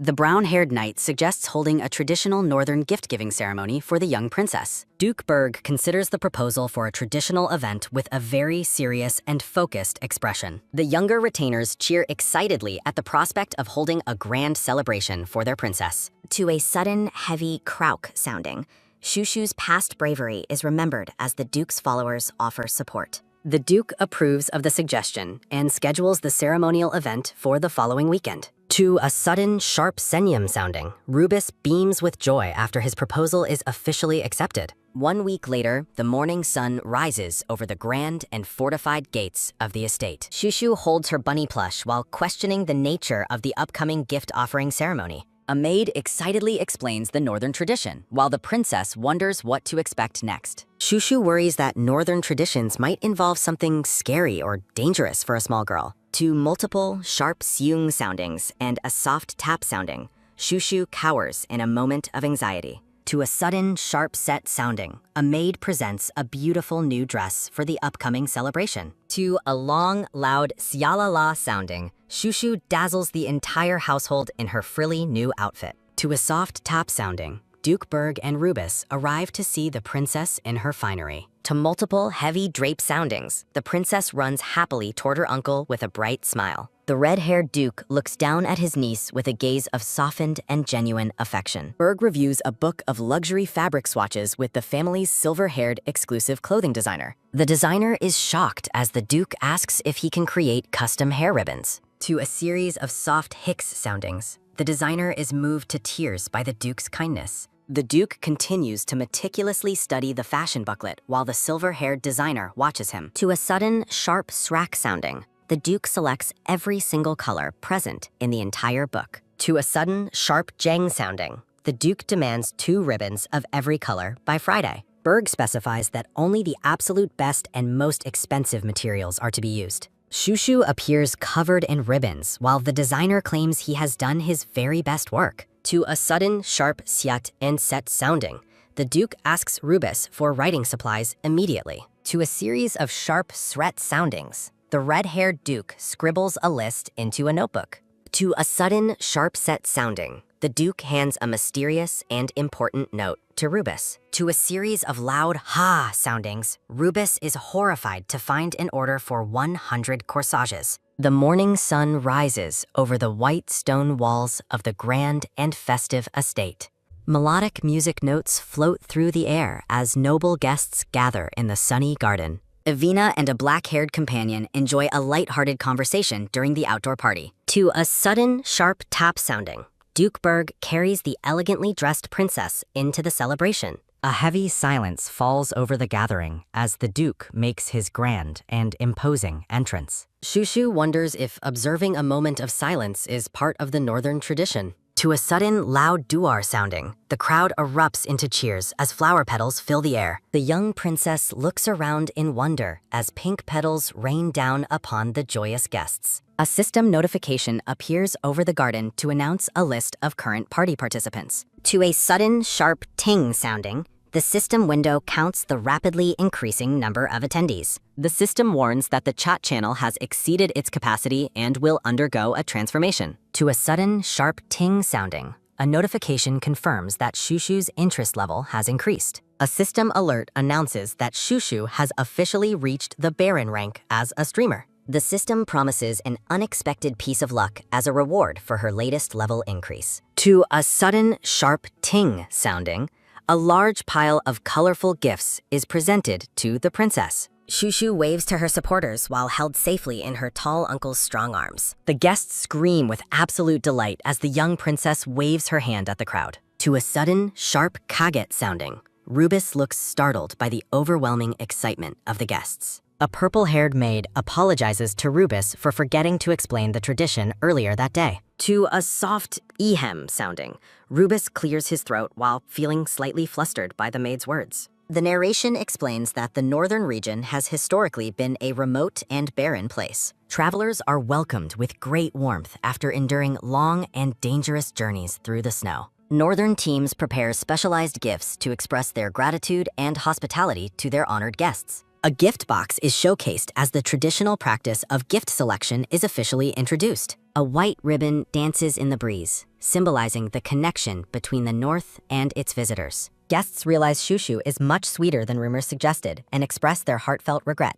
The crowd raises their glasses for a unified celebratory toast as the festival reaches its peak. Shushu looks at Rubus and asks if it is finally time for her to choose. To a sudden, soft tap sounding, attendants bring out several beautifully wrapped presents for the princess. To a sudden, sharp tep sounding, the knights proudly present Team 1's collection of plush toys. To a sudden, sharp tep sounding, the magicians present Team 2's gift of a glowing carousel. Team 3, the nervous vassals, present their gifts while being jokingly referred to as a burden. To a sudden, sharp jang sounding, Duke Berg sits regally while watching the gift-giving competition. Rubus acts as the master of ceremonies and enthusiastically announces the start of the selection. To a sudden, loud ta-da sounding, a massive tower of tiered and colorful ribbons is revealed. Guests gasp in astonishment upon realizing the ribbons are adorned with rare and expensive black diamonds. The gathering immediately concludes that such an extravagant gift could only have come from the Duke. To a sudden, loud wah sounding, Shushu's eyes light up with joy at the sight of her gift. Duke Berg watches his niece's happy reaction with a calm and deeply satisfied expression. A flashback shows a younger Shushu wearing a crown and realizing it would be her legacy. Shushu recalls her simple past desire to dress like a noble lady at a grand party. The princess is deeply moved to find her own name delicately carved into the luxurious ribbons. The announcer declares that the moment has arrived for the princess to select the winning team. To a sudden, sharp suit sounding, Shushu prepares to point her finger toward her chosen favorite gift. The white fox encourages Shushu to pick the ribbons as they are the most beautiful option. The small white fox looks up at the princess with a wide and cheerful smile. Shushu looks toward her knight friends as they wait for her decision with bated breath. Shushu closes her eyes tight as she prepares to announce the winner of the competition. To a sudden, sharp set sounding, Shushu points her finger decisively toward her chosen team. Evina and her companion embrace in celebration after their team is declared the winner. The losing teams descend into a state of hysterical despair as Shushu looks on with an apologetic expression. Rubus looks dejected after his team's defeat, while the magicians boast about the superiority of their craft. The brown-haired knight calls the guests to attention for Duke Berg's official closing remarks. A menacing and dark aura surrounds the red-haired Duke as he sits regally upon his throne. Terrified guests whisper warnings to avoid the Duke's gaze while wondering if a monster has appeared. Duke Berg's expression remains grim and imposing as he looks out over the silent gathering. The guests shiver in collective fear while Shushu realizes she must find a way to save herself. Night begins to fall over the grand stone towers and fortified gates of the expansive estate. A maid informs the sleepy princess that her friends have been eagerly waiting for her to wake up. Rubus warmly welcomes the princess and explains that the entire household is ready for the next event. Evina asks to take the princess out for a short while, but Rubus worries about her fatigue. To a soft tapping sounding, the losing team members peek around the corner with hopeful eyes. To a sudden, sharp coget sounding, Shushu is startled by the tearful and dramatic arrival of the black-haired man. Shushu gently explains to Ted and Isaac that she could only choose one winning gift for the ceremony. The men are moved to tears of joy when Shushu promises to play with everyone because she loves them. To a heavy grue sounding and multiple sharp brr soundings,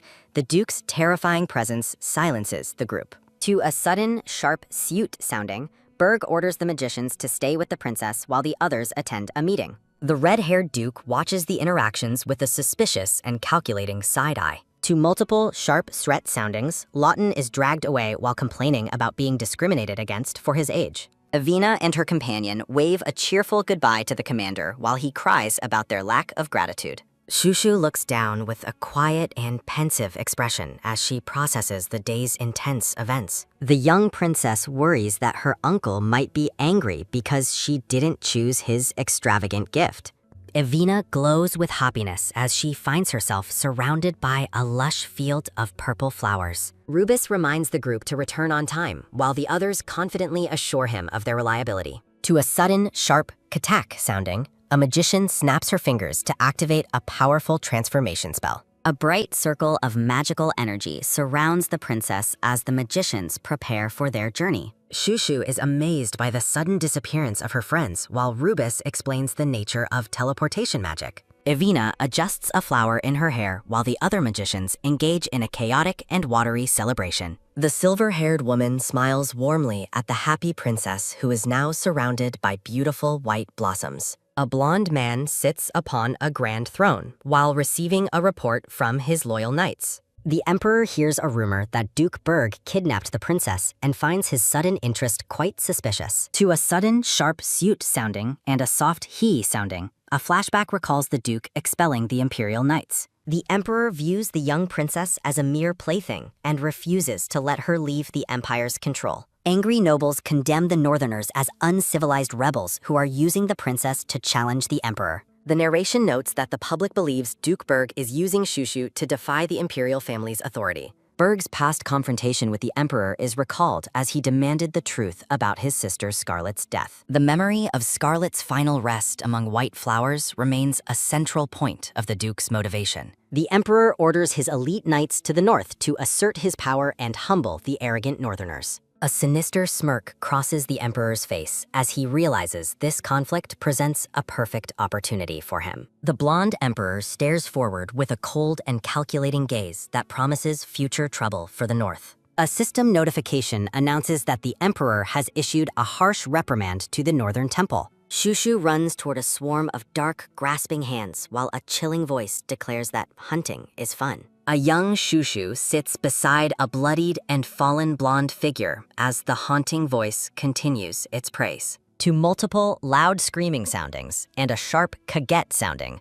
Lawton is shocked by a sudden commotion. To a series of soft laughter soundings, the magicians playfully toss the laughing princess into the air. To a sudden, loud hachi sounding, a sneeze sends the princess flying while the others panic. To a sudden, sharp seung sounding and a loud empuk sounding, Shushu prepares for a soft landing. To a sudden, loud ha sounding, Lawton berates the magicians for their irresponsible and dangerous use of magic. To multiple heavy buck soundings, the companions pummel the sleazing magician while calling him a traitor. To multiple soft whoosh and laughter soundings, Shushu flies into Lawton's arms after a long day of festivities. The white-haired man cries because Duke Berg banned further traditional guest welcoming events. To a soft whispering sounding, Evina and her companion worry the Duke is truly angry. To a sharp kajam sounding, the ladies decide to ignore the Duke's menacing and dark aura. Shushu rubs her forehead and wonders if her uncle's temper is flaring up again. The young princess realizes she has overheard the entire conversation regarding the Duke's current mood.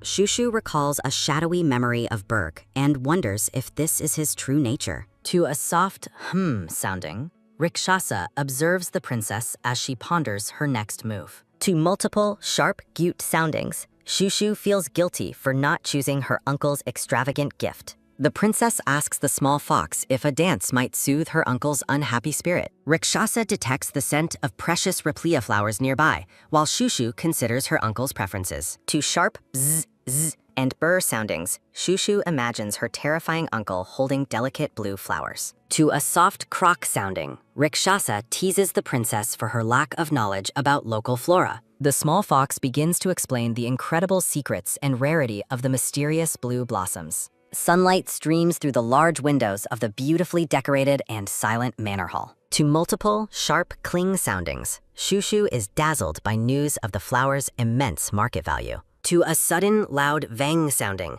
the rare and valuable plants glow with a magical radiance.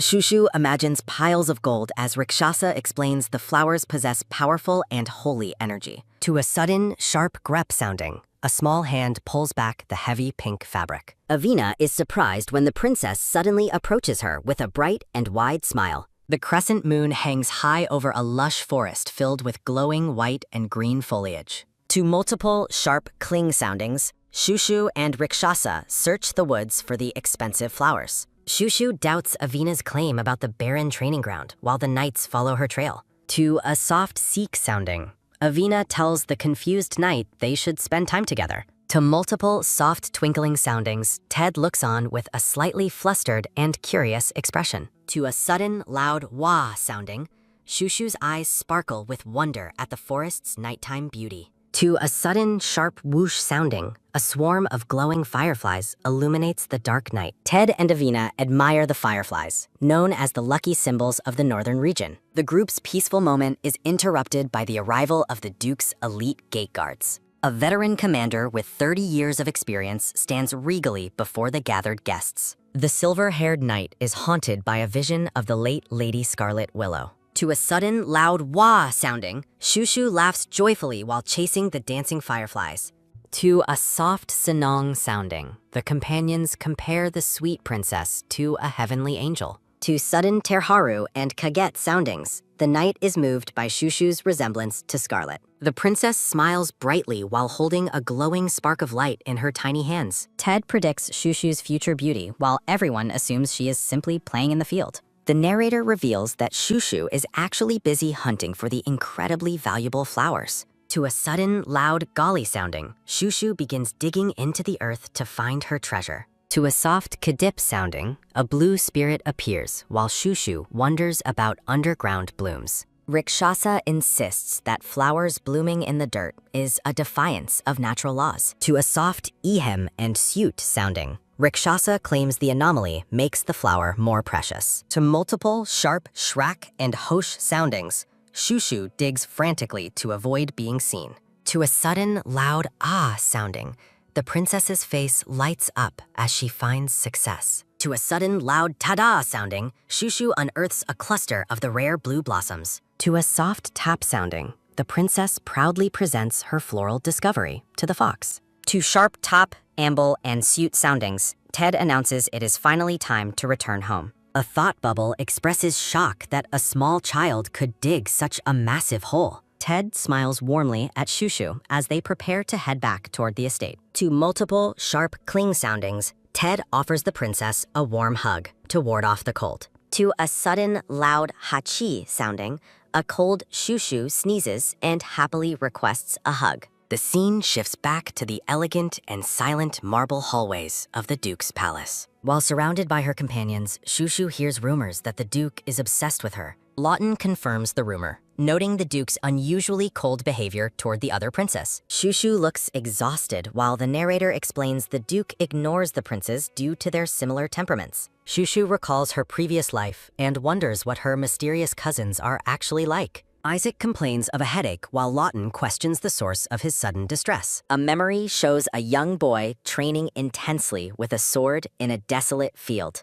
Lawton questions how the strongest knight could possibly feel overwhelmed by a small child. The vision of the young boy's past training continues as he stands amidst swirling dust. A woman with long brown hair stands gracefully in the doorway of the princess's bedroom. To a sudden, sharp grep sounding, the woman takes the tired princess into a warm embrace. The woman cuddles Shushu as Isaac watches the tender moment with a gentle smile. To multiple soft Z soundings, Shushu falls into a deep and peaceful sleep among flowers. The woman notices a delicate blue flower and wonders how it got into the room. To a soft set sounding, the woman places the rare blue flower next to the sleeping child. To a soft cling sounding, the flower begins to pulse with a faint, magical blue light. To a sudden, loud tring sounding, the Replia flower erupts in a blinding flash of energy. To a sudden, sharp deg sounding, Shushu is jolted awake by the overwhelming magical presence. To a sudden, loud talk sounding, Shushu cries out in pain as the intense heat surprises her. To a soft tuck sounding, the magical flower falls to the floor while continuing to glow. To multiple loud pat soundings, waves of divine energy ripple through the entire bedroom. To a sudden loud break sounding, the windows fly open as a powerful gale rushes inside. To a sudden loud whoosh sounding, Shushu wonders why she is the only one not blown away. The princess questions if this is magic and demands to know who is behind the chaos. To a sharp shh sounding, Rikshasa is stunned by the sudden manifestation of high-level divine power. Shushu angrily accuses the fox of giving her a bomb, while Rikshasa defends the flower's holiness. Shushu asks if the glowing item is a bomb, but Rikshasa clarifies it's a divine blessing. To a soft ah sounding, Shushu's eyes widen as a magnificent light fills her vision. The young princess wonders if the deputy high priest is responsible for this strange magical event. Rikshasa watches with an intense gaze as the magical reaction reaches its peak. Rikshasa explains that the Replia flower's ancient blessing is reacting to another powerful energy source. The small fox stares in awe as the room is transformed by a celestial presence. A massive and ethereal figure begins to manifest behind the small and confused princess. Shushu looks up in absolute astonishment at the divine being appearing in her room. A system notification announces that an unexpected stroke of luck has finally arrived. The figure is revealed to be a beautiful woman with a veil and long, flowing hair. A system notification confirms that Dimension Streamer Shushu has finally met the mysterious operator. The glowing system window repeats the announcement of Shushu's unexpected and grand fortune. The veiled operator towers over Shushu as the system confirms their monumental first meeting. The celestial woman floats gracefully in the air while Shushu watches from her bed. To a soft hic sounding, Shushu begins to sob as the situation becomes completely overwhelming. The operator finds amusement in Shushu's life, but the princess bitterly asks if her death is entertaining. Shushu sits alone in the center of the bed, bathed in a holy white radiance. The veiled woman chuckles at Shushu's distress while the princess trembles with nervous energy. Shushu wonders why none of the guards or servants have arrived despite all the noise. The tearful princess stares at the closed door, feeling isolated within the magical field. The operator asks if Shushu called her, leaving the young princess completely bewildered. To a soft set sounding, the operator claims picking the flower was a summons for her presence. The veiled spirit smiles warmly while admiring the glowing blue flower in her hand. The operator explains that Shushu's own blessing is reacting with the Replia flower's energy. The celestial woman declares she can monitor Shushu's life anytime while the princess stares back. The operator explains the flower's humble appearance while noting its uncanny resemblance to a gift pouch.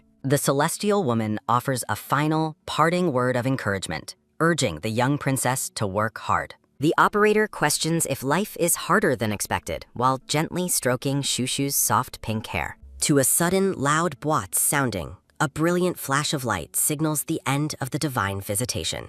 To a soft buzzing sounding, a dizzy Shushu collapses onto the bed beside the mysterious blue blossom. To a sudden, sharp sruk sounding, Rakshasa leaps onto the bed to check on his unconscious master. The bright full moon illuminates the empty room as the curtains flutter in the quiet nighttime breeze. Shushu wakes up and looks around at the wreckage, wondering how to explain the mess to Berg. To multiple loud brack soundings, someone begins pounding desperately on the locked bedroom door. To a sudden loud brack sounding, the frantic knights force their way in to rescue the princess. Ted stares in shock at the mangled door handle, wondering what kind of force could bend steel. To a low, menacing grrr sounding, the small fox stands guard to protect the exhausted girl. To a soft mundor sounding, the guards retreat while realizing the severity of the sudden security breach. To a sudden, sharp syuk sounding, Lawton arrives and orders everyone to move away from the princess. Shushu remains still and silent on the bed as an ominous shadow falls across the entire room. To sudden syut and jang soundings, Lawton regrets his panic when the formidable Duke Berg enters. To a sudden, sharp pazik sounding, Berg is haunted by a vision of a girl from his past. The Duke stands paralyzed by grief and shock as he stares at the sleeping child's pale face. Berg demands to know when the incident started, but the guards have no answers for him. To a sudden, sharp set sounding, the Duke's silhouette towers over the bed while Rakshasa growls. Berg sits beside his niece, ignoring the fox's hostility as he focuses entirely on the young girl. To a low, continuous grrr sounding, the fox remains wary of the Duke's next move. To a sudden, sharp syut sounding, the Duke gently gathers the small princess into his strong arms. Shushu's eyes flutter open as she wonders why her uncle looks so incredibly tense and worried. To multiple, soft deg soundings, the princess feels her uncle's heart racing with fear for her safety. Shushu looks at the broken furniture and worries that Berg might be angry about the destroyed room. Lawton is stunned to hear that their magical searches have found no evidence of a mysterious intruder. The knights confirmed that they cannot detect any physical or magical trace of a third party. Berg holds Shushu close, silently questioning if she could be the source of the room's destruction. Ted wonders if the girl's strange predictions and her new power are actually connected. To a sudden loud kaget sounding, Ted's eyes widen as he spots the object in Shushu's hand. The knight points frantically, alerting the Duke that the child is clutching something very mysterious. The group is stunned to realize that Shushu is holding a legendary and priceless Replia flower. Berg stares at the glowing blossom, unable to fathom how a child could possess such a treasure. To a soft tap sounding, the Duke orders his men to summon the head of the magic tower. Shushu is fascinated to realize that her uncle is actually carrying her to his own bedroom. To a soft set sounding, the Duke places her on his bed while she admires the room's order. The guards apologize, explaining that no one has seen the mysterious new head of the magic tower. Berg looks out the window with deep regret, wishing he had intervened in the tower's affairs sooner. A comical vision shows the mages of the tower celebrating the arrival of their long-awaited leader. Shushu recalls her knowledge of the Great Mage, the most powerful sorcerer in the entire region. The princess is stunned by the revelation that the legendary Great Mage is actually a young child. Historical records detail the tower's ancient duty to serve and protect the empire's royal bloodline. Shushu remembers her past life's desperate attempt to call for help before the kingdom fell. The memory turns dark as the princess recalls how the mage never arrived to stop the fires. She reflects on the pain of her past life, which could have been avoided with the mage's help. The image of a puppet on strings mirrors Shushu's feelings of helplessness in her previous existence. To a sudden, loud jang sounding, Lawton arrives with a doctor to examine the mysterious young girl. To multiple, sharp brrr soundings, the doctor is confused as the flower remains stuck to her hand. To a sudden, sharp grep sounding, the doctor admits defeat because Shushu's grip is impossibly strong. The mages and knights discuss how the princess refuses to let go of the mysterious flower. To a sudden, quick tap sounding, the red-haired Duke Berg steps forward and offers to try opening her hand himself. To a soft swoosh sounding, the Duke's large hand gently covers Shushu's small one, causing her grip to loosen instantly. To a sudden, loud wow sounding, the onlookers marveled at how easily she responded to her uncle's touch. Berg stares at the sleeping girl with a complex expression as he processes the claim that she feels safest with him. To multiple soft blink soundings, Shushu's eyes flutter open and she stares up at her uncle in confusion. To a soft smile sounding, the pink-haired princess gives a radiant grin and tells her uncle that she likes him very much. The princess tells Berg not to be sad, expressing her genuine delight with the gift he gave her. To a soft clench sounding, the Duke holds her close while the surrounding knights and servants are moved to tears. To a long, loud stretch sounding, Shushu wakes up fully and lets out a massive, refreshing yawn in her bed. To a low, rumbling growl sounding, the small fox spirit notes Shushu's quick recovery before demanding food for himself. Shushu looks at her fox companion with wide eyes, surprised by his sudden and intense hunger. The princess is absolutely stunned to learn from the fox that she has been unconscious for 4 straight days. Despite the shock of lost time, Shushu realizes she feels completely refreshed, as if she only slept for 1 night. To a sudden loud ding sounding, Shushu panics upon realizing she has missed out on 4 whole days of snacks. To a soft turn sounding, Shushu is startled to see her red-haired uncle standing nearby with a very grim expression. To a sudden, sharp ha sounding, the knight Ted is shocked to see the Duke looking so incredibly haggard. To multiple, loud step soundings, a brown-haired maid rushes to the bedside to greet the awakened princess. To a soft sniff sounding, the emotional maid explains just how deeply the Duke has been worrying about Shushu. Shushu is stunned to hear that her uncle has also gone without food or sleep for the past 4 days. Looking at her uncle's sharp jawline, Shushu wonders if the stress has caused him to lose weight. To a soft flick sounding, the princess asks her uncle if he is hungry and invites him to eat a meal together. Berg agrees to the meal, but gently suggests that Shushu should first acknowledge the tearful crowd gathered to see her. To a soft shine sounding, Shushu looks at the emotional faces of her guards and servants with a touched expression. A decorative frame captures Shushu's inner vow to repay the kindness of everyone who cares for her so deeply. The princess reflects on how her knowledge of the future will allow her to change many things for the better. To a sudden, sharp sounding, Shushu decides that her first priority must be dealing with the people from the temple. The scene shifts to a grand meeting room within the Northern Temple branch where a man sits on a throne. To multiple soft gasp soundings, a panicked priest rushes in to ask his superior if he has heard the news. Gale Gordon, the chief priest of the Northern Temple, is revealed as a dark-haired man with cold red eyes. A narrator explains that a shocking rumor regarding the princess is currently spreading through the entire northern region. The rumors claim the princess found the Replea flower and that it glowed with divine light in her hands. The narrator notes that while the Duke kept the incident a secret, the word managed to leak out anyway. Gale Gordon expresses disbelief that a supposedly unlucky child could ever possess such a high level of divine power. To a sudden, loud bang sounding, the chief priest slams his hand on the armrest while questioning the validity of the reports. To a soft tsk sounding, Gale stares with an intense gaze. Gale stares with an intense gaze, realizing that the incredible reports are actually true. Gale notes that Shushu gave the flower to the Duke as a gift, which Berg now wears on his lapel. Gale mentions that they have already received orders from the Empire regarding what to do with the princess. Gale reminds his subordinate that the Willow family possesses dragon blood and has never manifested divine power before. A decorative frame asks whose blood Shushu carries if she possesses such powerful divine energy. A vision shows the princess alongside a golden-haired man, suggesting a connection to the royal family. The narrator explains that the imperial family are considered descendants of gods and naturally possess divine strength. To a sudden, sharp "heh" sounding, Gale Gordon displays a sinister, fanged grin as a dark plan forms. To multiple, loud ha soundings, Gale chuckles maniacally as he plots to kidnap the princess to gain the emperor's favor.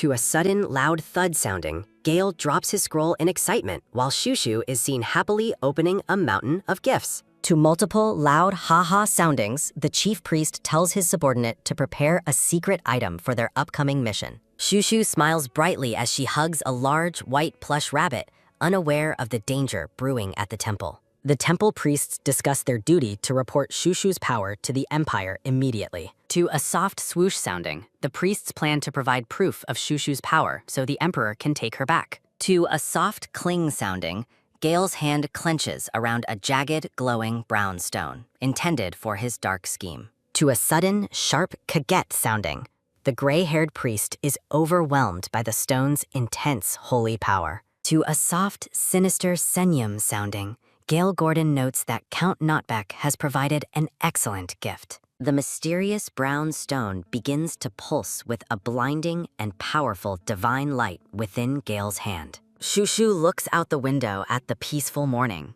unaware of the temple's shifting and dangerous plans. The princess notices the gathered servants and guards, deeply touched by their obvious and heartfelt concern for her. Shushu turns her attention toward her stoic uncle, sensing the heavy and complex weight of his silent thoughts. Duke Berg remains motionless, his gaze fixed forward as he prepares to address the arriving and eager nobles. Marquis Amanta suggests offering a blessing after hearing the incredible rumors regarding the young princess's newfound power. Rubis remains suspicious, questioning why such a high-level inspection would be called so suddenly and without warning. Glowing visions of the Raplia flowers emphasize how quickly news of the miraculous discovery is spreading everywhere. Marquis Amanta apologizes for his sensitivity, while the Duke questions Rubis about his lingering and obvious hesitation. Berg sits alone in his grand chair, deep in contemplation regarding the temple's upcoming and unavoidable visit. The red-haired Duke closes his eyes for a moment,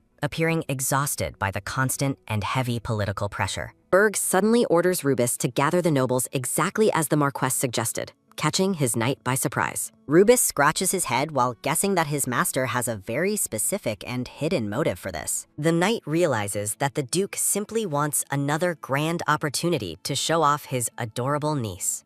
Shushu appears exceptionally radiant and cheerful as she is surrounded by beautiful flowers and a shimmering magical atmosphere. To a sudden loud jang sounding, Shushu is greeted by a massive and towering mountain of colorful gifts. To a soft, joyful wah sounding, the maid explains that the knights and commoners all sent these gifts. To a quick, rhythmic lompot sounding, Shushu jumps with excitement but worries about the commoners' excessive and costly spending. Shushu is encouraged to believe in herself and accept the people's love. To a soft suit sounding, the maid picks up the princess and says the Duke is waiting for breakfast. To a low, intimidating grue sounding, Berg's intense and dark aura fills the dining room as he waits. To a sudden, sharp deg sounding, Shushu wonders if she committed a grave mistake because the atmosphere is terrifying. The Duke asks Shushu if she is willing to meet the chief priest Gale Gordon from the Northern Temple. Shushu recalls that Gale was a corrupt man who sold divine powers for profit in her past life.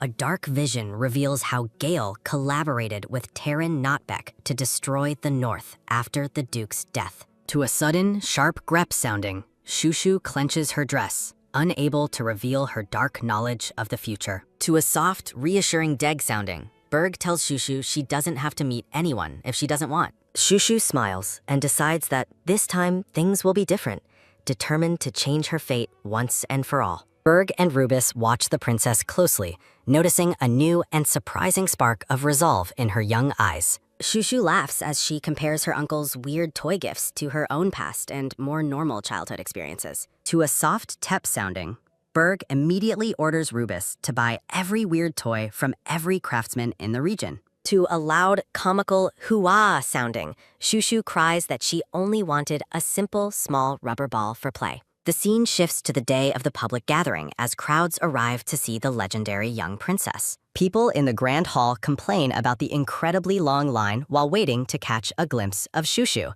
Shushu gives a radiant grin, expressing her genuine excitement to finally meet the people who have supported her so. To multiple, sharp test soundings, Rubis uses a megaphone to order the crowd to look at the floor. Everyone's attention is focused on a mysterious and plain box sitting on the carpet in the middle of the room. To a sudden, loud ha sounding, the priests and knights are shocked by the unexpected items found within the boxes. To multiple, loud jang soundings, it is announced that the boxes contain enchanted, fluffy bracelets to protect the princess's safety. Gale Gordon and his fellow priest examine the strange items, looking deeply confused by the Duke's unusual and specific request. A narrator notes that the priests arrived earlier, but were forced to wait in the long line with everyone else. The priests are absolutely stunned by the massive crowd and the chaotic and overwhelming atmosphere of the public event. To a sudden, sharp cluck sounding, Duke Berg formally greets the priests as the undisputed ruler of night and winter. A priest questions the Duke's demand, wondering why the holy representatives of the temple are being asked to wear bracelets. To a low, sharp tsa sounding, Berg stares with a cold and piercing gaze while citing the strict imperial laws. Gale Gordon maintains a polite but obviously false smile as he processes the Duke's firm and non-negotiable legal demands. Rubis continues to use the megaphone to address the crowd, his expression completely blank and focused on his duty. Duke Berg crosses his arms and warns that speaking directly is forbidden, and anyone who violates this rule will be expelled. A man with light brown hair questions the logic of using the Duke as a translator for the event. Holding a megaphone, Rubis confirms that this specific arrangement was a direct order from the Duke himself. Duke Berg looms over the sweating, black-haired Gale Gordon, questioning if he understands the princess's superior status. Inside the room, the purple-haired maid informs little Shushu that the priests will be the first to enter. To a sudden, sharp creaking sounding, the massive wooden doors swing open to admit the guests. To a soft, low creaking sounding, Shushu's eyes widen as she sees the approaching group. A group of embarrassed priests enters while wearing fluffy white sheep costumes, leaving Shushu utterly baffled by the sight. To multiple, soft, shivering soundings, the priests tremble in humiliation while wondering whose ridiculous idea it was to dress them so. Shushu stares at the row of sheep-costumed men, questioning if this is a strange new fashion trend or something else. To a sudden, sharp staring sounding, Gale Gordon's intense red eyes peer through his mask, making Shushu feel quite uneasy. The priests stand frozen in the middle of the room, looking completely overwhelmed by the absurdity of their situation. A narrator explains that the priests are stunned because they are seeing Shushu's incredible and radiant beauty for the first time.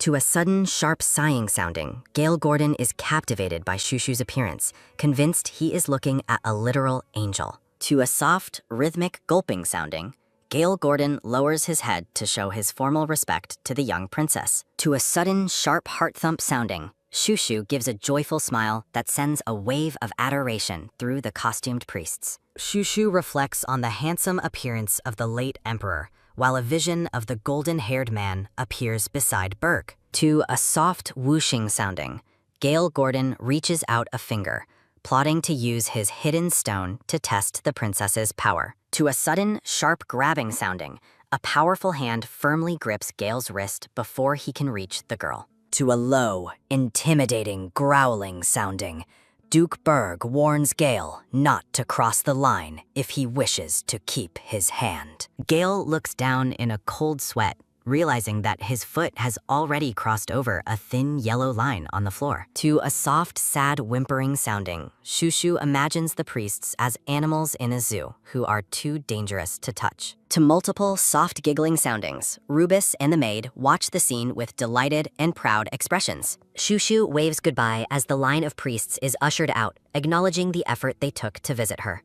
Gale clenches the glowing, jagged stone in his hand, determined to carry out his plan despite the Duke's interference. To a sudden, sharp throbbing sounding, Shushu is hit by a painful headache and struggles to stay upright in her chair. Gale Gordon is left speechless as he realizes he cannot sense even a trace of divine power coming from Shushu. To a sudden, sharp heart thump sounding, the black-haired priest is struck by a wave of disbelief regarding the princess's lack of energy. To a soft, dizzy, swaying sounding, Shushu's head lolls as her vision blurs from the intense and sudden pain. Shushu collapses forward as the room begins to spin, her thoughts lingering on whether Gale is responsible for her suffering. To a soft thudding sounding, the maid rushes forward to catch the falling princess while Rubus prepares to call for a doctor. An official announcement booms through the hall, stating that the princess is exhausted and the gathering is officially over. Duke Berg turns to Rubus with a dark expression,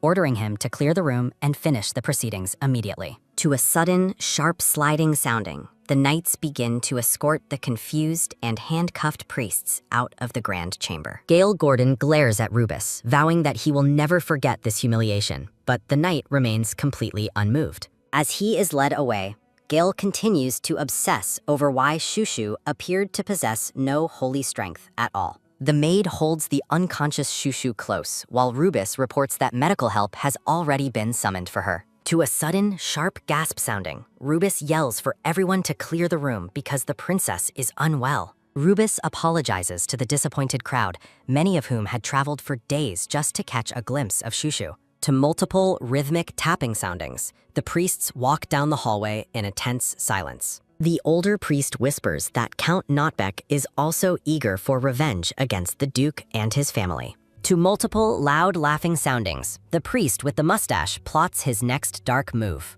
The scene shifts back to the palace where Berg and his loyal subordinates discuss the fallout of the day's events. Gale Gordon approaches the Duke with a fake smile, claiming he is truly amazed by what he witnessed during the visit. To a sudden, sharp heart thump sounding, Gale states his intention to bring the princess under the protection of the Great Temple. To multiple, loud laughing soundings, Gale chuckles as he explains that divine power must reside within the temple for world peace. To a sudden, sharp whooshing sounding, Duke Berg's patience snaps, and he reaches for the sword at his waist. To a sudden, sharp metal clinking sounding, Berg holds his blade directly against Gale's throat, silencing the priest instantly. Berg stares with a murderous gaze, declaring that he will never allow his niece to be taken to any temple. The mustachioed Marquis tries to intervene, arguing that even the Emperor must respect the laws regarding those with divine power. Berg looms over the Marquis, questioning if he is truly suggesting that the Duke cannot handle his own family affairs. Duke Berg watches the priests,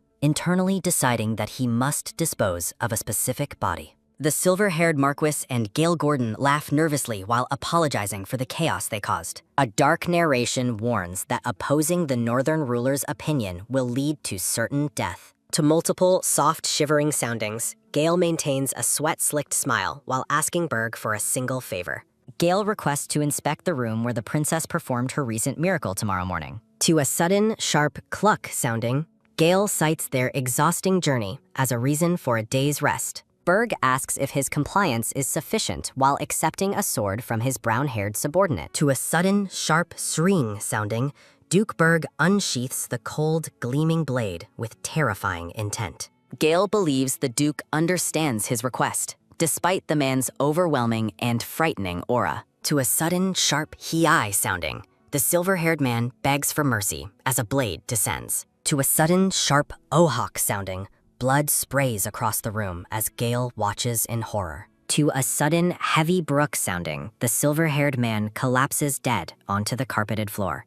Berg stares at his bloodied weapon, deciding to punish the man before giving his final answer. To a soft, metallic tuck sounding, Berg looms over Gale, chillingly acknowledging the priest's presence. Duke Berg orders the knights to prepare lodging for the remaining priests immediately. To multiple soft shivering soundings, Gale trembles violently while thanking the Duke for his mercy. To a soft, rhythmic tap sounding, Berg and Rubus walk away from the pool of blood. Berg commands that the priests be housed at the castle's edge and expelled by tomorrow. To a low, sharp tsa sounding, the Duke's blood-spattered face reveals a truly murderous gaze. A trio of carriages departs through the palace gardens under the bright afternoon sun. To multiple, heavy brack soundings, Gale asks Lieutenant Rubus about their destination during the carriage ride. Gale reflects on being sent to a remote villa despite remaining within the castle grounds. To a soft, rhythmic klotak sounding,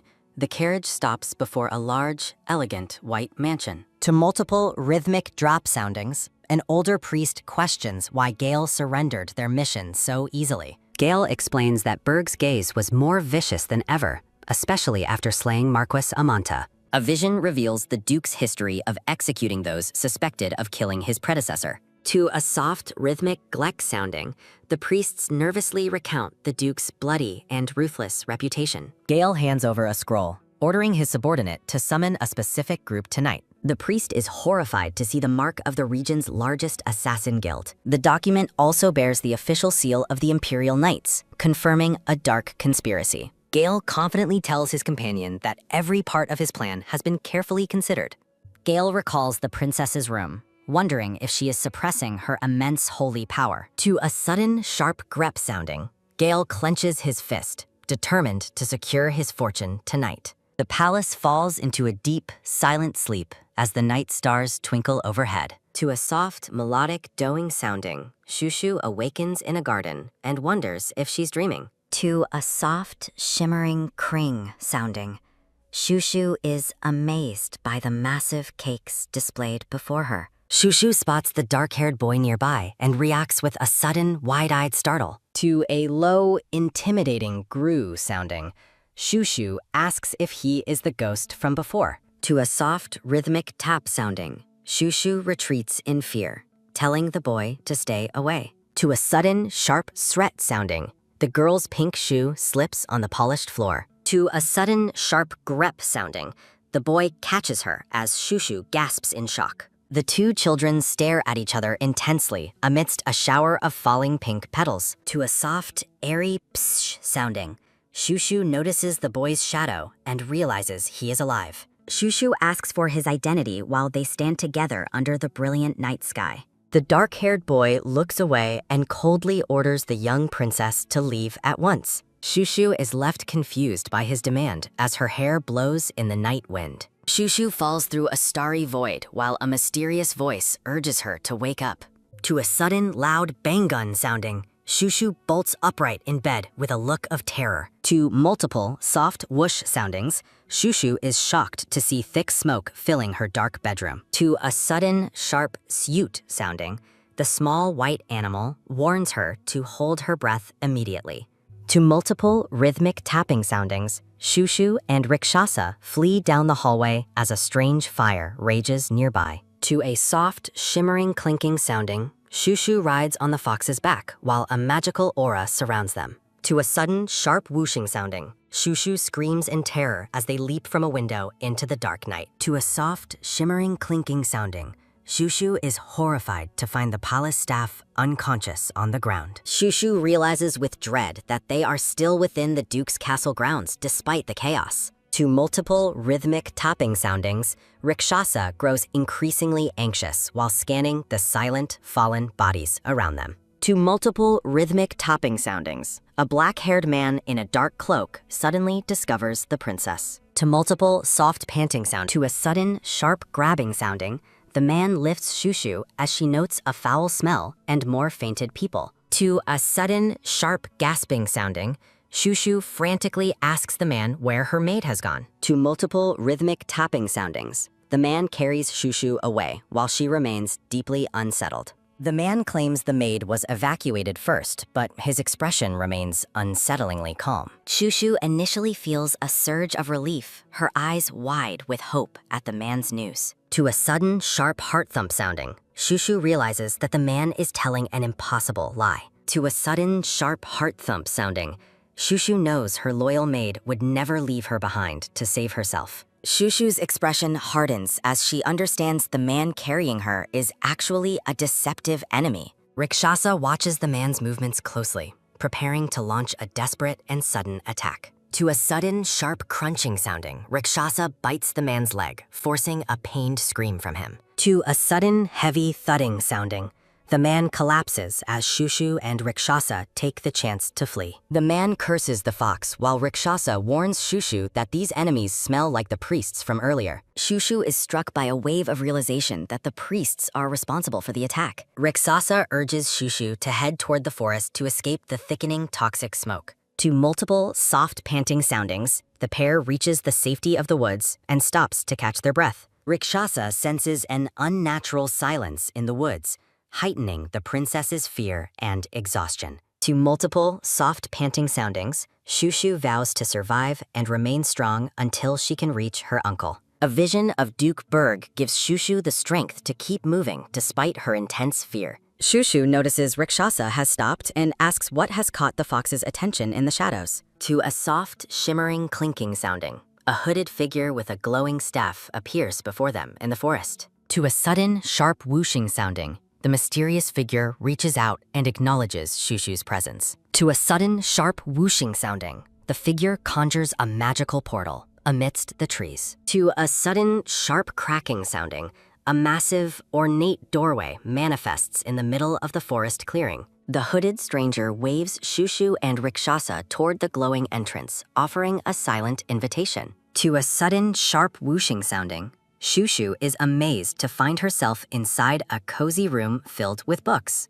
To a sudden, sharp sliding sounding, Shushu is bundled into a warm blanket with a hot drink by the stranger. To a sudden, sharp sliding sounding, the mysterious figure begins to lower his white hood. A beautiful boy with pale green hair and bright eyes is revealed to the startled princess. To a sudden, soft thudding sounding, Shushu's initial confusion vanishes as the boy speaks to her. To a soft, shimmering clinking sounding, Shushu is captivated by the boy's ethereal and stunning appearance. To a sudden, sharp grabbing sounding, Shushu thanks the boy while clutching the warm mug tightly. Shushu wonders if the boy is keeping his identity a secret despite his kindness toward her. To multiple, soft swallowing soundings, Shushu drinks the tea and suddenly notices her host has vanished. To a soft, airy whooshing sounding, Shushu is left alone on the sofa, bewildered by the boy's disappearance. Shushu shudders in fear, terrified that her mysterious savior might have actually been a ghost. The boy's magic lingers in the air, a sign that his pure intentions protected the girl. To multiple, soft shivering soundings, Shushu and Rakshasa huddle together as the night's chill sets in. To a sudden, sharp grabbing sounding, Shushu begins to cry, desperately wishing she were back home. Shushu reflects on the beautiful boy, regretting that she didn't get to thank him properly for his help. The crescent moon shines brightly over the forest, watching over the lost and exhausted princess. To a low, sharp crackling sounding, a knight searches the woods with a torch, calling for Shushu. The knight finally discovers the princess, pleading with her to answer as he rushes forward. To multiple, rhythmic drap soundings, the red-haired man directs his knights to search a different area. To a sudden, sharp bang-gun sounding, Shushu awakens with a start after hearing a familiar voice nearby. Avina tracks a magical scent, while Shushu becomes certain her uncle's voice is coming from the trees. To a soft, rhythmic humph sounding, Shushu huddles with Ivina in the grass while remaining hidden. To a sudden, loud teriak sounding, Shushu screams out for her uncle at the top of her lungs. To multiple, soft hosh soundings, the red-haired man stands breathless and weary in the thick woods. To a soft, shimmering senyum sounding, the man smiles warmly while calling out to Shushu in relief. To a soft, shimmering cling sounding, Shushu's eyes sparkle with tears as she finally sees her protector. Shushu reflects on how her uncle's usually cold and flat voice now sounds unexpectedly kind and friendly. To multiple, soft hicks soundings, Shushu begins to cry as her terrifying ordeal finally comes to an end. To multiple, rhythmic drap soundings, Shushu runs toward her uncle with a loud and desperate cry. To a sudden, soft pellic sounding, The man embraces Shushu and asks for her sincere forgiveness. Berg holds the young girl close, silently reflecting on his own failures as her guardian and uncle. Berg orders his knights to return home while Avina rests and the soldiers stand at attention. Berg carefully treats Shushu's leg injury, warning her that the application might sting her quite a bit. To multiple soft set soundings, Berg bandaging the wound and tells Shushu to remain completely still. To multiple soft cling soundings, Shushu asks a shy question with wide, glistening eyes toward her uncle. To multiple soft ting soundings, Berg allows her request and encourages her to speak slowly and calmly. To a sudden, sharp gyut sounding, Shushu nervously begins to recount the events from earlier this afternoon. Berg gently pats Shushu's head while offering a quiet and sincere apology for all her suffering. Shushu asks if her uncle really used her nickname while he prepares to summon her nanny. To a soft, shimmering senyum sounding, Shushu happily recalls the first time he ever called her by name. To a soft, shimmering senyum sounding, Berg notes that addressing family members by name is perfectly normal. A peaceful atmosphere surrounds the pair as they share a quiet and long-awaited moment of bonding. Within the council chambers, the knights worry about the Duke's unusually intense and protective behavior. The elder questions why they fear bloodshed when the princess's safety is the highest priority. To a sudden, heavy blar sounding, Lawton's unexpected fury surprises those who previously knew him as gentle. To multiple, heavy blar soundings, the council's shared rage creates an oppressive and fiery aura in the room. To a sudden, sharp talk sounding, Berg arrives and takes his place at the head of the table. To a sudden, loud brack sounding, Berg slams the table while discussing matters in the Northern Territory. To a sudden, sharp dag sounding, Berg's declaration of total war against any conspirators leaves everyone stunned. To a sudden, sharp set sounding, Rubis mentions that several enemies were successfully captured alive during the chaos. The scene shifts to the Dark Palace dungeons where hooded prisoners await their inevitable and brutal interrogation. Berg asks Rubis for clarification regarding his specific concerns for Shushu's future and well-being. A vision outlines the dire political consequences and the risk of imperial intervention if they proceed rashly. Rubis expresses his fear that a full-scale war would only put Shushu in even greater danger.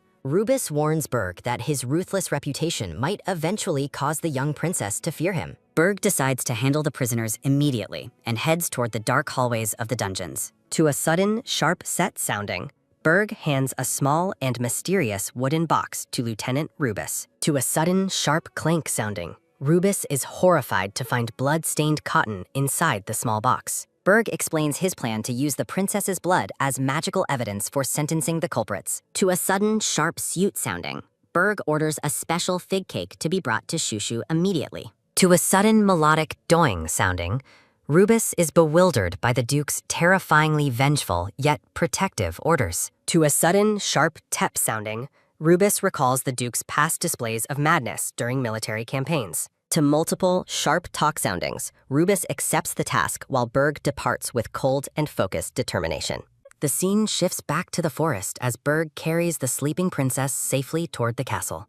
Berg gazes down at Shushu, his protective nature evolving into a new and fierce obsession. Shushu sits at grand dining table, prepared to enjoy a massive feast of cakes and sweets. To a soft, rhythmic tap sounding, Rubis arrives to check on the dining princess during her meal. To a sudden, cheerful ta-da sounding, Shushu gleefully presents the special cake her uncle ordered for her. Shushu asks Rubis about the fate of the villains. To a soft, sharp clicking sounding, Rubis apologizes to the princess, while Shushu quickly dismisses his concerns. Shushu recalls the toxic smoke filling her room as a dangerous threat that incapacitated everyone. Rubis explains that the magic smoke required special power to detect, allowing it to bypass their defenses. Rubis reveals that the orchestrated chaos surrounding the Duke was a costly and precise strategic diversion. Shushu eats cake while concluding that the Emperor is the mastermind behind the persistent attacks. To a soft, rhythmic munching sounding, Shushu wonders if her uncle shares her suspicions about the Emperor's involvement. To a sudden, sharp rustling sounding, the Duke tells a prisoner to wake up while donning his gloves. To a low, rhythmic dragging sounding, Berg informs the prisoner that his fleeing accomplices have all been killed. To multiple, soft, shivering soundings, the Duke sits ominously while the captive prisoner trembles in absolute terror. To a soft, rhythmic nodding sounding, Berg orders the hooded prisoner to answer only with movements of his head. To a sudden, sharp buzzing sounding, the Duke conjures truth magic to ensure the prisoner cannot tell a single lie. To a sudden, sharp rustling sounding, the knights discover the last prisoner is dead, complicating their search for the mastermind. To a sudden, sharp sliding sounding, Berg gazes at his bloodied gloves, noting Shushu's suffering was far greater. The imprisoned priest demands to know why his subordinates were locked up despite their supposed innocence. The black-haired man laughs nervously while claiming the Duke lacks the authority to fire him from the temple. To a sudden, sharp thumping sounding, Berg's gaze narrows as he mentions the attempt to harm the princess last night. To a sudden, loud slamming sounding, Berg reveals that Gil's subordinates are not in prison but are actually dead. A dark vision illustrates the brutal end of the priest's subordinates, leaving no survivors from the attack. Gil Gordon stands frozen with shock as the full weight of his situation sets in. Gil screams that the temple will retaliate against the Duke for doubting his loyalty and killing his men. To multiple, sharp, rustling soundings, Berg tosses a stack of incriminating documents toward the terrified Gil Gordon. Gil's heart sinks as he realizes the Duke has obtained the secret list of his illegal bribe accounts. To a sudden, heavy thudding sounding, Gil falls to his knees while desperately trying to maintain his composure. Gil Gordon begs for mercy, offering a valuable suggestion in exchange for his survival and immediate resignation. To multiple, soft, shivering soundings, Gil offers a list of anti-imperial conspirators to prove his worth to the Duke. To a sudden, sharp, reaching sounding, Gil Gordon pledges his eternal service to the Duke from his knees. To a sudden, heavy thudding sounding, Berg delivers a brutal kick that leaves Gil Gordon gasping in agony. To a sudden, sharp, sliding sounding, Berg warns Gil that he only remains alive because of the princess's mercy. To a sudden, sharp, crunching sounding, Gil screams as the Duke inflicts a final, painful lesson upon him. Berg orders Gil to write a full confession for the temple, effectively purging the corrupt northern leadership. To a soft, rhythmic splashing sounding, Rubis asks why the Duke chose to leave Gil Gordon alive. Rubis understands that sparing Gil protects Shushu from being held responsible by the powerful Great Temple. To multiple, soft wiping soundings, Berg cleans his hands, stating his actions were to secure the princess's future home. A vision shows the blonde emperor manipulating pawns on a chessboard, representing his control over the political landscape. To a soft, shimmering, sparkling sounding, Berg declares that protecting the child is far more important than his anger. Rubis is struck by the depth of the Duke's foresight regarding the princess's long-term safety. The narrative questions if Shushu can handle the long-standing issues awaiting her at the main imperial castle. The shadows of 3 young masters represent the complex social challenges Shushu will soon have to face. 2 days pass as the scene shifts to the towering and majestic walls of the main castle. To multiple, loud cheering soundings, Shushu peers out at the massive crowd gathered to see her departure. The nanny confirms the crowd's excitement, while Shushu asks if they all came just to see her. Shushu imagines telling her uncle about dragons and her adventures once they reach the safety of the castle. Shushu reflects on her hidden knowledge of imperial secrets gained from her previous life as a puppet emperor. Shushu thinks intensely about acting like a normal child to avoid making her uncle suspicious of her. The nanny asks if Shushu is ready to depart, and the princess eagerly gives her enthusiastic approval. Shushu is amazed by the adoring fans holding banners that praise her beauty and star-like presence. Shushu and Rikshasa are bewildered by the crowd's sudden and complete silence as they pass by. To multiple, soft-looking soundings, the nanny explains the Duke ordered immediate expulsion for anyone making noise. To multiple, soft, giggling soundings, Rikshasa finds the Duke's overprotective and jealous behavior toward the fans quite hilarious. Rikshasa asks Shushu if her uncle is jealous of the many fans adoring her. To a soft, quiet fa sounding, Shushu dismisses the notion of her uncle being jealous. To a low, rhythmic gru sounding,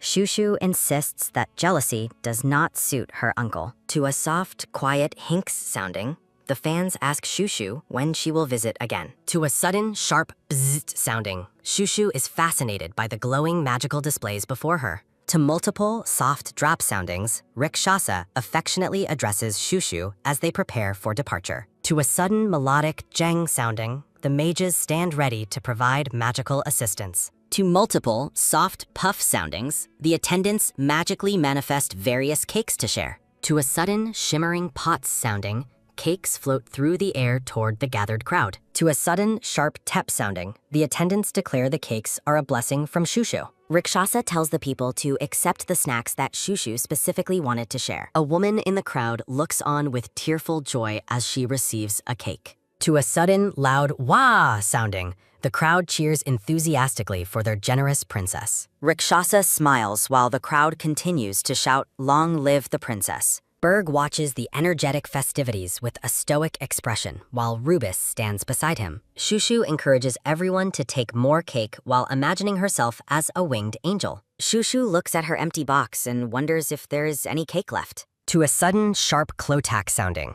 Berg observes Shushu's selfless nature with quiet concern.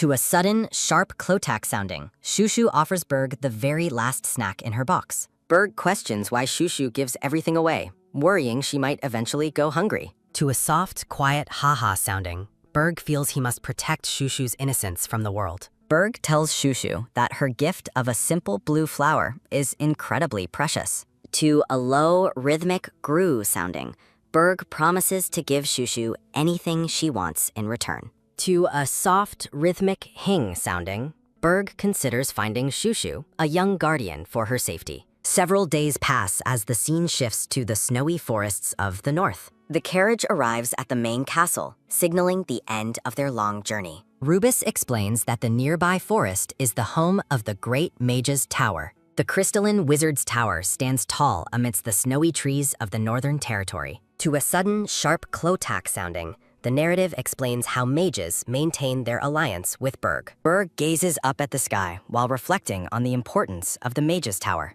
To a sudden, loud wah sounding, Shushu is captivated by the beautiful and magical northern landscape. Shushu recalls a mysterious boy who once saved her, wondering if he is a mage. Shushu thinks about the kind, green-haired boy she met during her past trials.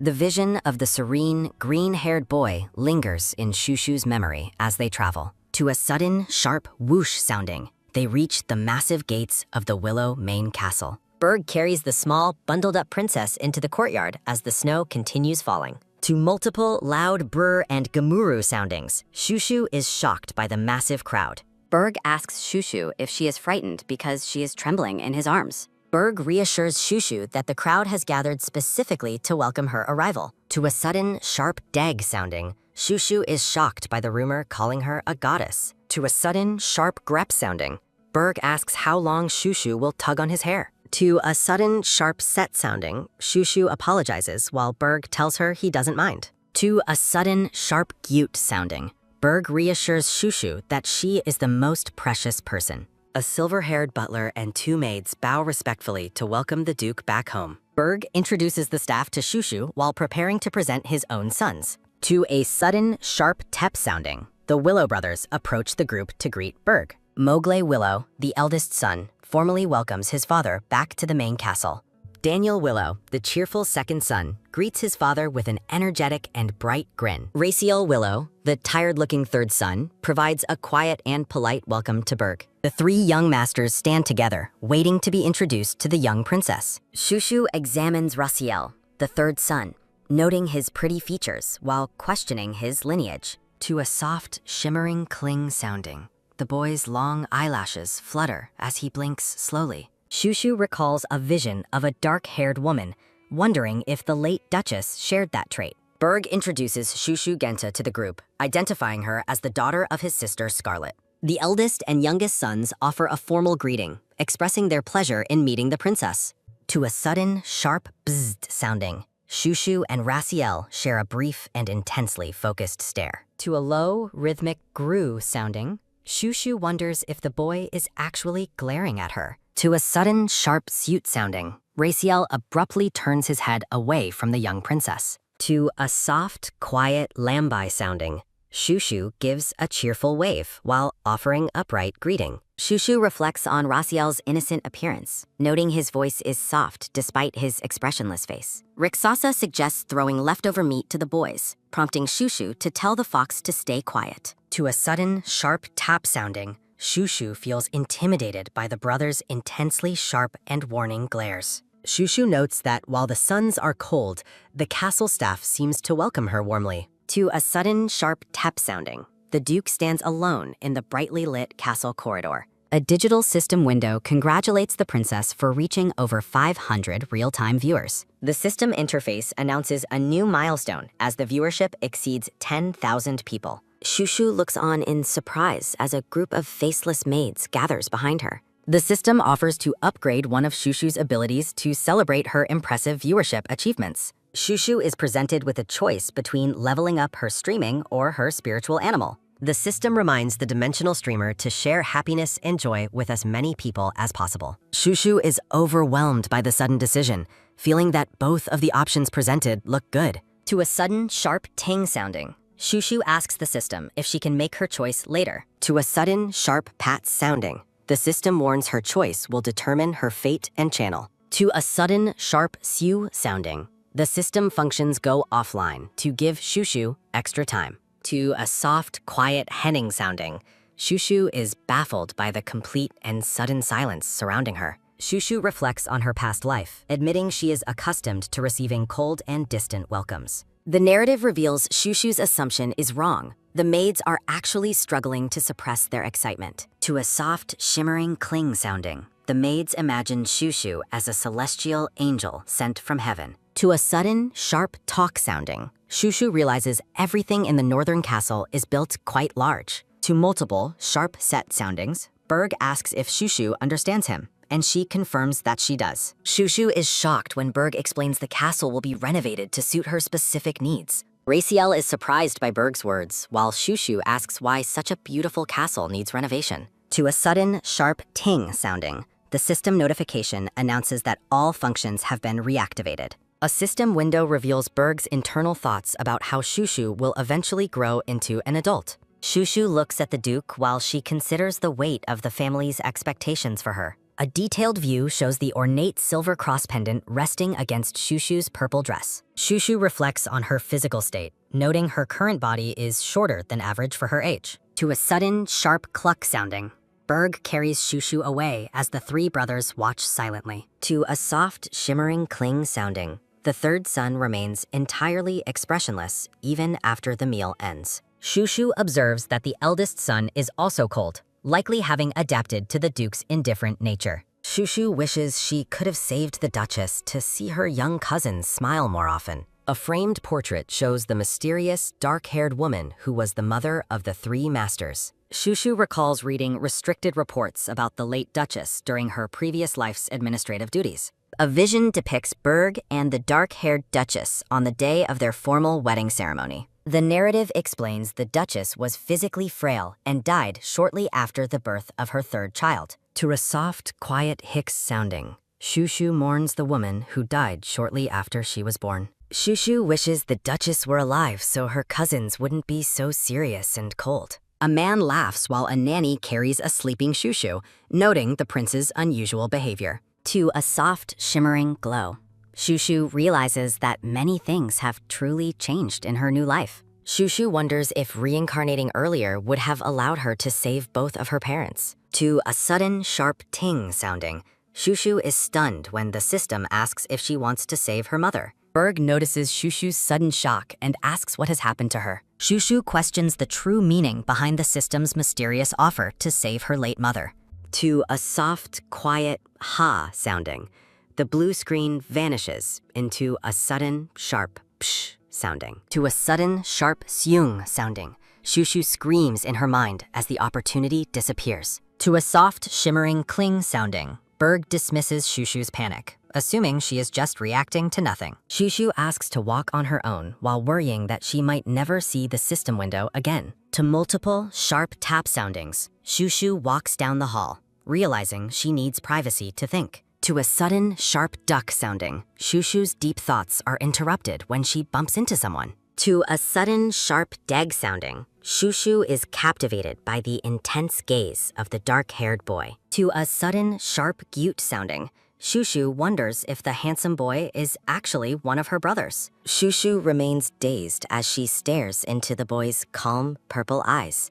To a sudden, sharp tsa sounding, the dark-haired boy looks down at her with a heavy, cold expression. Shushu is overwhelmed by the boy's terrifying presence, assuming he is furious with her. Berg breaks the tension by asking Shushu if she wants to be carried again, which she accepts. To a sudden, sharp cluck sounding, Berg orders the boy to meet him later in the study. The dark-haired boy reflects on how small Shushu is compared to his own strength. To a low, rhythmic gru sounding, the boy wonders if the tiny princess would break if he touched her. To a sudden, loud wah sounding, Shushu is amazed by the massive size of her new bedroom. To a soft, rhythmic empuk sounding, Shushu and her fox dive onto the incredibly soft bed. To a soft, quiet nyaman sounding, Shushu finds the luxurious bed exceptionally comfortable. Shushu realizes it is finally time to make her decision regarding the system's upgrade options. To a sudden, sharp ting sounding, the system window presents the choice between streaming and animal upgrades. The interface awaits Shushu's final decision on which path to level up first. Shushu considers the benefits of a higher streaming level for attracting a larger audience. To a sudden, sharp suit sounding, Shushu and Rikshasa wonder about the actual utility of leveling up. To multiple, sharp soundings, Shushu imagines her fox evolving from a weak creature into a powerful guardian. Shushu concludes that a stronger Rikshasa would be useful for surviving the dangerous events to come. Shushu feels conflicted as she remembers the streaming level allows her to read the Duke's thoughts. To multiple, sharp soundings, Shushu reaches out and makes her final selection on the system screen. To a sudden, loud brack sounding, Shushu is startled by a violent noise against the window. To a sudden, sharp srack sounding, Shushu trembles while wondering if a ghost has entered her room. To a sudden, sharp duck sounding, a shadowy hand appears on the glass, terrifying the young princess. To a sudden, loud wah sounding, Shushu screams and dives under her pillow to hide. To a soft, quiet henning sounding, a heavy silence falls over the ornate bedroom once again. Shushu cautiously peeks from under her white pillow to see if the threat has vanished. Seeing no one there, Shushu assumes the child's shadow she saw was just a trick of her eyes. Shushu is reminded of the two mysterious boys who helped her during her past trials. Shushu decides she must ask her staff about the boys while Rikshasa watches her curiously. To a sudden, sharp kaget sounding, the dark-haired boy asks why she is so shocked to see him. To a soft, quiet huffed sounding, Shushu notes the boy's pouty face is identical to the Duke's. The boy mocks Shushu for being a coward, but she quickly denies his claim. Shushu realizes the boy wasn't a ghost, but the person who just climbed through her window. The boy boasts about his bravery and how simple it was to scale the castle wall. To a low, rhythmic, to a soft, quiet sounding, the two children share a long and silent stare down. To a soft, quiet Mundor sounding, Shushu is confused as the boy suddenly backs away from her. To multiple, sharp drop soundings, the boy begins running toward the other side of the room. Shushu and Rikshasa are completely baffled by the boy's strange and sudden behavior. To a sudden, sharp lompat sounding, the dark-haired boy leaps high into the air toward the bed. To a sudden, sharp duck sounding, Daniel leaps high into the air toward the bed. To multiple, sharp soundings, the dark-haired boy and Shushu tumble onto the soft mattress. To a sudden, sharp pots sounding, Shushu and her fox celebrate their successful landing. To multiple, sharp suit soundings, Daniel is frustrated that Shushu remains entirely unfazed by his prank. To a sudden, sharp syet sounding, Daniel storms off while Shushu asks why he is leaving. A system window reveals Daniel's inner conflict about his unintended kindness toward the young princess. To a sudden, sharp syut sounding, Daniel struggles to understand why Shushu views his behavior as good. To a soft, quiet astaga sounding, a maid finds Shushu and her fox pretending to be asleep. The next morning, Shushu and her fox enjoy a snowy walk outside the massive castle. To a soft, shimmering cling sounding, The maids are completely overwhelmed by Shushu's adorable morning happiness. Rubus calls out to the princess as she explores the snowy grounds with the castle staff. To multiple, sharp Anguk soundings, Rubus politely offers to guide Shushu through the nearby snowy hills. Rubus explains the Duke's noble mission of protecting the northern border from dangerous invading monsters. To a sudden, sharp tap sounding, Rubus describes how the family's combat strength is inherited through generations. Shushu notes that Rubus is a talented storyteller, making his historical explanations engaging and easy to understand. The story reminds Shushu of her past father gently stroking her head while she slept. A warm vision shows her past father reading under a tree, wishing for a family reunion. Rubus directs Shushu's attention toward the vast snow-covered mountains and forests surrounding the Duke's estate. Rubus warns the princess to avoid the mountains, as terrifying monsters frequently appear in those regions. Rubus explains the Duke's residence is intentionally close to the monster forest to better protect local citizens. To a soft, quiet Jemberut sounding, Shushu pouts while wondering why she is the only weak one. To a sudden, sharp Hachi sounding, Rubus suggests returning to the castle as the winter worsens. To multiple, sharp drop soundings, Rubus carries Shushu inside while Raciel runs down the grand staircase. To multiple, sharp drop soundings, Raciel loses his balance while rushing with a large stack of books. To a sudden, loud gadubrak sounding, Raciel falls hard onto the carpeted floor, scattering his heavy books. To a sudden, sharp plaque sounding, Raciel rudely slaps away the hand of a maid trying to help. To a sudden, sharp set sounding, Shushu realizes Raciel's face is red with embarrassment rather than physical pain. To a soft, quiet sounding, Shushu decides she must be the one to approach the upset boy. Raciel remains on his knees, looking frustrated and ashamed as he clutches a single blue book. Shushu walks over to the fallen boy while he watches her with a surprised and dazed expression. To a soft, shimmering senyum sounding, Shushu offers her hand and asks the boy to take it. To multiple, sharp focus soundings, Shushu kneels down to carefully inspect Raciel's small, scraped knee. To a soft, shimmering senyum sounding, Shushu celebrates because the boy's minor injury will heal quickly. To a sudden, sharp pungut sounding, Raciel asks the princess if her own body is hurt from falling. Shushu brightly explains that she is perfectly fine because she falls down very often during her adventures. To a sudden, sharp ta-top sounding, Raciel stares intensely at Shushu and bluntly tells her she is beautiful. To a soft, quiet ha-ha-ha sounding, Shushu laughs after the young boy compares her to a celestial angel. To a soft, shimmering senyum sounding, Raciel smiles and admits he has never been told such kind words. To a soft, shimmering cling sounding, Shushu is overwhelmed by how incredibly cute the boy looks when smiling. Shushu apologizes for her earlier behavior, and Raciel asks if she wants to see his entire book collection. To a sudden, sharp grep sounding, Raciel tightly clutches his research book as he prepares to share it. The two children share a close and curious look as Raciel prepares to reveal his secret findings.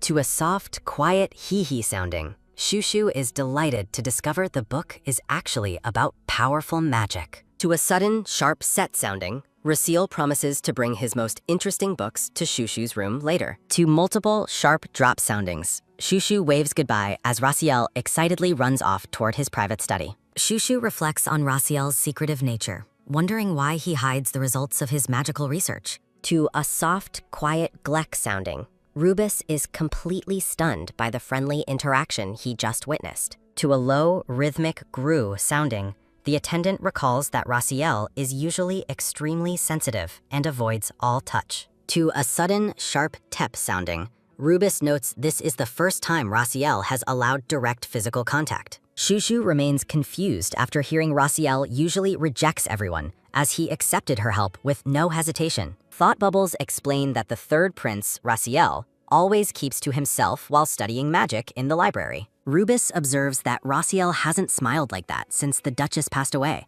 while Shushu notes the boy's beauty. To a soft, quiet sounding, Shushu asks Rubus why the studious prince still speaks with a lisp just like her. To a low, rhythmic gru sounding, Rubus ponders if Raciel's behavior stems from his obsession with magic or psychological trauma. To a sudden, sharp grep sounding, Shushu realizes that even Rubus, who is closest to the Duke, knows little about the princess. Shushu eagerly hopes to meet the mysterious boy again while looking at several thick books about ancient magic. Rubus continues to explain many things to Shushu as she sits comfortably on her large, ornate bed. Rubus describes the first and second princes as skilled swordsmen who are considered worthy candidates to become the next duke. Narrations explain that only the third prince possesses a genius-level talent and focuses his entire life on becoming a powerful mage. Shushu reflects on how her 3 cousins died young in her past life, which is why she lacks information about them. To a soft, quiet, sounding, Shushu pulls at her hair in frustration while trying to remember details about the boys. A sudden voice interrupts Shushu's snack time, asking her exactly what she is doing all alone. To a sudden, sharp kaget sounding, Shushu is startled to see Daniel has climbed through her window yet again. Shushu warns Daniel that climbing windows is dangerous, but he casually boasts that it is easy for someone as strong as him. Daniel playfully asks Shushu what she is doing, but she dismisses his curiosity while he hums a happy tune. Daniel looks curiously at the plate of colorful desserts on the table and asks the princess what they are. To multiple, sharp soundings, Shushu recalls how the kind knights used their own wages to buy her various sweet treats. Shushu happily explains that the knights are very kind to her, while Daniel hides a mysterious object behind his back. Shushu spots the toy sword Daniel is holding and wonders why he brought such an unusual item to her room. To a soft, quiet hisk sounding, Daniel feels jealous and hurt because his own knights never gave him any gifts. To a sudden, sharp ting sounding, a system window reveals Daniel's competitive thought that his gift is far superior to others. Daniel stares at Shushu while the system window reveals his deep confusion over why the knights ignored him for so long. To a soft, quiet suit sounding, Shushu is surprised because she assumed the northern princes lived without any wants or needs. To a sudden, sharp clink sounding, Daniel abruptly decides to leave the room, while Shushu wonders about his sudden change in mood. Daniel sits quietly on the edge of a high stone ledge, clutching his toy sword while looking out over the landscape. The next morning, a group of cheerful knights greets Shushu warmly as she explores the castle grounds. To a sudden, loud wah sounding, Shushu feels more comfortable at the training arena than she did during the formal dinner. To a sudden, sharp ta-top sounding, Shushu feels confused because the dark-haired boy across the table is staring intensely at her. To multiple, sharp soundings, Shushu notices the Duke's serious expression and worries about the future of their shared meals. To a soft, quiet shoot sounding, Shushu walks through a field of flowers while thinking about how strange her current situation is. Shushu looks at the target dummies in the training area and wonders why the place feels so strangely familiar. One of the knights asks about Aiden's whereabouts, and his companion suggests he might have headed into the forest early. To a soft, quiet whoosh sounding, a light-haired knight mentions his desire to introduce Aiden to the young princess. A knight explains that Aiden is currently in the forest, where a cloaked boy sits alone on a fallen log. To a sudden, sharp tap sounding, Shushu's attention is drawn to a group of knights scuffling in the distance. To multiple, loud wah soundings, a blue-haired boy struggles excitedly against the knights who are trying to hold him back. To a soft, shimmering clang sounding, the blue-haired boy glows with joy as he finally manages to break free. To multiple, sharp drop soundings, the blue-haired boy runs toward Shushu, shouting that he has brought a special gift for her. Shushu asks if the boy is all right after seeing him covered in dirt, and he assures her that he is perfectly fine. To a sudden, loud ta-da sounding, the boy presents a bunch of magical balloons that are enchanted to never pop. A knight scolds the young wizards for wasting magic on balloons, but they laugh and admit they are obsessed with Shushu. To a soft, quiet flu sounding, the light-haired knight offers to tie the long balloon strings securely around Shushu's waist. To a sudden, sharp set sounding, Shushu watches with excitement as the knight finishes tying the colorful balloons to her belt. To a sudden, sharp suit sounding, Shushu is stunned as the powerful lift of the balloons begins to pull her off the ground. To multiple, loud soundings, Shushu screams with delight as she begins to fly, while the knights panic and reach out for her. To a soft, quiet hosh sounding, The knights apologize to Shushu after she is safely returned to the ground with fewer balloons. A narration explains that the young wizards were severely scolded by Ted after the dangerous flying incident. To a sudden, sharp suit sounding, Shushu excitedly describes her flight as amazing, making the knights struggle to hide their laughter. A knight asks Shushu if she would like to watch a special performance prepared by the soldiers, and she eagerly accepts. To a sudden, loud ha-ha sounding, Daniel watches the laughing crowd from a distance and wonders what they find so funny. To multiple, sharp tap soundings, Daniel's arrival causes the laughing knights to fall silent.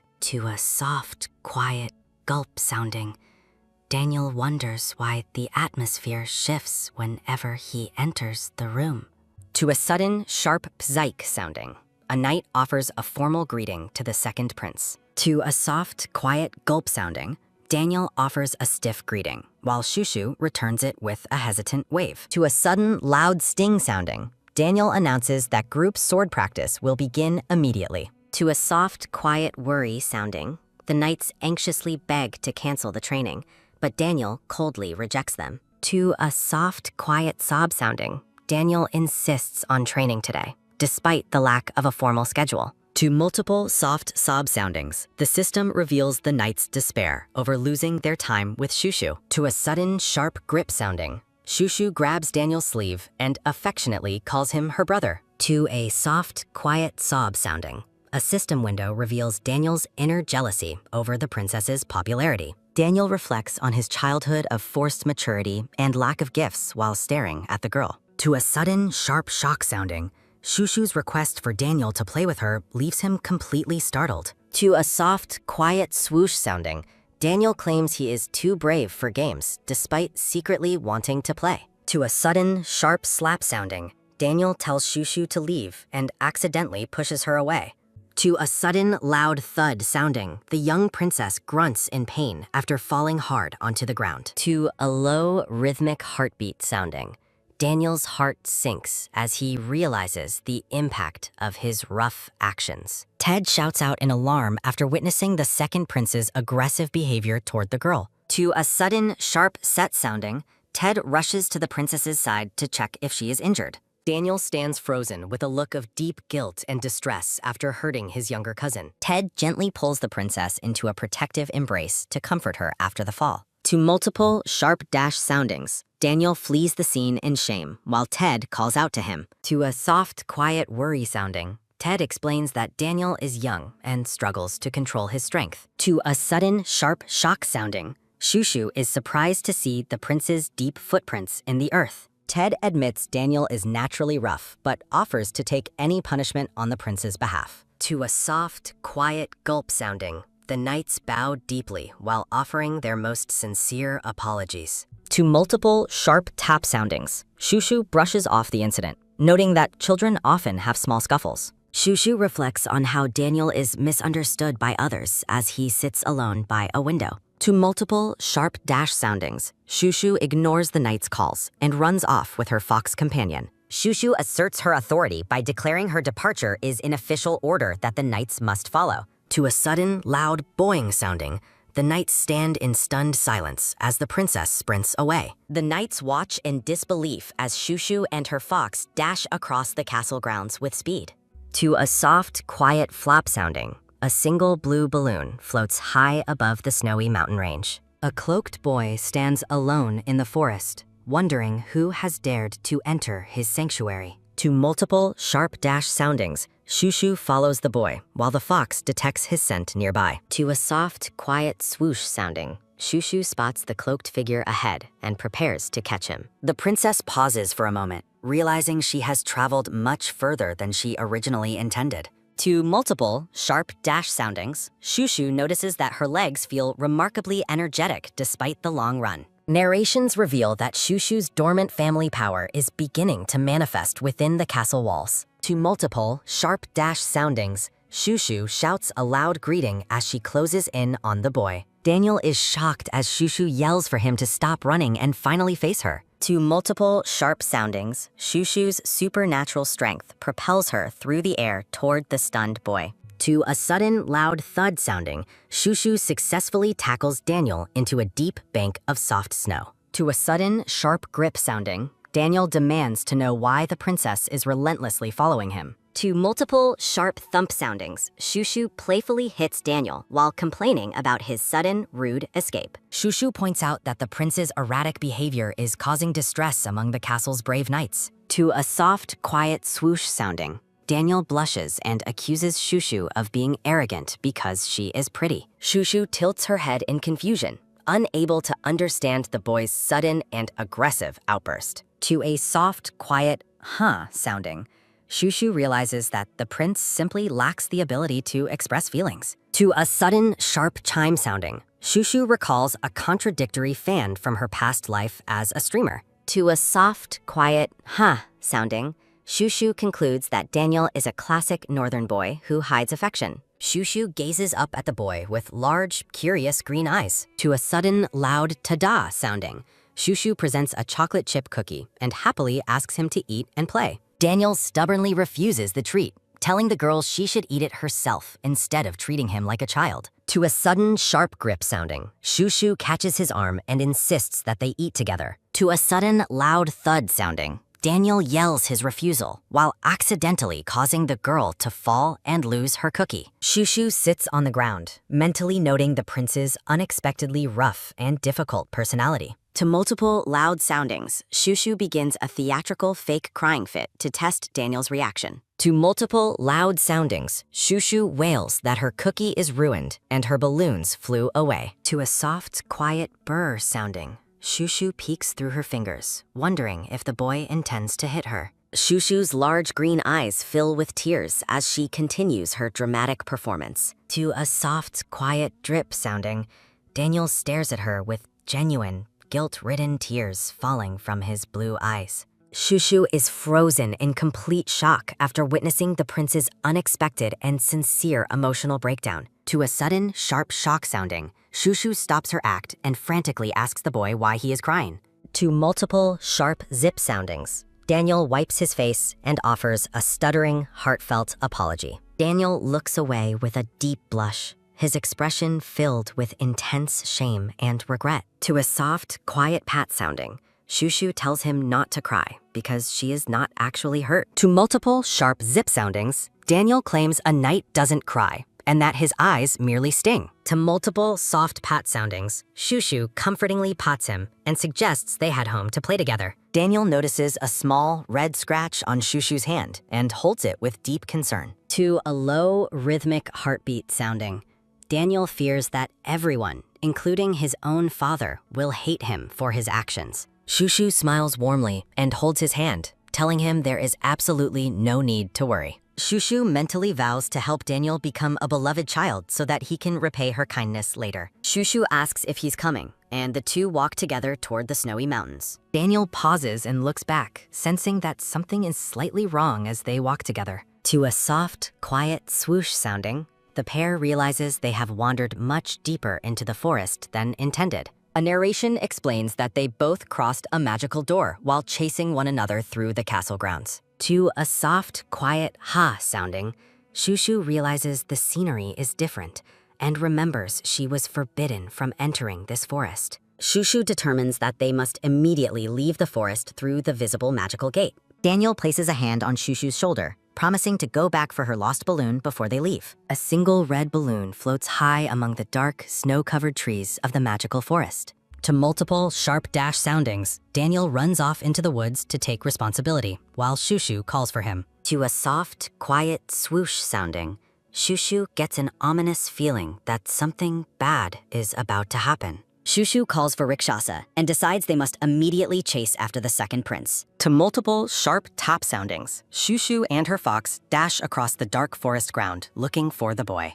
To a soft, quiet shh sounding, Rikshasa warns that the forest's aura is very unpleasant and monsters may be near. To multiple, loud growl soundings, Shushu tells Rikshasa to bite any monster that dares to appear nearby. Daniel suddenly reappears holding the red balloon and asks the princess why she is still there. To a soft, quiet sounding, Daniel calls Shushu a spicy little chili while secretly feeling impressed by her. To multiple, sharp flap soundings, birds flee the dark trees as Daniel warns that monsters sometimes appear here. To a low, rhythmic heartbeat sounding, Daniel suddenly pulls Shushu into a protective, tight embrace. To a sudden, loud boom sounding, Daniel leaps away as a massive impact craters the ground behind them. To a sudden, sharp slide sounding, Daniel protectively shields Shushu while sliding across the cold snow. A terrifying monster with a massive mouth and sharp fangs looms in the heavy shadows of the trees.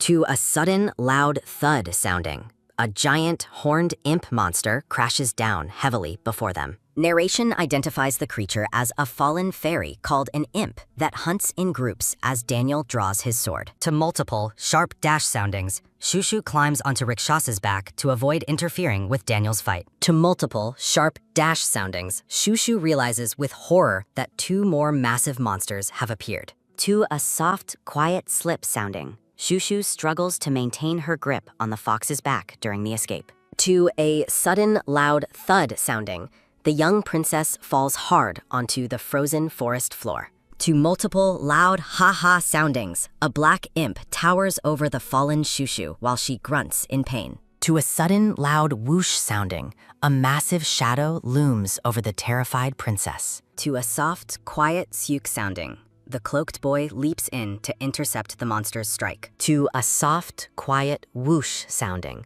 the boy stares down the beast with cold, unwavering focus. To multiple, sharp soundings, the boy grunts in pain while holding back the monster's weight. Daniel yells a warning to the princess while desperately blocking the beast's giant, sharp claws. To a sudden, sharp crat sounding, Daniel's sword clashes violently against the monster's powerful arm. Daniel grits his teeth and calls out to Shushu while the beast lets out a roar. Daniel curses his luck and realizes he must finish the fight to protect the princess. Shushu's vision begins to blur as she notes the boy's energy feels strangely dark and familiar. Rikshasa senses a frightening, oppressive aura and wonders why the boy's energy feels so heavy. To multiple, sharp soundings, the boy draws his blade and prepares a final, decisive strike. With a blinding flash of energy, the boy delivers a powerful blow to the towering beast. To multiple, sharp soundings, the monster dissipates into black smoke as the boy stands victorious. To multiple, sharp drap soundings, Aiden and Daniel stand together after defeating the massive forest creature. To multiple, soft pat soundings, Daniel rushes to Shushu and sighs in relief when she is safe. Daniel looks at the princess and asks if she has been in this forest since earlier. To a sudden, sharp anguk sounding, Aiden bows respectfully and greets Daniel as the second prince. Shushu is frozen in shock as she realizes the boy's voice is one she has heard. Shushu recalls a boy from her past life who once offered a warning in her dreams. Shushu remembers seeing the boy's face clearly in her previous life, though it was slightly blurred. To a sudden, sharp set sounding, Shushu realizes she recognized the boy as soon as she heard him. To a sudden, sharp sret sounding, Daniel notices the princess's pale expression and asks what is wrong. To a sudden, sharp deg sounding, Shushu's mind is filled with a vision of the boy as an adult. Shushu's memories return to her past life, where she was a woman facing a dark fate. To a sudden, sharp deg sounding, Shushu wonders why the boy she just met is in her memories. Narration reveals that the face before Shushu is one she could never forget from her past. Shushu remembers being a woman in a purple dress waiting for a harsh death sentence. Shushu identifies the grown boy as the rebel commander who once sentenced her to death. To a sudden, loud blar sounding, Shushu recalls the castle being stormed by a mob during a revolution. An angry crowd shouts for the tyrant princess to be executed for the deaths of their families. Shushu remembers the rebel commander staring down at her with a face full of intense hatred. The rebel commander looms over Shushu on the day of her execution with a grim, cold expression. To a sudden, loud syuk sounding, the heavy blade of a guillotine falls toward the kneeling princess. To a sudden, sharp crat sounding, Shushu reflects on her tragic and terrifying end in her previous life. Shushu realizes that the person who killed her before has now saved her life in this world.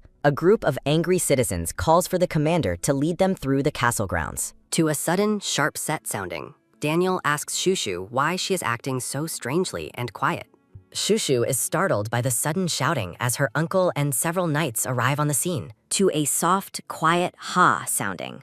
A tall, red-haired man stares in disbelief after finding the princess. The man scolds Daniel for entering the forbidden forest despite being explicitly banned from the area. To a sudden, sharp set sounding, Shushu claims her balloon flew away, and Daniel was simply helping her. The man scolds Daniel for bringing a small child into such a dangerous and monster-infested forest. To a sudden, loud paluk sounding, Shushu hugs Daniel while insisting that he was protecting her from monsters. The man asks Daniel if he has properly learned the values and responsibilities of knighthood. To multiple, sharp soundings, Daniel is shocked when his father praises him instead of delivering a scolding. Daniel's father praises him for his hard work while the boy reflects on his own surprise. To multiple, sharp talk soundings, Shushu stomps her foot and tells the man his praise is incorrect. Shushu insists that the man must gently pat the prince on the head as a reward. To a soft, quiet Elis sounding,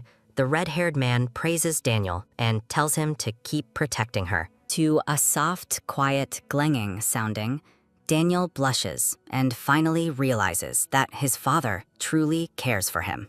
Shushu promises she's on Daniel's side, and the surprised prince asks her to repeat the vow.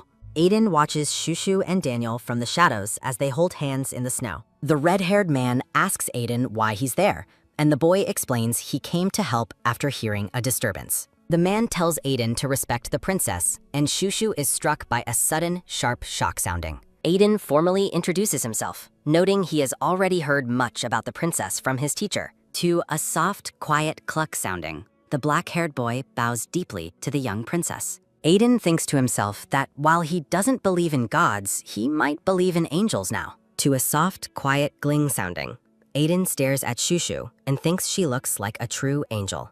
To a soft, quiet pajam sounding, Shushu tries to close her eyes and forget her terrifying past memories. To a sudden, sharp set sounding, Shushu hides behind Daniel while stuttering a thank you to Aiden. Shushu trembles with fear as her mind fills with images of the guillotine and her past execution. To multiple, soft brr soundings, Shushu reflects that this monster wasn't nearly as scary as her past fate. To a sudden, sharp set sounding, the red-haired man bans Daniel from entering the forest with Shushu. The group begins their long walk back through the snowy woods as the man calls for home. Narration explains that Aiden was destined to be the princess's fated partner from the moment he was born. A decorative frame confirms that the two children were born into the world as a fated pair. Shushu and Aiden float together in a magical blue void that represents their deep and inescapable destiny. To multiple, sharp hosh soundings, a flashback shows Daniel training while asking his father about the fated connection.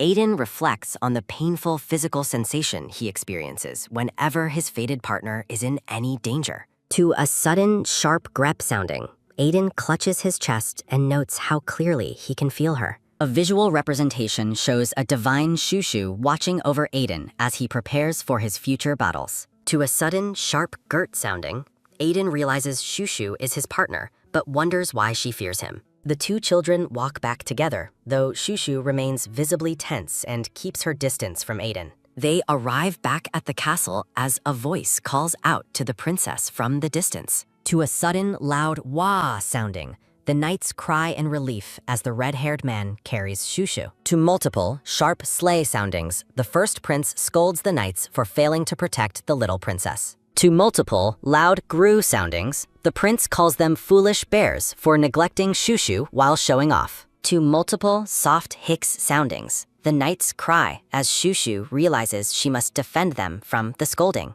To a sudden, sharp set sounding, Shushu shouts that it wasn't the knights' fault while they look on emotionally. The red-haired man remains stern, insisting the knights will still be punished for their failure as they prostrate. To a sudden, sharp deg sounding, Shushu and Aiden lock eyes again, causing her another moment of shock. To a sudden, loud suit sounding, Shushu quickly turns her head away to avoid looking at the black-haired boy. Aiden stares at the princess with a blank expression, seemingly confused by her sudden and cold reaction. To multiple, sharp drop soundings, Daniel pulls Shushu away while asking why she looks so troubled and pale. To multiple, soft gling soundings, Daniel leads Shushu into a beautiful, sunlit garden filled with blooming winter flowers. Daniel explains that the magical garden was his mother's pride and remains enchanted, so flowers bloom year-round. Daniel notes that his brother and Raciel work hard to maintain the magical flowers for the castle garden. Daniel looks at a portrait of his late mother while explaining his father's wish to keep it enchanted. Shushu laughs cheerfully while Daniel jumps back in a sudden shock, clearly flustered by her adorable reaction. To a soft, quiet, ehem sounding, Daniel coughs while a system prompt reveals he finds Shushu incredibly cute. Shushu looks up from the tea table and asks if Mowgli is also a knight of the castle.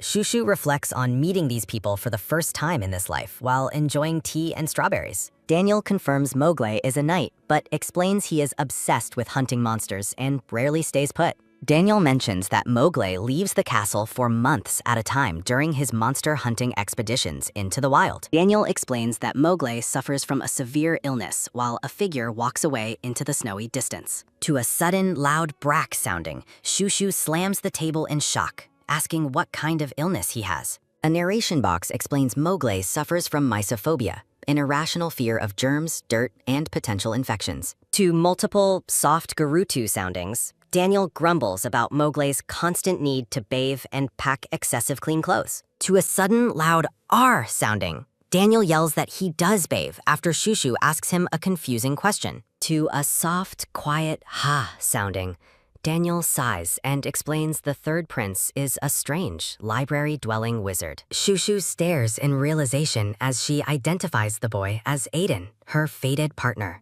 To a soft, quiet sounding, Shushu questions the boy's identity and learns he is her savior. To a soft, quiet sounding, Shushu ponders how gathering more information will benefit her in the future. Shushu watches Daniel from a distance while reflecting on how their father seems to disregard him completely. To a sudden, sharp set sounding, Shushu startles Daniel by feeding him a strawberry during their tea time. Shushu insists that Daniel is the best brother and that her uncle couldn't possibly hate him. Shushu smiles warmly and reminds the prince that they are part of the same family. Daniel looks down with a melancholic expression, deeply moved by the princess's kind and sincere words. To a soft, quiet string sounding, a magical presence appears while Shushu sleeps with her fox, Rikshasa. To a sudden, loud bangun sounding, Shushu wakes up in a start and looks around her dark room. Shushu is surprised to find the third prince, Lasil, standing by her bed with a book.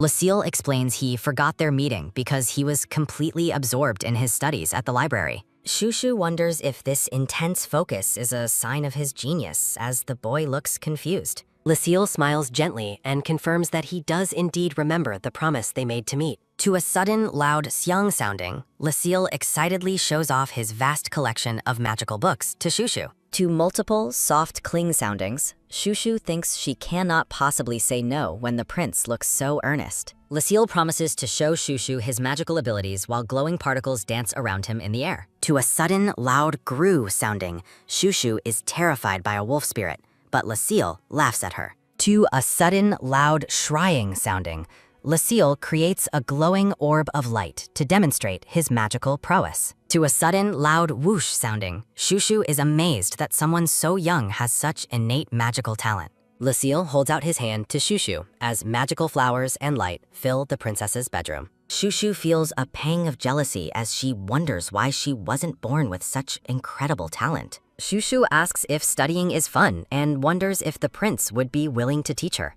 To a soft, quiet, cute sounding, Lasil looks away sadly and declines the offer to teach the princess. To a sudden, sharp deg sounding, Shushu experiences a sudden shock as a dark memory fills her mind. Shushu recalls a portrait of Hainschweig, noting he was the cruelest traitor in her previous life's memories. A terrifying vision shows Hainschweig standing over a bloody battlefield amidst a burning castle in the distance. The red-haired man asks Lasil about his cruel teacher and the commands he was given as a vassal. Lasil's expression turns gloomy and troubled as the conversation shifts toward his stern and mysterious magical teacher. A flashback reveals the red-haired man meeting with Hainschweig in a grand, sunlit library to discuss matters. To a sudden, loud plaque sounding, Lasil cringes and covers his ears as he relives a traumatic memory. Lucille looks at Shushu and asks if she wants to know a secret he has been keeping. Lucille blushes and smiles while thinking of the secret he is about to share with the princess.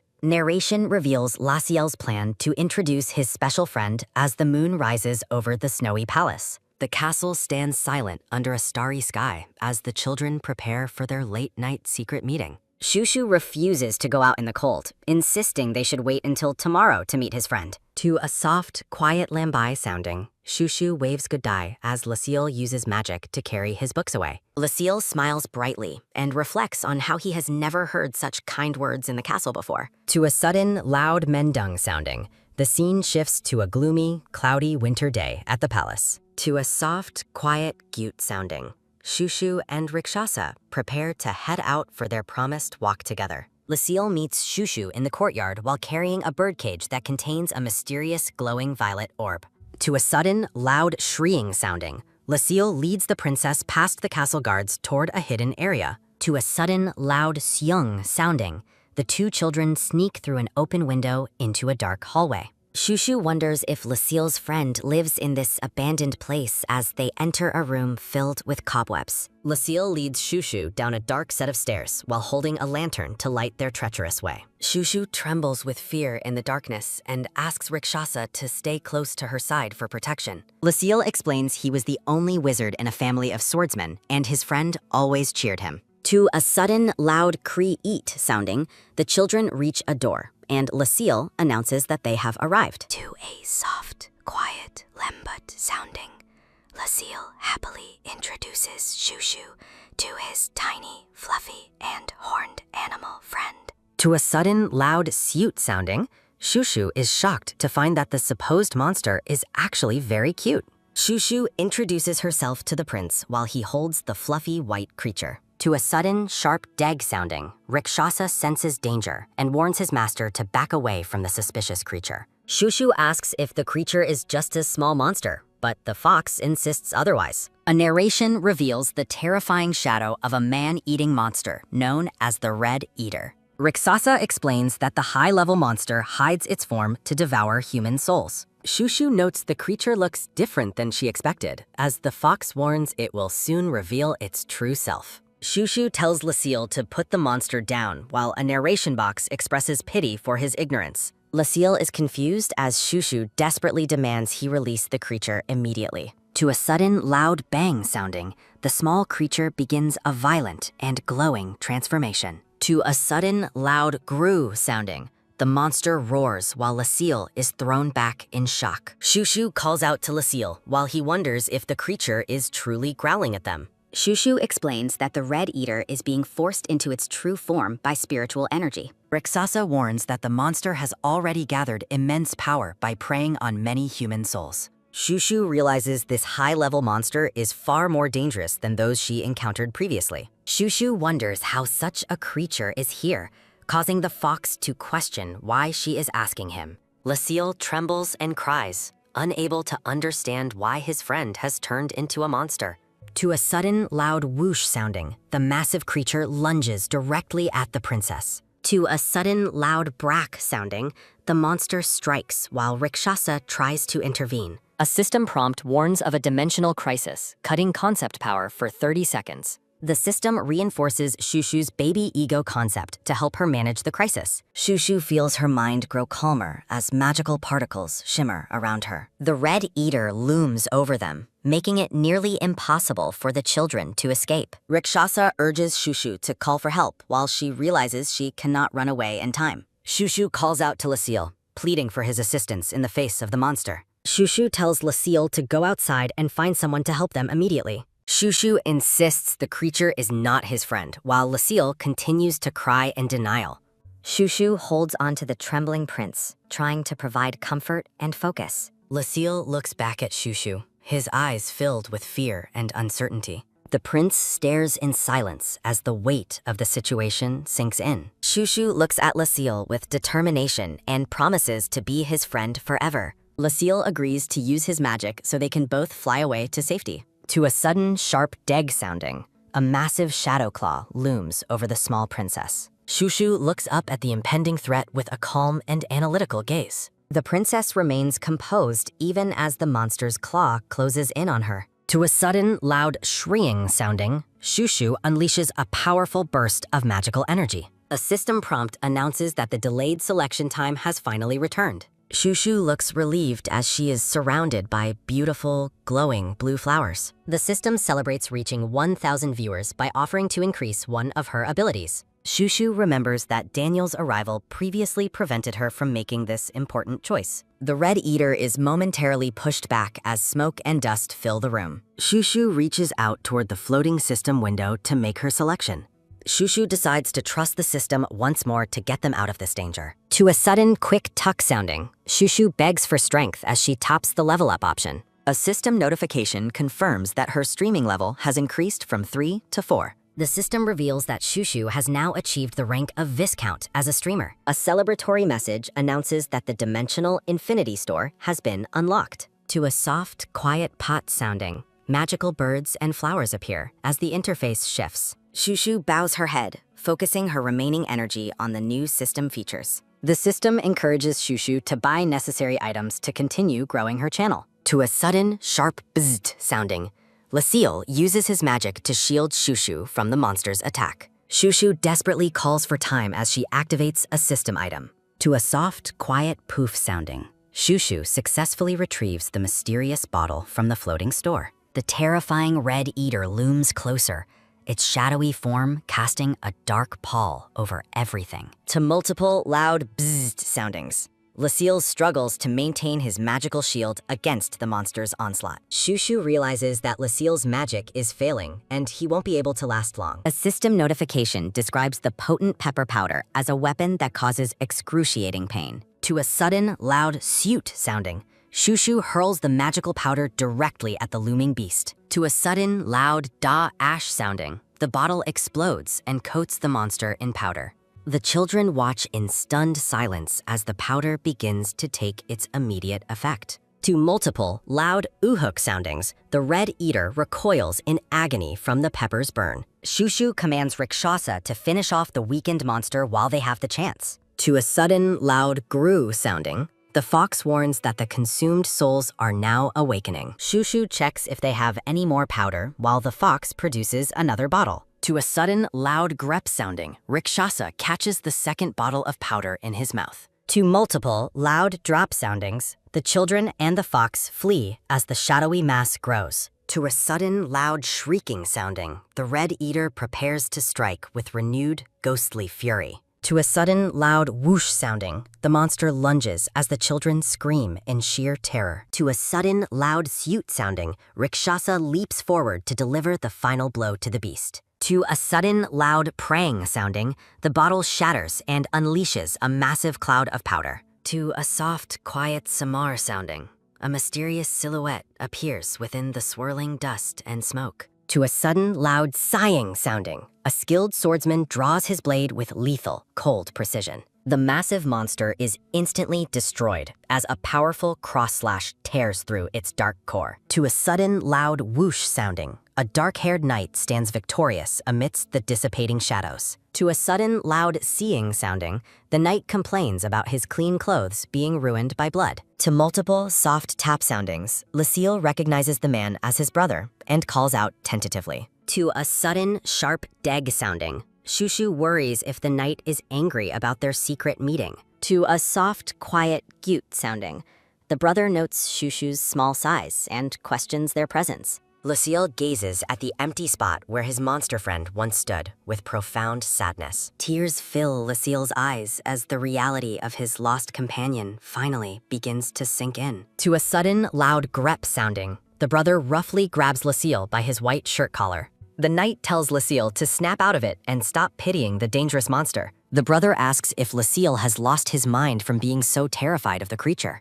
To a sudden, loud gru sounding, the knight asks if Lucille was responsible for bringing it. To a sudden, loud say et sounding, Shushu steps in front of Lucille and threatens the knight. The dark-haired brother is left speechless by the tiny princess's fierce and unexpected defensive stance. Lucille cowers behind Shushu as a large shadow falls over the two trembling children. Shushu gently comforts the crying prince, promising once again that she will be his friend. Lucille's brother touches the blood on his face, looking confused by the current emotional scene. To multiple loud bzz soundings, a round pink bird chirps aggressively at Shushu from the air. To a sudden loud duck sounding, the knight wonders why his heart feels so heavy and tight. The morning sun rises over the palace walls as the long, dangerous night finally ends. To a sudden, loud hachi sounding, Rakshasa sneezes as the lingering pepper powder irritates his nose. Lucille offers to use his magic to resolve the situation, and Shushu agrees with him. The knight watches the children from a distance, his expression unreadable as they begin their cleanup. A nostalgic vision shows Shushu embracing Lucille, highlighting the deep bond they have formed today. Narration reveals that previously, the only person in Lucille's life was his stern, magical teacher. A dark narration box emphasizes the long-standing isolation the young prince has endured at court. Shushu smiles brightly amidst blooming flowers, causing the narrator to question her true identity and origins. To a soft, quiet, cute sounding, Rakshasa warns his master that someone is approaching their current position. A gray-haired man with red eyes greets Shushu with a polite and formal royal salute. A sudden, sharp deg sounding occurs as Shushu stares at the bloody, dark-haired knight standing before the palace. To a soft, quiet set sounding, the gray-haired man bows and introduces himself as Heinschweig Orman, a servant to the prince. Shushu politely greets the man while secretly reminding herself to stay alert around this mysterious new figure. Narration warns of a cunning person as a dark silhouette stands against an ominous, serpent-filled background. To a sudden, cold brr sounding, the fox shivers as Lucille tentatively greets his stern magical teacher. Shushu calls out to the prince while Lucille looks down with a faint, melancholy smile. Heinschweig explains he came immediately upon hearing of the danger to his only student, apologizing for his late arrival. A vision shows the gray-haired man leading the young Lucille on a literal leash through a shimmering void. Shushu wonders if all magicians treat their students with such extreme, binding spells and harsh control. Shushu questions how Heinschweig and Mowgli both knew exactly where to find them in the basement. Heinschweig bows before the dark-haired knight, acknowledging his presence with a mix of surprise and deference. Heinschweig admits he wouldn't have come if he'd known Mowgli was here, as the knight thinks of his mother. Mowgli explains he rushed to the basement after hearing strange noises, while Heinschweig praises his incredible strength. The dark-haired knight stares intensely, his face still stained with the blood of the fallen beast. Heinschweig closes his eyes, seemingly content with the knight's explanation despite the lingering tension in the air. The fox wonders how the monster appeared at the Duke's house in the first place. Heinschweig suggests understanding the monster's nature first, while Mowgli decides to report everything to their father immediately. Mowgli is determined to find the culprit behind the monster's appearance, causing Heinschweig a sudden, sharp, deg-sounding moment. Shushu watches the gray-haired man tremble, labeling him a scoundrel for his visible, suspicious reaction to the knight. To a sudden, sharp deg sounding, Lucille remains silent and fearful in the presence of his stern magical teacher. With a quick lyric sounding, Mowgli glances back and notes that children as young as Lucille still need mothers. Shushu looks at the trembling prince with concern, realizing the depth of his sadness and isolation. A flashback shows the lonely young prince staring up at a portrait of a woman whose face is obscured. Mowgli offers to escort the princess back while she continues to hold her fox companion tightly. Heinschweig offers to treat Lucille's injuries, and the boy submissively agrees to follow his teacher away. Shushu feels a surge of annoyance as she watches the man lead the small, vulnerable prince into the mansion. Mowgli finds the situation strange and asks the princess if it is time for them to leave as well. Mowgli reveals his father showed him maps showing the princess's room is the first safe haven during castle danger. Shushu looks up in confusion, unable to understand why her room is considered such a primary destination. To a sudden, loud kaget sounding, Shushu is startled when Mowgli compares her to a tiny, fragile sparrow. A scream echoes across the palace grounds as someone calls out desperately for the missing princess. To a sudden, loud doing and hicks sounding, the pink-haired maid weeps while Mowgli carries the slow-walking princess. Mowgli dismisses the long story of the night's battle,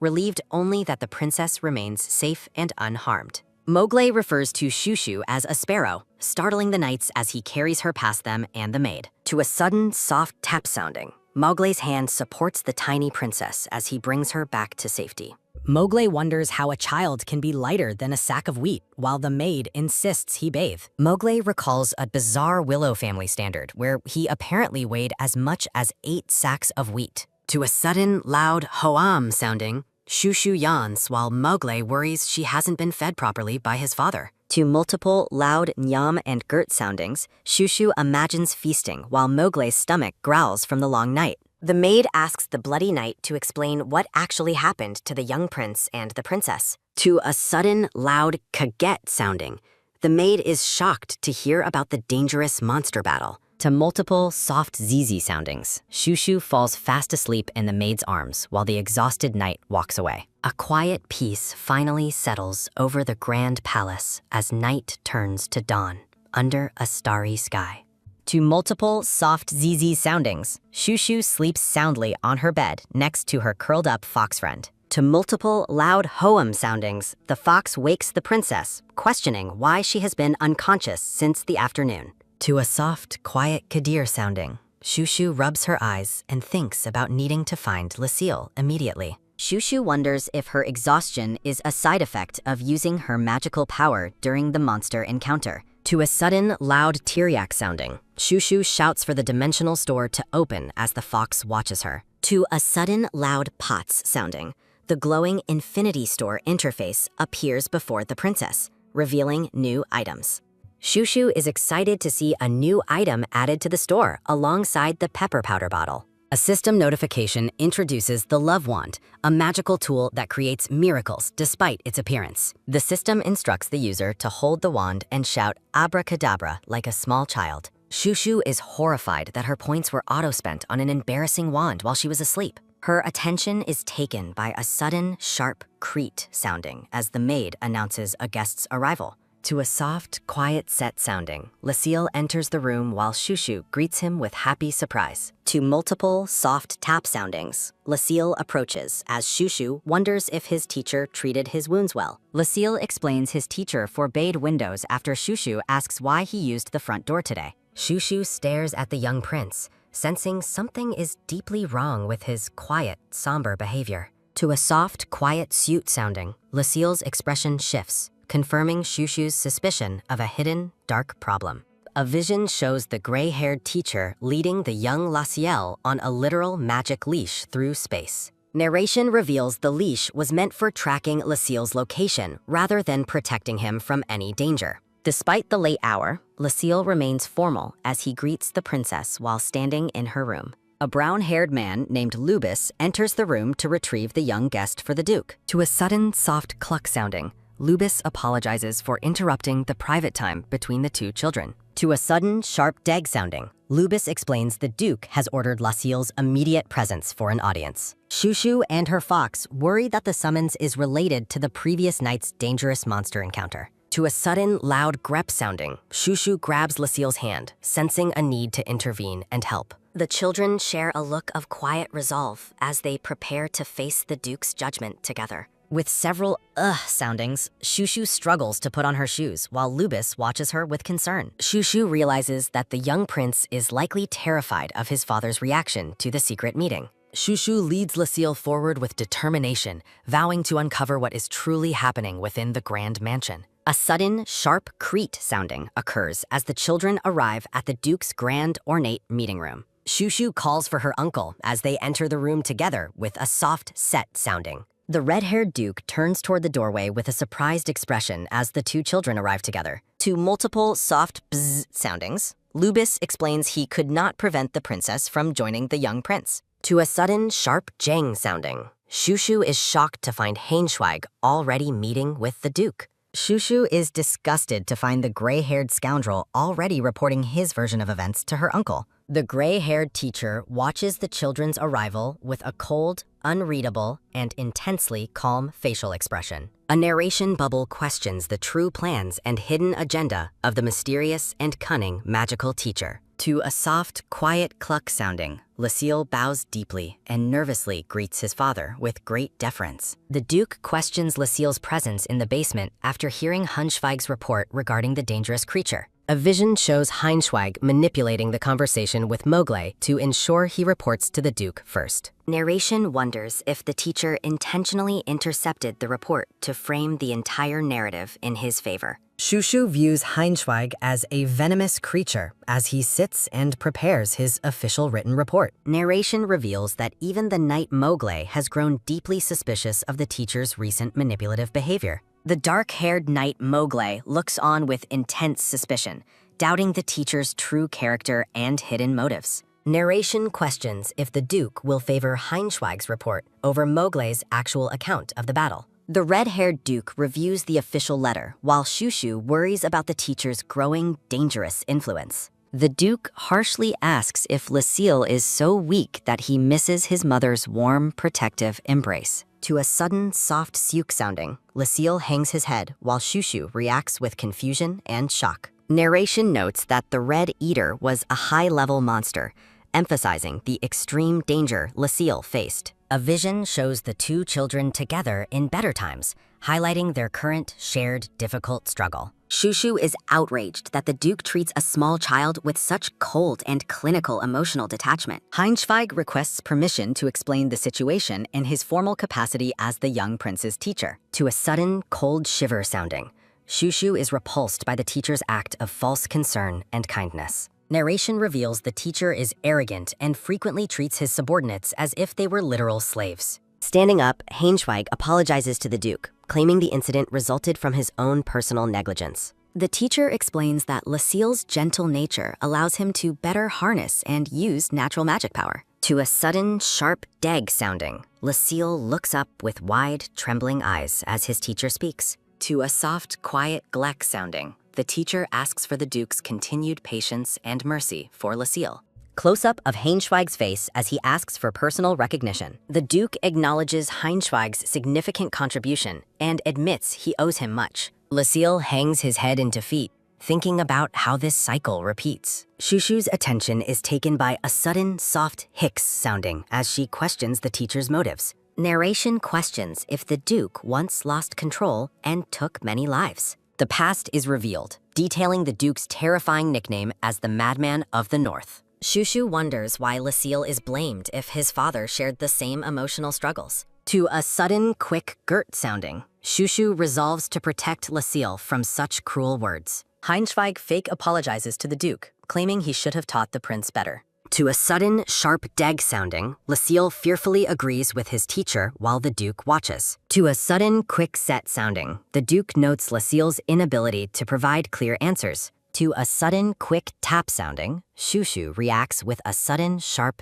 deg sounding. To multiple, soft brr soundings, Lucille trembles while envisioning a woman crying over papers. To a sudden, loud gru sounding, Shushu grabs his hand with a sudden, loud grep sounding. Shushu shouts that Lucille is innocent and was the one who saved her life. To a sudden, loud teriak sounding, Shushu screams, asking why her uncle only gets angry. The Duke stands back, explaining he never intended to strike the young boy. The Duke kneels down to look the children in the eye. To a sudden, loud kaget sounding, Lucille is stunned that his father wants his story. Shushu realizes she must witness the truth for herself rather than relying on rumors. The red-haired Duke looks down with a complicated, serious expression. Shushu stares back with a determined and unyielding facial expression. Shushu reacts with surprise as her uncle addresses her directly. To a quick lyric sounding, Lucille tearfully apologizes and promises to study harder with his teacher. Close-up of Lucille's eye as he realizes this is his father's first real question. Shushu understands that Lucille's silence comes from deep-seated trauma,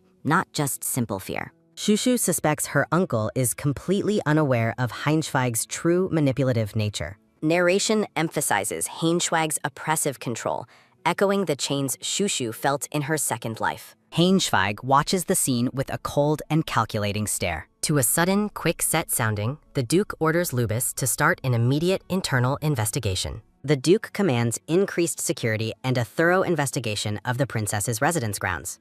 To a sudden, soft cluck sounding, Lubis bows and accepts the mission to deploy senior guards. To a sudden, quick set sounding, Shushu is shocked that the confrontation is ending so abruptly. Shushu is frustrated that her uncle seems to be giving up and walking away. To multiple, quick gyet soundings, Shushu struggles in the Duke's arms, refusing to let things end. A blue system window appears, responding to the streamer's sincere and desperate request. To a sudden, loud scring sounding, Shushu holds the wand amidst multiple, soft cling soundings. The system instructs Shushu to shout the magical miracle phrase like a small child. To a soft seti sounding, Lucille looks dejected as Shushu reacts with a soft coo sounding.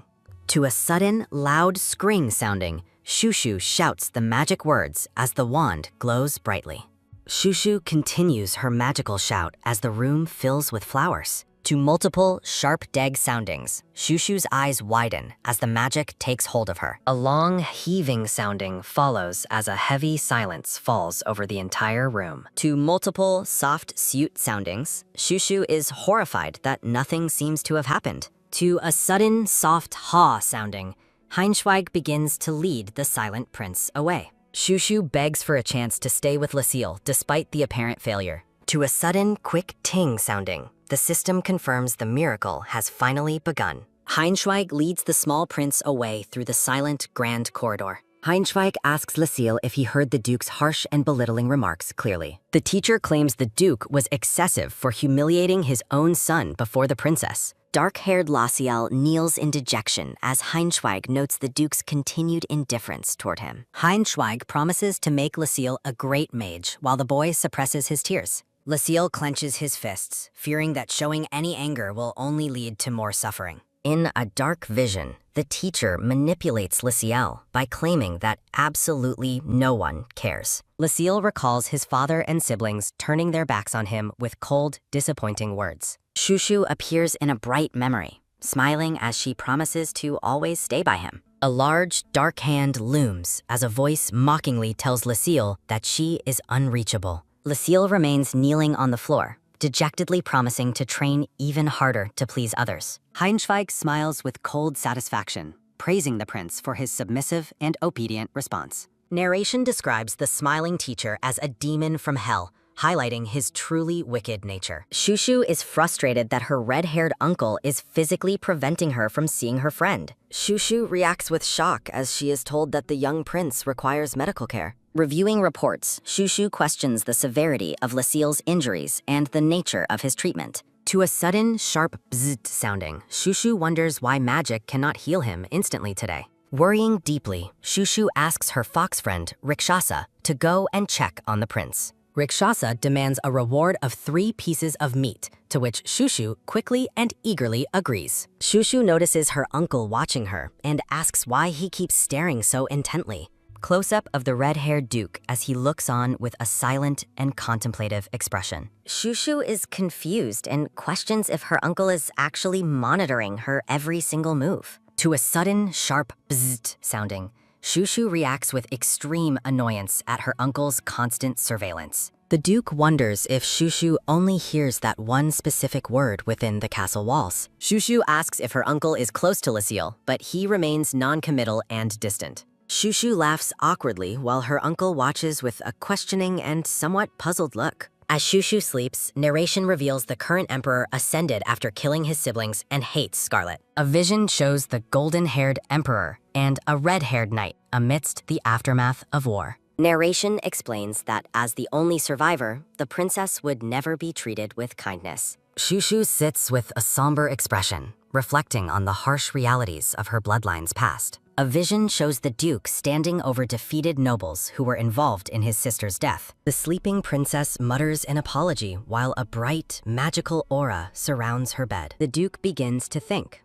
perhaps reflecting on things he must regret in this moment. The red-haired Duke watches over the sleeping Shushu with a deeply conflicted and serious gaze. A vision of the dejected Laciel highlights his status as the Duke's neglected third son. To multiple soft sip soundings, Shushu wakes up and rubs her eyes as morning begins. Shushu is surprised to see Lucille in her room and asks if he slept well. Lucille fidgets nervously, admitting he was worried because Shushu slept until the late afternoon. To a sudden, sharp set sounding, Shushu pulls Lucille closer, demanding an honest answer. Shushu directly asks Lucille if his gray-haired teacher has been physically hitting him recently. To a sudden, loud kaget sounding, Lucille reacts with sheer terror at her direct question. Shushu realizes every reaction is an answer, recalling her own past of being unfairly blamed. Shushu shouts that she has also been hurt, trying to relate to Lucille's hidden pain. Shushu describes her past suffering, mentioning being beaten and locked away in dark places. To a sudden, sharp deg sounding, Rakshasa reacts with alarm as Shushu continues her emotional outburst.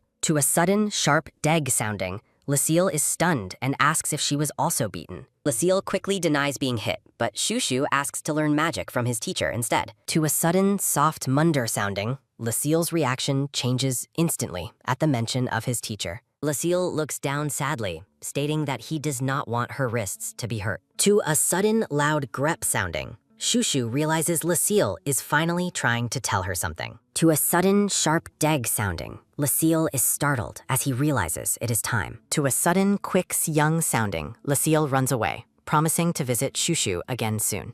To a sudden, loud brack sounding, Shushu realizes she cannot let him leave without the truth. Shushu is startled by Daniel's arrival as he asks if the boy who just left was Lucille. To a sudden, loud grep sounding, Shushu grabs Daniel while he asks if she and Lucille fought. Pink-haired Shushu looks up with an urgent and intense expression. To a sudden, quick suit sounding, Shushu demands to know where the teacher's room is. Daniel points toward the East Tower's top floor, while Shushu reacts with a sharp realization. To multiple soft tap soundings, Shushu denies being close to the count as Daniel questions her curiosity. Shushu is determined to reach the room despite the risks. Narration details the long trek across the grounds from Shushu's residence to the distant East Tower. Shushu realizes that riding her fox friend would be far too conspicuous for this secret mission. Shushu worries that involving adults would only allow the teacher to hide his mistreatment of Lucille. To a sudden, soft girt sounding, Shushu notes her uncle's deep distrust of even his own people. Shushu asks Daniel to provide every bit of information he has regarding the gray-haired teacher. To a sudden, quick Suk sounding, Hainschweig looms over Lucille, mocking his failure to solve simple problems. Narration notes the teacher's special residence within the castle, a sign of the Duke's misplaced trust. Hainschweig relishes his status while secretly enjoying how a dark vision depicts the Duke's children being led like captives, unable to understand true affection. Reflections in shattered glass suggest the family is uniquely vulnerable to threats coming from within. To multiple soft tests sounding, Hainschweig feigns comfort as Lucille weeps over his perceived inadequacy. To a sudden, loud gru sounding, the teacher looms menacingly, insisting his cruelty is actually a benefit. Hainschweig manipulates the boy by claiming his harsh actions are fueled by love for his student. The teacher demands that the boy focus entirely on gaining the Duke's impossible-to-reach approval. Shushu holds Lucille's hand, wishing he could hear her words of support. Pink-haired Shushu looks toward the future with a resolute and focused gaze. To a sudden, soft Suk sounding, Shushu sees a vision of Laciel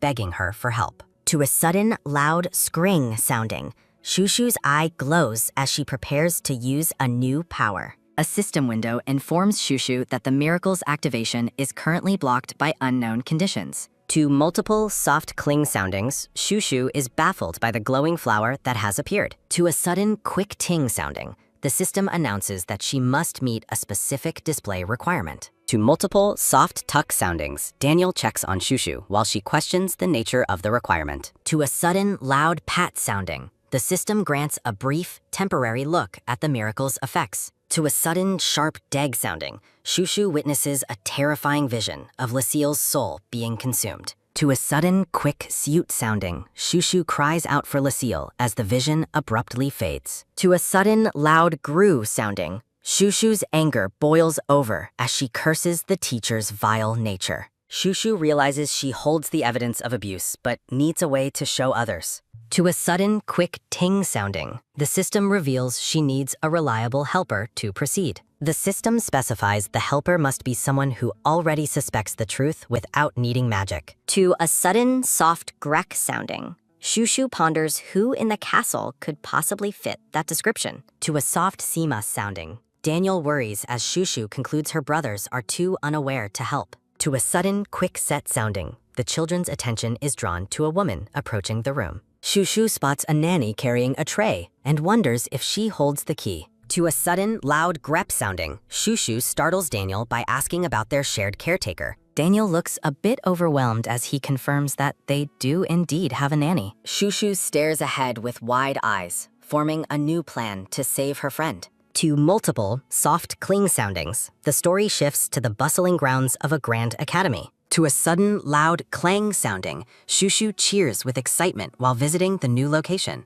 A man with the Duke laughs at Shushu's enthusiasm for visiting the prestigious institution. To a sudden, quick set sounding, Shushu quietly clarifies her true objective to her companion. Shushu reveals that all the brothers were once cared for by the same person. Shushu explains that this person suddenly departed for the academy, leaving the children behind. To a soft cling sounding, the caretaker is revealed as a refined man with a monocle. The white-haired man with a monocle praises Shushu's beauty, calling her a blessing for the North. Shushu is startled by the man's intense flattery regarding her goddess-like appearance. Shushu recalls her primary goal was simply to locate and meet Lucille's nanny. To a sudden, loud kaget sounding, Daniel greets the group as Shushu reacts with surprise. A dark-haired woman named Pasa is introduced as the devoted caretaker of the princes. The brown-haired man notes Pasa's exceptional teaching skills and her long history with the boys. To a sudden, loud Sanang sounding,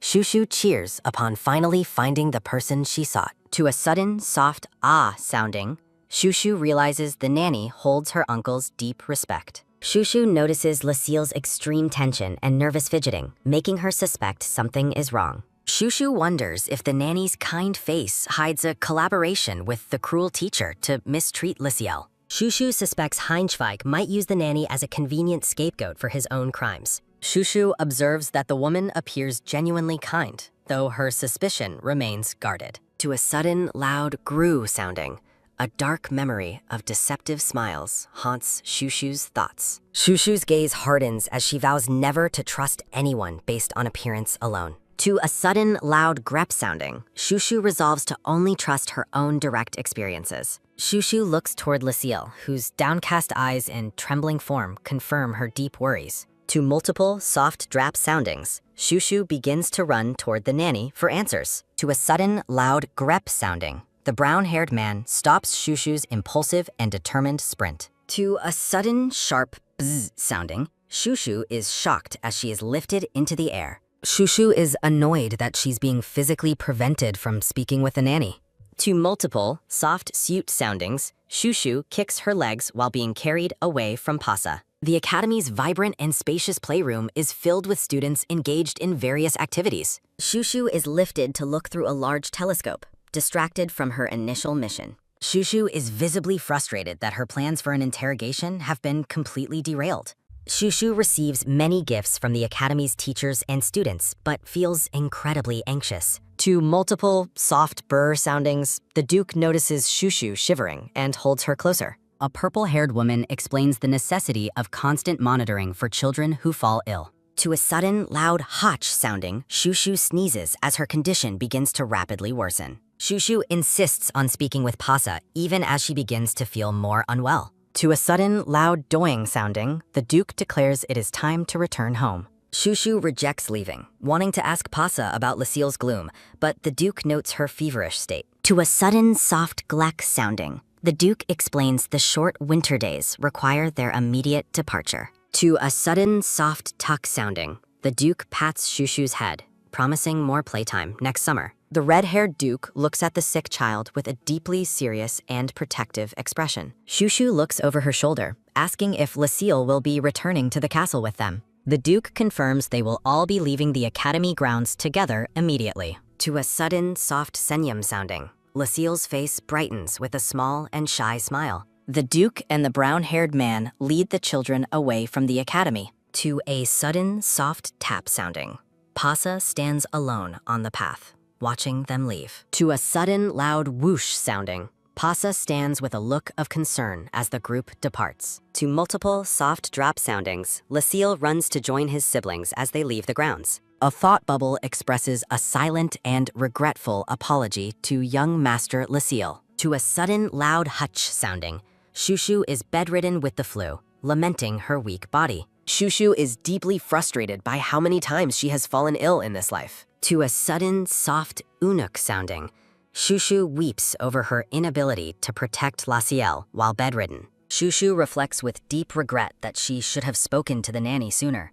Shushu asks Daniel to describe the personality and nature of their former caretaker. Daniel fondly recalls her excellent cooking and the delicious treats she used to prepare for them. Daniel admits that if he had a mother, he imagines she would be like Pasa. Daniel's expression turns melancholic as he notes that she eventually left their family behind. Pasa stands outside the Grand Academy, looking toward the distant white building. Shushu asks Daniel why their former caretakers suddenly left them behind. Daniel explains that she was happily caring for Lucille before abruptly departing without a word. Daniel looks down with a melancholic expression as he recalls the nanny's departure. To a sudden, quick set sounding, Shushu looks toward Daniel with a determined expression. To a sudden, sharp deg sounding, Daniel reacts with shock and confusion to Shushu's suggestion. To a sudden, soft senyum sounding, Shushu smiles mischievously while planning her next move. Avina and a knight are excited about the prospect of visiting the academy together. Ivina cheers with joy, though the knight reminds her they need the Duke's approval first. Shushu tells Daniel that her uncle granted her permission to go out once she recovered. Shushu admits she stretched the truth about her permission while preparing to leave the grounds. A system window shows Ivina's overwhelming joy at the prospect of traveling with the princess. The scene shifts to the academy's majestic white towers under a bright, sunny sky. Pasa curtsies elegantly, expressing her profound honor at being able to serve the young royals. To a sudden, loud Sanong sounding, Daniel greets Pasa with a wide and happy smile. Pasa asks about Daniel's well-being while he tries to act mature despite his excitement. To a sudden, soft Senyum sounding, Pasa notes that Daniel has grown into a mature young man. Shushu observes Pasa's easy rapport with Daniel and wonders why she ignores Lucille entirely. To a sudden, soft clang sounding, Pasa presents a variety of beautifully prepared desserts and treats. To a sudden, loud pot sounding, Shushu and Daniel look at the food with pure delight. To a sudden, quick swoop sounding, Shushu concludes that anyone who provides delicious food is inherently good. Shushu quickly corrects her thoughts, realizing that logic would make their cruel teacher seem good. To a sudden, soft jerk sounding, Pasa serves tea as Shushu refocuses on her interrogation plan. Pasa explains she prepared herbal tea specifically because milk causes Daniel to have stomach issues. A speech bubble confirms that Pasa remembers every detail and preference of the young princess. To a sudden, soft Senyum sounding, Pasa's warm and gentle smile appears completely sincere. Shushu admits that Pasa seems like a genuinely kind person upon closer inspection. Shushu warns herself that if this is an act, Pasa's manipulation rivals even Heinschweig's. To multiple, soft drap soundings, someone approaches as Shushu remains conflicted about Pasa's true nature. Pasa is summoned by the academy head and asks the princess to wait for her return. To a sudden, loud Sanong sounding, Shushu thanks Pasa for the delicious cake with a bright smile. Pasa tells Shushu that her beautiful smile reminds her very much of Prince Lucille's. To a sudden, sharp deg sounding, Shushu is startled by the unexpected mention of her friend. Pasa recalls personally caring for Lucille as a baby while watching him sleep peacefully. Shushu's expression hardens as she prepares to ask Pasa a very serious question. To a sudden, sharp deg sounding, Pasa reacts with visible shock as Shushu confronts her. Shushu suspects that Pasa is hiding something and will not answer a direct inquiry honestly. Shushu points out that Lucille was unhappy even before Pasa left the family service. A vision shows Pasa playing with a younger Lucille and several soft stuffed animals. To a sudden, sharp deg sounding, Pasa admits she left the household primarily because of money. Pasa reveals her husband's gambling debts forced her departure, shocking the young pink-haired princess. To a sudden, soft ah sounding, Pasa apologizes for revealing such an inappropriate and personal secret. To a sudden, quick suit sounding, Shushu calls out to stop Pasa from leaving the room. A system window instructs Shushu to open the dimensional infinity store to find a solution. To a sudden, loud pots sounding, Shushu opens a glowing magical menu featuring various items. The system reveals a magical powder that allows the user to eavesdrop on hidden secrets. Shushu grumbles that she has to buy a miracle instead of getting it for free. To a sudden, soft tuck sounding, Shushu decides to purchase and immediately use the magical item. To a sudden, loud shrieing sounding, Pasa is bathed in light as the magical effect activates. Shushu demands to know the real reason why Pasa abandoned young Master Lucille. Pasa confesses with a heavy heart that her husband has accumulated massive gambling debts. Fearing for her reputation, Pasa explains she couldn't tell the Duke and chose to leave. A memory shows young Lucille holding a plush toy as Pasa regrets leaving his side. The gray-haired man with the mustache appears in a flashback to confront the distressed nanny. The man tells Pasa she is unworthy of her position, and she sadly agrees with him. He cruelly asks if the Duke would ever accept a nanny with such an immoral husband. Pasa weeps as the man offers her a way to see the princes from afar. Shushu realizes that Heinschwag used Pasa's weakness as a way to blackmail her for his benefit. Pasa covers her mouth in horror as the weight of her past choices begins to settle. Shushu views a memory of Heinschwag telling Lucille that his nanny has utterly betrayed him. Shushu is absolutely livid, calling Heinschwag a piece of trash for his cruel and manipulative actions. To a sudden, firm Gert sounding, Shushu slams her fist, vowing never to let him escape. To a sudden, soft Tess sounding, Pasa cries as Shushu's interrogation finally reveals the hidden truth.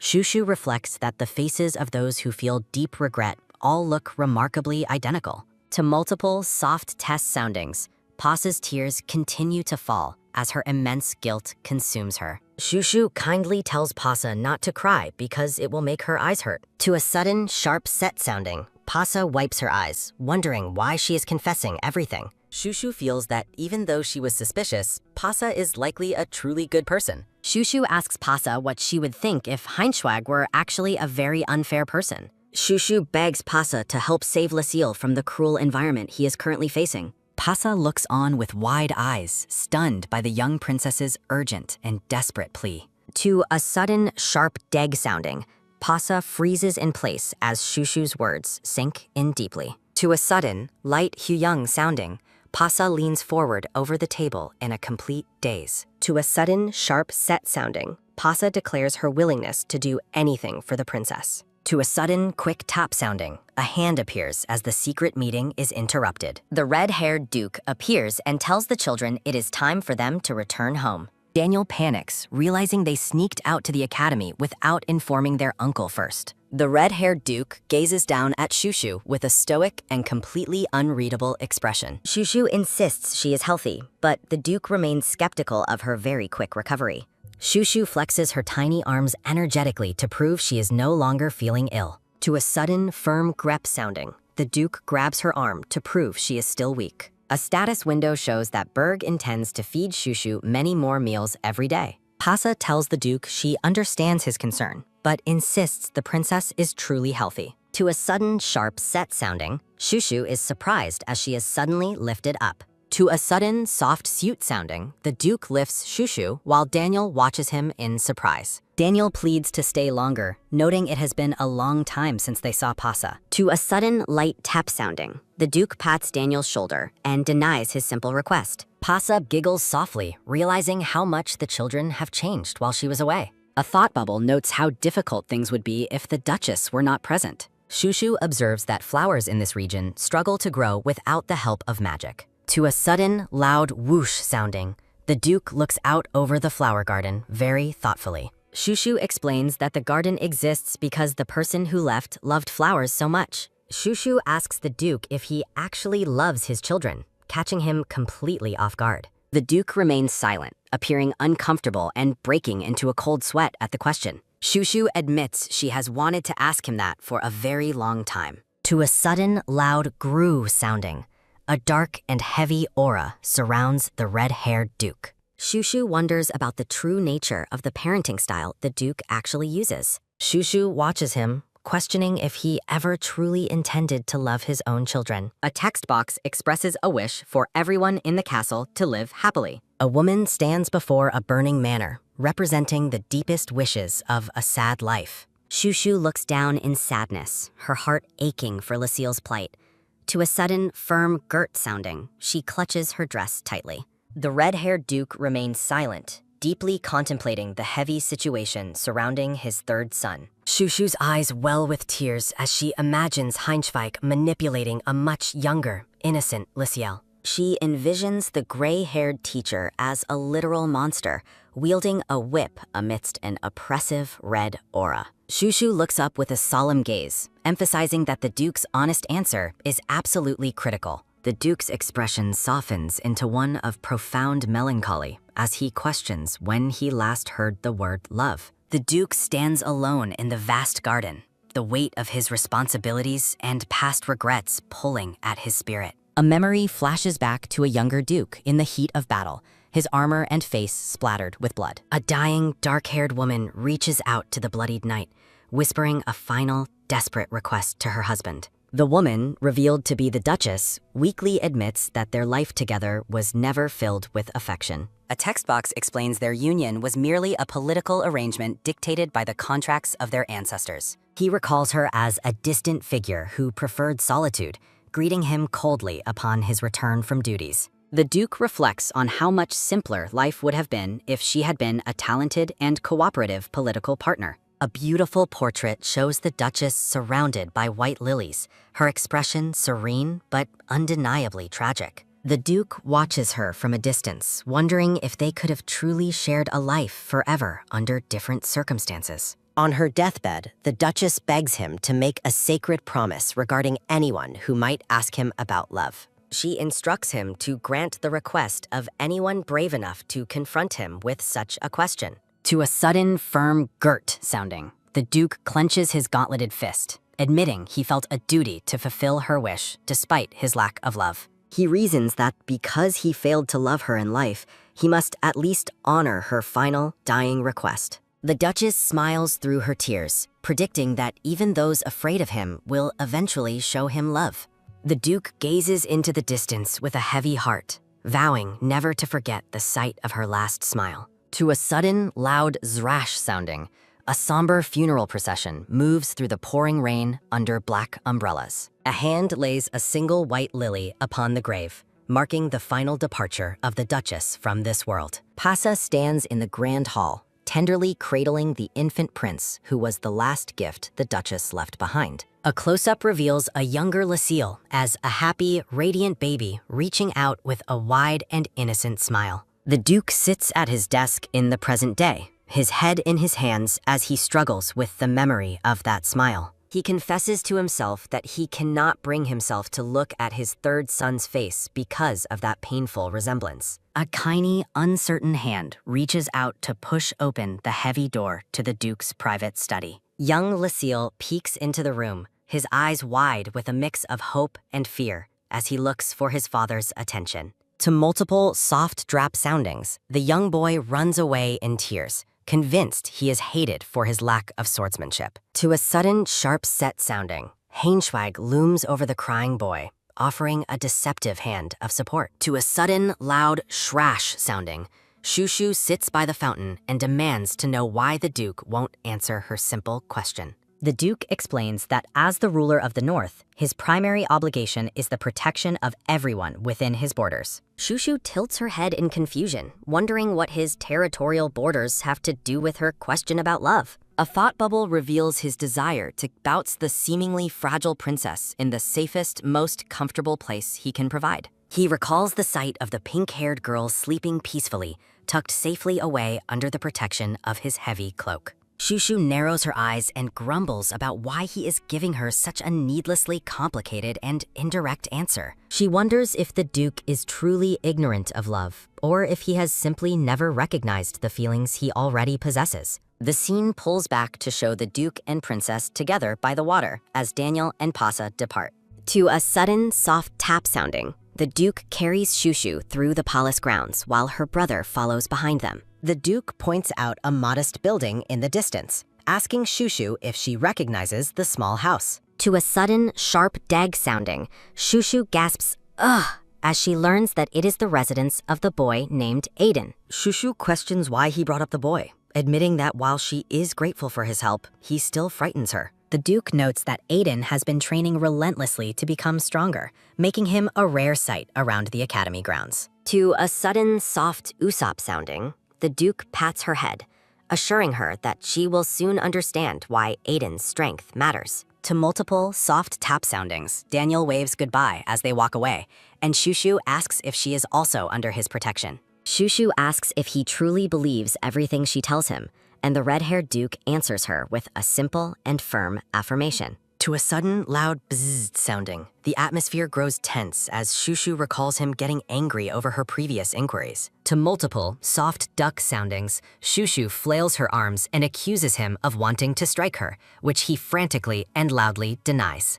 Shushu looks at him with a flat, unimpressed expression, stating clearly that his intense behavior was genuinely terrifying for her. Shushu notices the red-haired Duke's sudden anxiety and wonders why he is so worried. Shushu feels that if her uncle truly regrets his past actions, she should forgive him. The red-haired Duke admits his sincere regret and offers to apologize to her at any time. Shushu acknowledges that they are indeed family and wonders if he is thinking of his sons. Shushu considers how much the Duke cares for his children as he stands with her and Daniel. Shushu asks if her uncle will remain on her side regardless of what she says later. A pinky promise is shared against a soft floral background to seal their new pact of trust. Shushu smiles brightly as a system window confirms the Duke is willing to cause significant trouble. The red-haired Duke sits alone in his study, overwhelmed by the weight of the girl's trust. Shushu asks if he believes everything she tells him, and he confirms his absolute faith in her. He reflects on whether he failed her by only providing for her physical needs without emotional support. A dark silhouette looms over Shushu, representing the many ways the imperial family mistreated the young princess. The Duke wonders why she kept her suffering secret, fearing he seemed less capable than the emperor. A painful memory shows Shushu crying over a torn doll, highlighting the cruelty she endured in silence. He resolves to demonstrate the North's true power to ensure Shushu finally feels safe and at peace. The massive stone palace of the North stands imposing amidst the quiet, snow-covered forest trees. A flashback explains that the North has refrained from rebellion against the Empire for very specific reasons.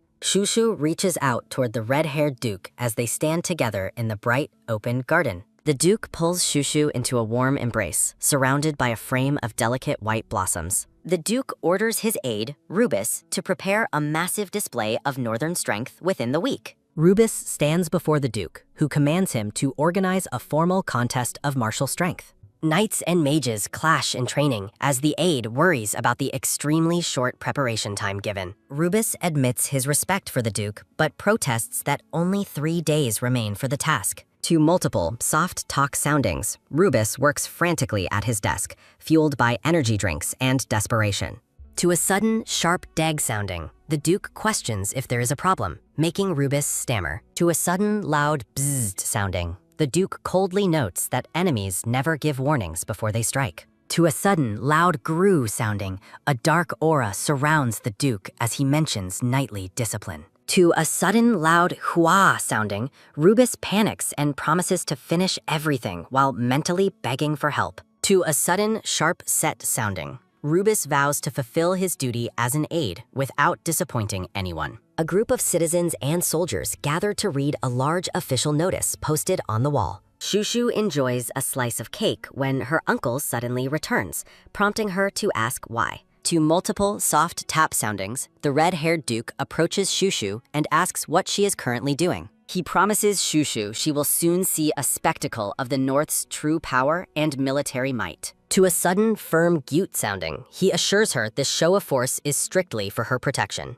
To a sudden, sharp set sounding, Shushu is thrilled and asks if he truly intends to protect her. To a sudden, sharp dag sounding, Shushu asks if her brothers will also be showing their strength. Shushu is delighted to learn the princes must attend, envisioning a gathering of the North's finest warriors. Shushu hopes that if Lucille shows his hidden power, the Duke will finally reconsider his harsh views. Shushu continues eating her cake with a happy smile, excited for the upcoming display of northern strength. To a sudden, firm set sounding, the Duke advises her to rest today after yesterday's long journey. Shushu watches him leave, worried about why he mentioned Aiden and fearing he involved the wrong person. To a sudden, light threat sounding, Shushu leans on the table, admitting she is still afraid of Aiden. A group of faceless, cloaked figures gather in the training courtyard near several wooden practice dummies. A formal notice confirms that the castle's knights and mages are preparing for the long-awaited contest.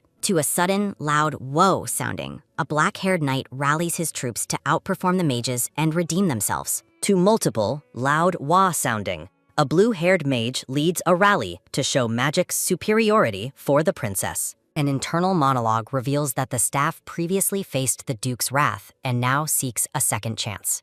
A green-haired woman explains that gaining the princess's favor is the key to pleasing the loving Duke. To a sudden, loud bangoon sounding, her subordinates stand in unison and pledge their readiness for the task. While everyone else works together enthusiastically, the gray-haired teacher Heinzweig sits alone, consumed by growing anxiety. Heinzweig is frustrated as his long-term work is nearly finished but facing obstacles.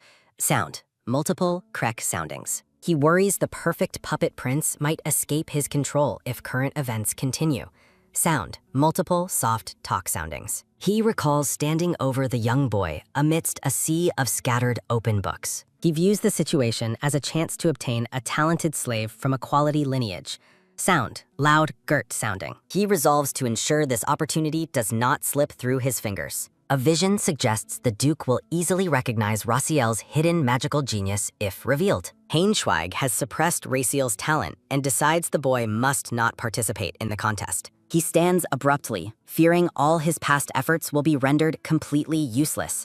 Sound, a sudden, loud bangin' sounding. He plans to manipulate Raciel, knowing the Duchess is no longer there to protect him. He grumbles that the appearance of the princess has disrupted his previously perfect plans. He remains firm in his decision that Raciel cannot be allowed to show his skills. The young prince walks through the ornate hallway, burdened by a heavy stack of books. 4 lit candles illuminate a magic circle as a voice encourages Shushu to lift her hands. Lucille patiently guides Shushu in the magic circle, showing her exactly how to open her palms. Shushu happily notes that Lucille has been secretly visiting her room late at night. Lucille arrives out of breath, asking if he can stay with her for just a moment.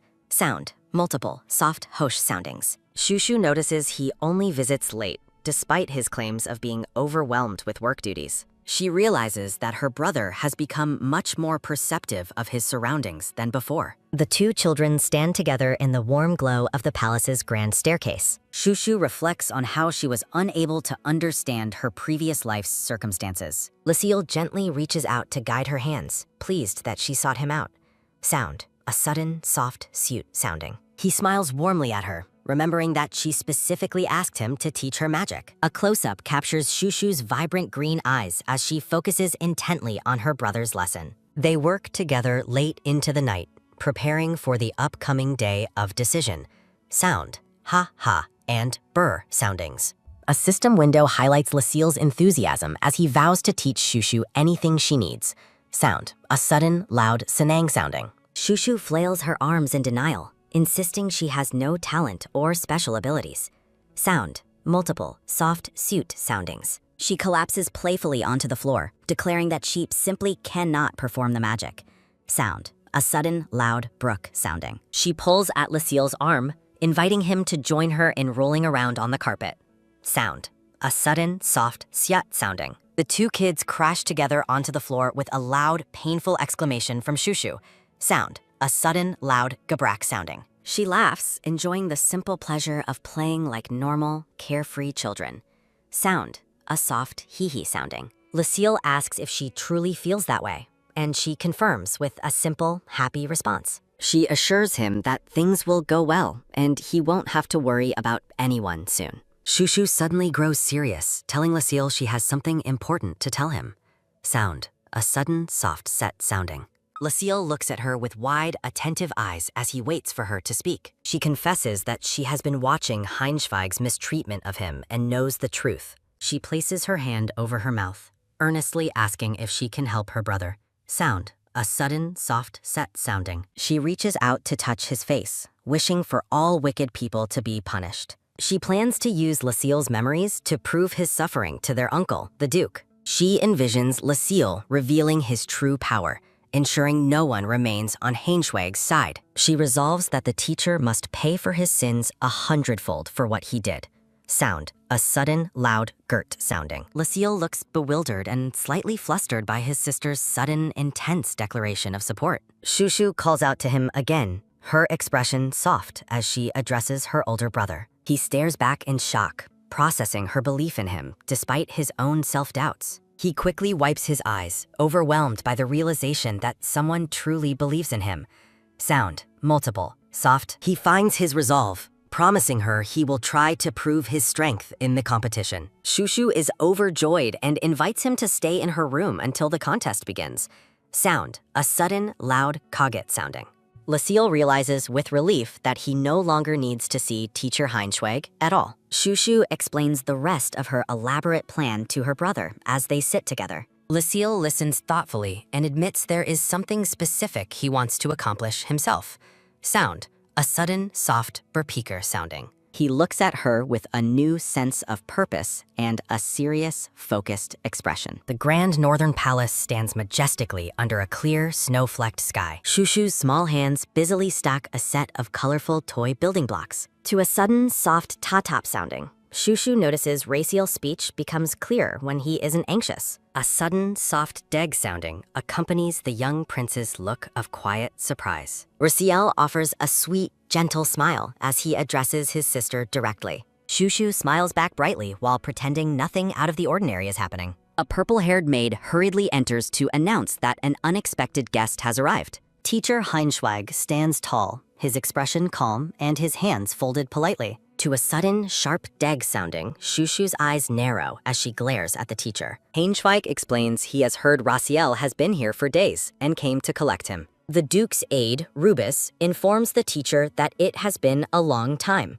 To multiple, soft gurt soundings, Shushu trembles with suppressed rage while watching the teacher. To a sudden, soft grep sounding, Shushu declares Raciel will stay with her until the competition. Shushu beams with joy as she continues to hold on to her older brother. To a sudden, soft ta-top sounding, Rubus and the blue-haired Ivina watch the teacher. Heinschweig thinks that without the knights present, he could easily threaten the little princess. To multiple, loud wee soundings, Shushu sticks her tongue out to mock the teacher's frustration. To multiple, loud gru and kaget soundings, Avina's dark aura looms over the playing children. The next day, Heinschweig peeks from a distance while the children play together. To a sudden, light sret sounding, the Duke permits Raciel to skip lessons for now. Heinschweig bows his head in a state of complete despair after hearing the order. To multiple, soft huyung soundings, the defeated teacher slowly walks out of the room. To a sudden, soft focus sounding, Shushu resolves to do more than just this.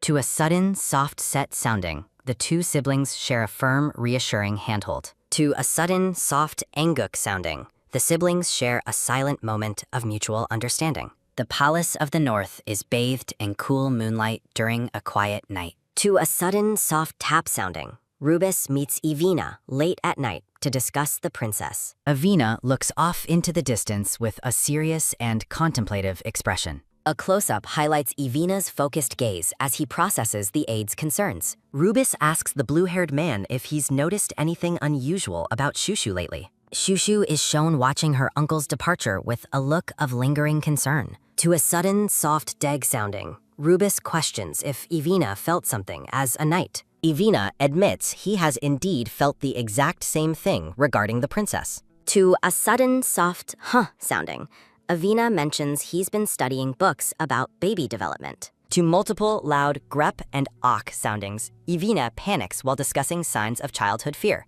Ivina reflects on his long-standing dislike for Teacher Heinschweig and his suspicious nature. Ivina declares he won't remain silent if the teacher harms their precious princess. To a sudden loud blar sounding, Ivina's passion flares up while the aide watches awkwardly. To multiple loud grr and samanga soundings, Ivina vows to deal with Heinschweig himself. To multiple loud woof soundings, a spectral beast howls against the starry night sky. The narration notes that Shushu has never shown fear toward anyone else before. Shushu is described as a child who typically smiles brightly at everyone she meets. Ivina grumbles that he has always found Heinschweig's polite smile to be quite irritating. To a sudden, loud blar sounding, Ivina promises to show the full tenacity of a mage. To multiple, soft tap soundings, the two men part ways to continue their investigation. to multiple soft Z soundings. The two children sleep peacefully together in one bed. To a sudden soft threat sounding, Raciel wakes up after sensing a surge of magic. He wonders if the magical energy he feels is coming from his teacher. To a sudden soft dag sounding,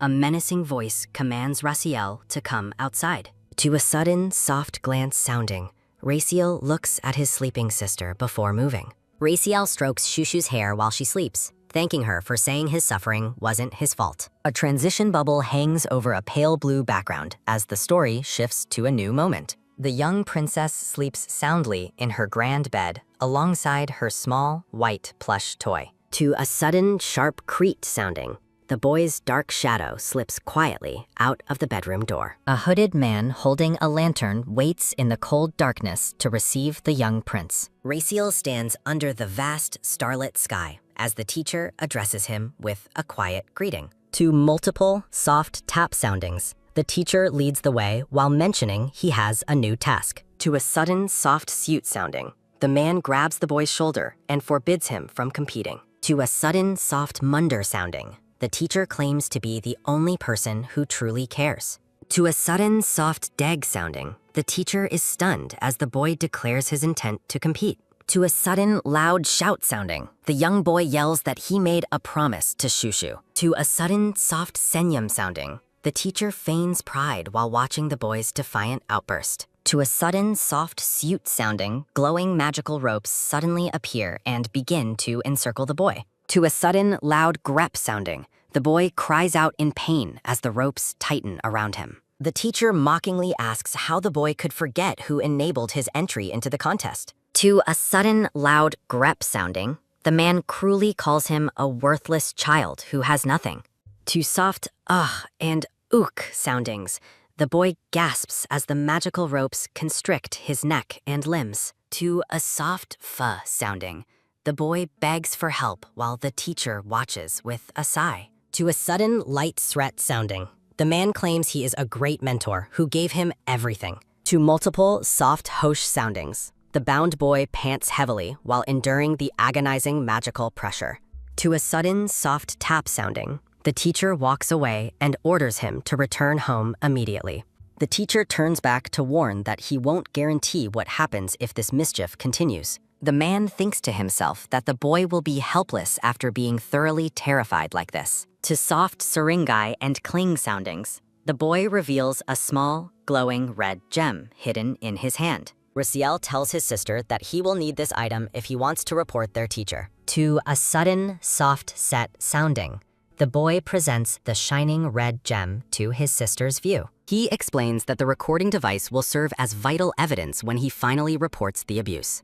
A dark background highlights his past belief that no one in the world would ever trust him. The boy envisions himself standing alone before the looming silhouette of the teacher and a crowd. Bubbles convey Shushu's supportive thoughts, urging her brother to stop suffering in silence and hide with her. A close-up captures Shushu's vibrant green eyes as she offers her silent, unwavering support to her brother. The boy reflects that this final step will be the last part of his secret plan. To a soft poo-poo sounding, Shushu pouts as her brother apologizes for excluding her from his plan. To a sudden, loud grep sounding, the boy gasps in shock after feeling a sudden physical sensation. To soft hinks and binging soundings, Shushu cries that she only bought the badge to protect him. The older brother gently wipes away the princess's tears while trying to comfort her in the hallway. Shushu responds with a simple, firm exclamation as she refuses to let the matter go easily. To loud groar and iya soundings, the girl rages that he must be both punished and healed immediately. The scene shifts to the moonlit palace grounds as different groups prepare for the upcoming day. To a sudden, loud wah sounding, the young princess is stunned by the stadium's massive size. Shushu watches her brother from a distance and asks her aide if the boy is better. She notes the teacher sent medicine, but the boy refuses to use it to keep his evidence. Shushu's inner voice expresses a wish for her brother to stay a child instead of maturing. The aide informs the princess that the duke has arrived to oversee the start of the event. The red-haired duke stands with a serious expression while holding an official rolled-up competition scroll. The stadium is filled with a vast, faceless crowd that whispers in anticipation of the magic contest. To multiple loud wah and gamos soundings, spectators and participants react as the competition finally begins. To a sudden loud wah sounding, a banner officially announces that the long-awaited competition has started. The red-haired duke sits on a throne, comfortably holding the small princess on his lap during the event. Shushu looks adorable while sitting comfortably on the red-haired duke's lap. The red-haired man, Berg, praises the princess as the most beautiful baby he has seen, noting her beauty transcends whatever clothes she wears. Narration explains that the current circumstances continue to differ greatly from the princess's second life. The text ponders how her future will unfold if she continues to grow up this way. To a sudden, loud wah sounding, the young princess cheers happily at the spectacle before her. The red-haired man asks the girl if she likes the display, and she enthusiastically confirms its beauty. To a sudden, light ting sounding, the man explains that since real flowers wither, he had them turned into gems for her. To a sudden, light tack sounding, the brown-haired aide salutes the duke and promises to take command today. To multiple, soft grep sounding, the duke promises to have wizards create long-lasting flowers, while the girl protests that wasn't her intention. The purple-haired boy runs across the arena floor toward the princess, calling out her name. To a sudden, soft top sounding, the boy says he must go now, and Shushu tells him to be careful. To a sudden, soft set sounding, the princess watches with a curious expression as her brother pauses. To a sudden, soft shh sounding, the boy leans in and whispers a secret into the girl's ear. He instructs the princess that she must clap very loudly for him during his turn. To a sudden, soft grep sounding, she promises to watch closely and clap with class as they share a pinky promise. To multiple, soft brr sounding, the princess is startled to notice that her brother's hand is visibly shaking. Narration notes that though the boy has made a firm decision, he is still deeply afraid. A text bubble conveys the overwhelming fear that once made it impossible for him to even think of fighting back. The text notes that he is speaking those words to actively fight against his own lingering terror. To multiple loud grr and brack soundings, a caged beast roars and bangs against its bars with a sudden loud roar sounding. To a sudden loud roar sounding, the massive blue beast bares its fangs from behind the metal bars. The girl's white fox asks if monsters are bred here, while she watches the scene with a nervous sweat. To a sudden loud wah sounding, a command to free the beast echoes as a hand draws a gleaming sword. To a sudden sharp shing sounding, the dark-haired first prince prepares for battle, much to Shushu's shock. To a sudden loud roar sounding, the first prince stands his ground against the looming shadow of the massive monster. A close-up shows the reflection of the snarling blue beast on the polished surface of the prince's blade. To a sudden, sharp strat sounding, the prince swings his sword with precision, leaving a purple trail of magic. To a sudden, loud wah sounding, the crowd erupts into cheers as the prince finishes his strike. The prince stands calmly over the defeated monster, which lies motionless on the arena floor. The duke covers Shushu's eyes, claiming the competition is too cruel for a child despite her curious protests. To a sudden, loud wah sounding, the audience marvels at the first prince's skill, comparing his swordsmanship to the duke's. A decorative frame notes that the boy, Daniel, also succeeded in defeating a monster, though not as perfectly as the prince. The dark-haired boy stands in the arena with his sword, looking composed after his victory. The boy flashes a peace sign and a smile, leading Shushu to find his celebratory antics quite cute. Shushu praises Daniel's greatness, while the duke tells her to be proud since she also inherits their family's blood.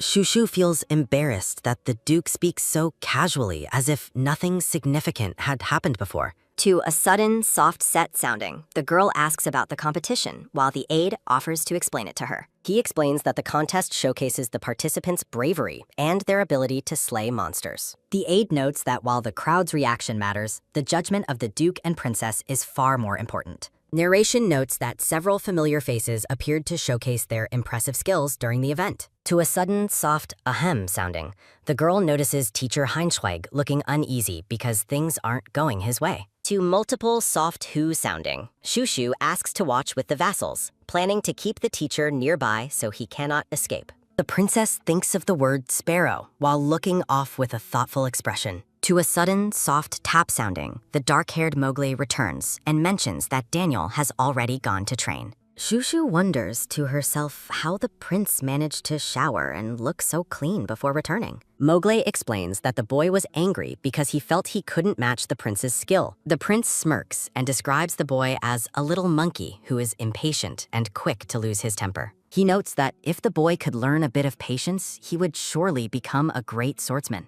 The princess beams with joy and asks the first prince if he actually likes her. To a sudden, light ting sounding, Mowgli admits he likes her, thinking to himself that it's hard to hate this little sparrow. The pink-haired princess looks up with a wide-eyed, startled expression. The first prince, Mowgli, pouts as he demands an immediate answer regarding the girl's younger siblings. After Mowgli admits he might like them, Shushu playfully teases his defensive and prideful personality. To a sudden, light grep sounding, the prince notes she uses surprisingly advanced vocabulary for a child. The first prince looks down at Shushu and asks what is currently troubling her. A grim flashback shows Mowgli with blood on his face, promising to personally handle the situation. He recalls protecting his youngest sibling from being exiled, despite the violence required to do so. Shushu worries that her brother's perceived weakness might lead to his eventual death in this world. Narration explains that Mowgli was raised with harsh lessons, never knowing a gentler way of living. The princess questions why the prince is suddenly concerned about her deep feelings for her brothers. Mowgli tells the girl to ask for help, warning that she is currently far too weak. Her attention is taken by a sudden, soft tap sounding as the prince gently pats her head. The scene shifts as the first prince stands with Shushu, overlooking the grand stadium's massive arena. The focus shifts to the arena floor following a sudden, light sounding of a footfall. Raciel enters the stadium wearing a white cloak and holding a gleaming magical staff in his hand. An announcer declares the end of the sword matches and introduces the next magical shield trial. The purple-haired boy stands alone in the arena, preparing to face his daunting upcoming challenge. To multiple, loud grrr sounding, the announcer introduces the third prince as the first participant of the round. A massive, muscular beast with sharp claws and glowing eyes looms over the arena floor. Shushu gasps at the monster's size while loudly cheering for her brother's safety and victory. The aide jokingly asks for cheers, but the first prince tells him to remain focused and respectful. Shushu glares at teacher Hainschweig, declaring that Raciel will not submit to his repeated cruelty and oppression. The teacher reveals a malicious smirk while watching the vulnerable boy in the arena. To a soft bzzz sounding, the man uses dark magic to secretly sabotage the boy's success. To a soft bzzz sounding, the teacher thinks that Raciel will never be allowed to succeed today. The white fox senses danger and warns Shushu that the current situation is becoming critical. To a sudden, loud boit to multiple, soft bzz sounding, Raciel struggles as dark energy visibly interferes with his concentration and power. Shushu realizes that something invisible and malicious is currently affecting her brother's magical performance. Narration explains the Black Mantra, a soul-binding curse used to create loyal and mindless slaves. The text notes that victims of the mantra eventually lose their souls and become mere dolls. To multiple, soft brr sounding, the boy trembles as his magical barrier begins to visibly crack. Shushu suspects that teacher Hainschweig's calm demeanor is a sign of his ongoing magical interference. She realizes that her brother has been under the teacher's secret magical control for many years. To multiple, soft tuck sounding, the teacher prepares to finalize his total control over the boy's mind. To multiple, loud crack sounding, Raciel's shield shatters as his magic fails to manifest properly in the arena. Spectators misinterpret the delay as the boys attempt to savor the thrill of the battle. To multiple, loud duar sounding, the monster relentlessly strikes at the boy's rapidly failing magical defenses. Shushu notices a strange magical smoke that only she seems to be able to see clearly. To a sudden, soft tap sounding, the girl rushes forward to stop the rigged and dangerous competition. To a sudden, light whoosh sounding, she realizes the boy will die if he loses consciousness now. To a sudden, light sayat sounding, the massive beast swings its lethal claws directly at the defenseless Raciel. The princess desperately begs her spirit fox to use its unique powers to save her brother's life. To a sudden, light whoosh sounding, The monster's powerful strike narrowly misses the terrified and retreating boy. To a soft "ach" sounding, the boy is knocked down while Shushu screams his name in terror. Shushu calls out to Raciel as he looks up with a dazed and confused expression. To a sudden, light whing sounding, a powerful and intricate new magical crest erupts around the boy. The girl and her fox watch the magical spectacle with wide-eyed shock and sudden hope. Raciel is shown in a flashback, leaning in to share a vital secret with the young princess. To multiple, soft girt sounding, Shushu grips her brooch while preparing to counter the teacher's plan. Mowgli calls out to Ivina while the blue-haired Daniel watches with a surprised expression. A close-up focuses on the pink-haired princess as she gasps in the bright light. The young girl stares in shock as the intensity of the scene unfolds before her. Daniel looks on with a wide-eyed expression of pure disbelief as events take a turn. Raciel hunches over his staff, visibly drained as dark energy swirls around his small form. Shushu brings her hands together to clap and focus her remaining magical energy. The boy in the white cloak realizes that the girl has successfully refined her spirit. A warm and hopeful smile spreads across the princess's face as she watches her brother. The two siblings share a heartfelt memory of the pinky promise they made to one another. To a sudden, loud wah sounding, Raciel resolves to fulfill the promise made with his friend. The monster's heavy fist strikes the shimmering blue magical barrier with immense force. Shushu screams out in terror for Raciel as the situation in the arena turns dire. To a sudden, loud boom sounding, the boy's magical shield shatters into countless glowing fragments. The boy manages to narrowly avoid the beast's follow-up strike with a quick movement. The massive monster charges forward, its shadow looming over the tiles of the arena floor. To a sudden, light whoosh sounding, Raciel readies his staff for a final, desperate counterattack. To a sudden, loud crack sounding, a blinding flash of white energy erupts across the stadium. Silence falls as Raciel stands triumphantly over the motionless body of the massive fallen beast. To a sudden, loud boom sounding, the boy's staff ignites with a roaring pillar of flame. To a sudden, loud whoosh sounding, a massive column of fire surges high into the sky. To a sudden, loud wah sounding, Shushu and her fox watch the spectacle in amazement. To a sudden, loud ooh sounding, teacher Heinschweig gapes in shock at the boy's power. The red-haired duke watches the display with a stoic and unreadable expression from the gallery. To multiple loud wah sounding, the spectators erupt in a massive wave of excitement. To multiple loud wah sounding, Raciel raises his flaming staff as the thunderous cheers continue. The announcer exclaims that Raciel used teleportation while mages marvel at his senior-level mastery. The boy takes a breath, looking up with an expression of relief and quiet accomplishment. Narration notes that Shushu used every ounce of her strength to aid her brother's success. The girl watches the celebration with a look of deep pride for her brother's victory. Spectators question if a child his age could truly handle such large-scale and complex firework magic. A decorative frame notes that a true genius magician has finally been born in North Castle. Raciel beams with joy as petals fall around him, celebrating his life-changing and triumphant moment. Teacher Heinschweig sits alone, looking utterly defeated as his schemes crumble around him in silence.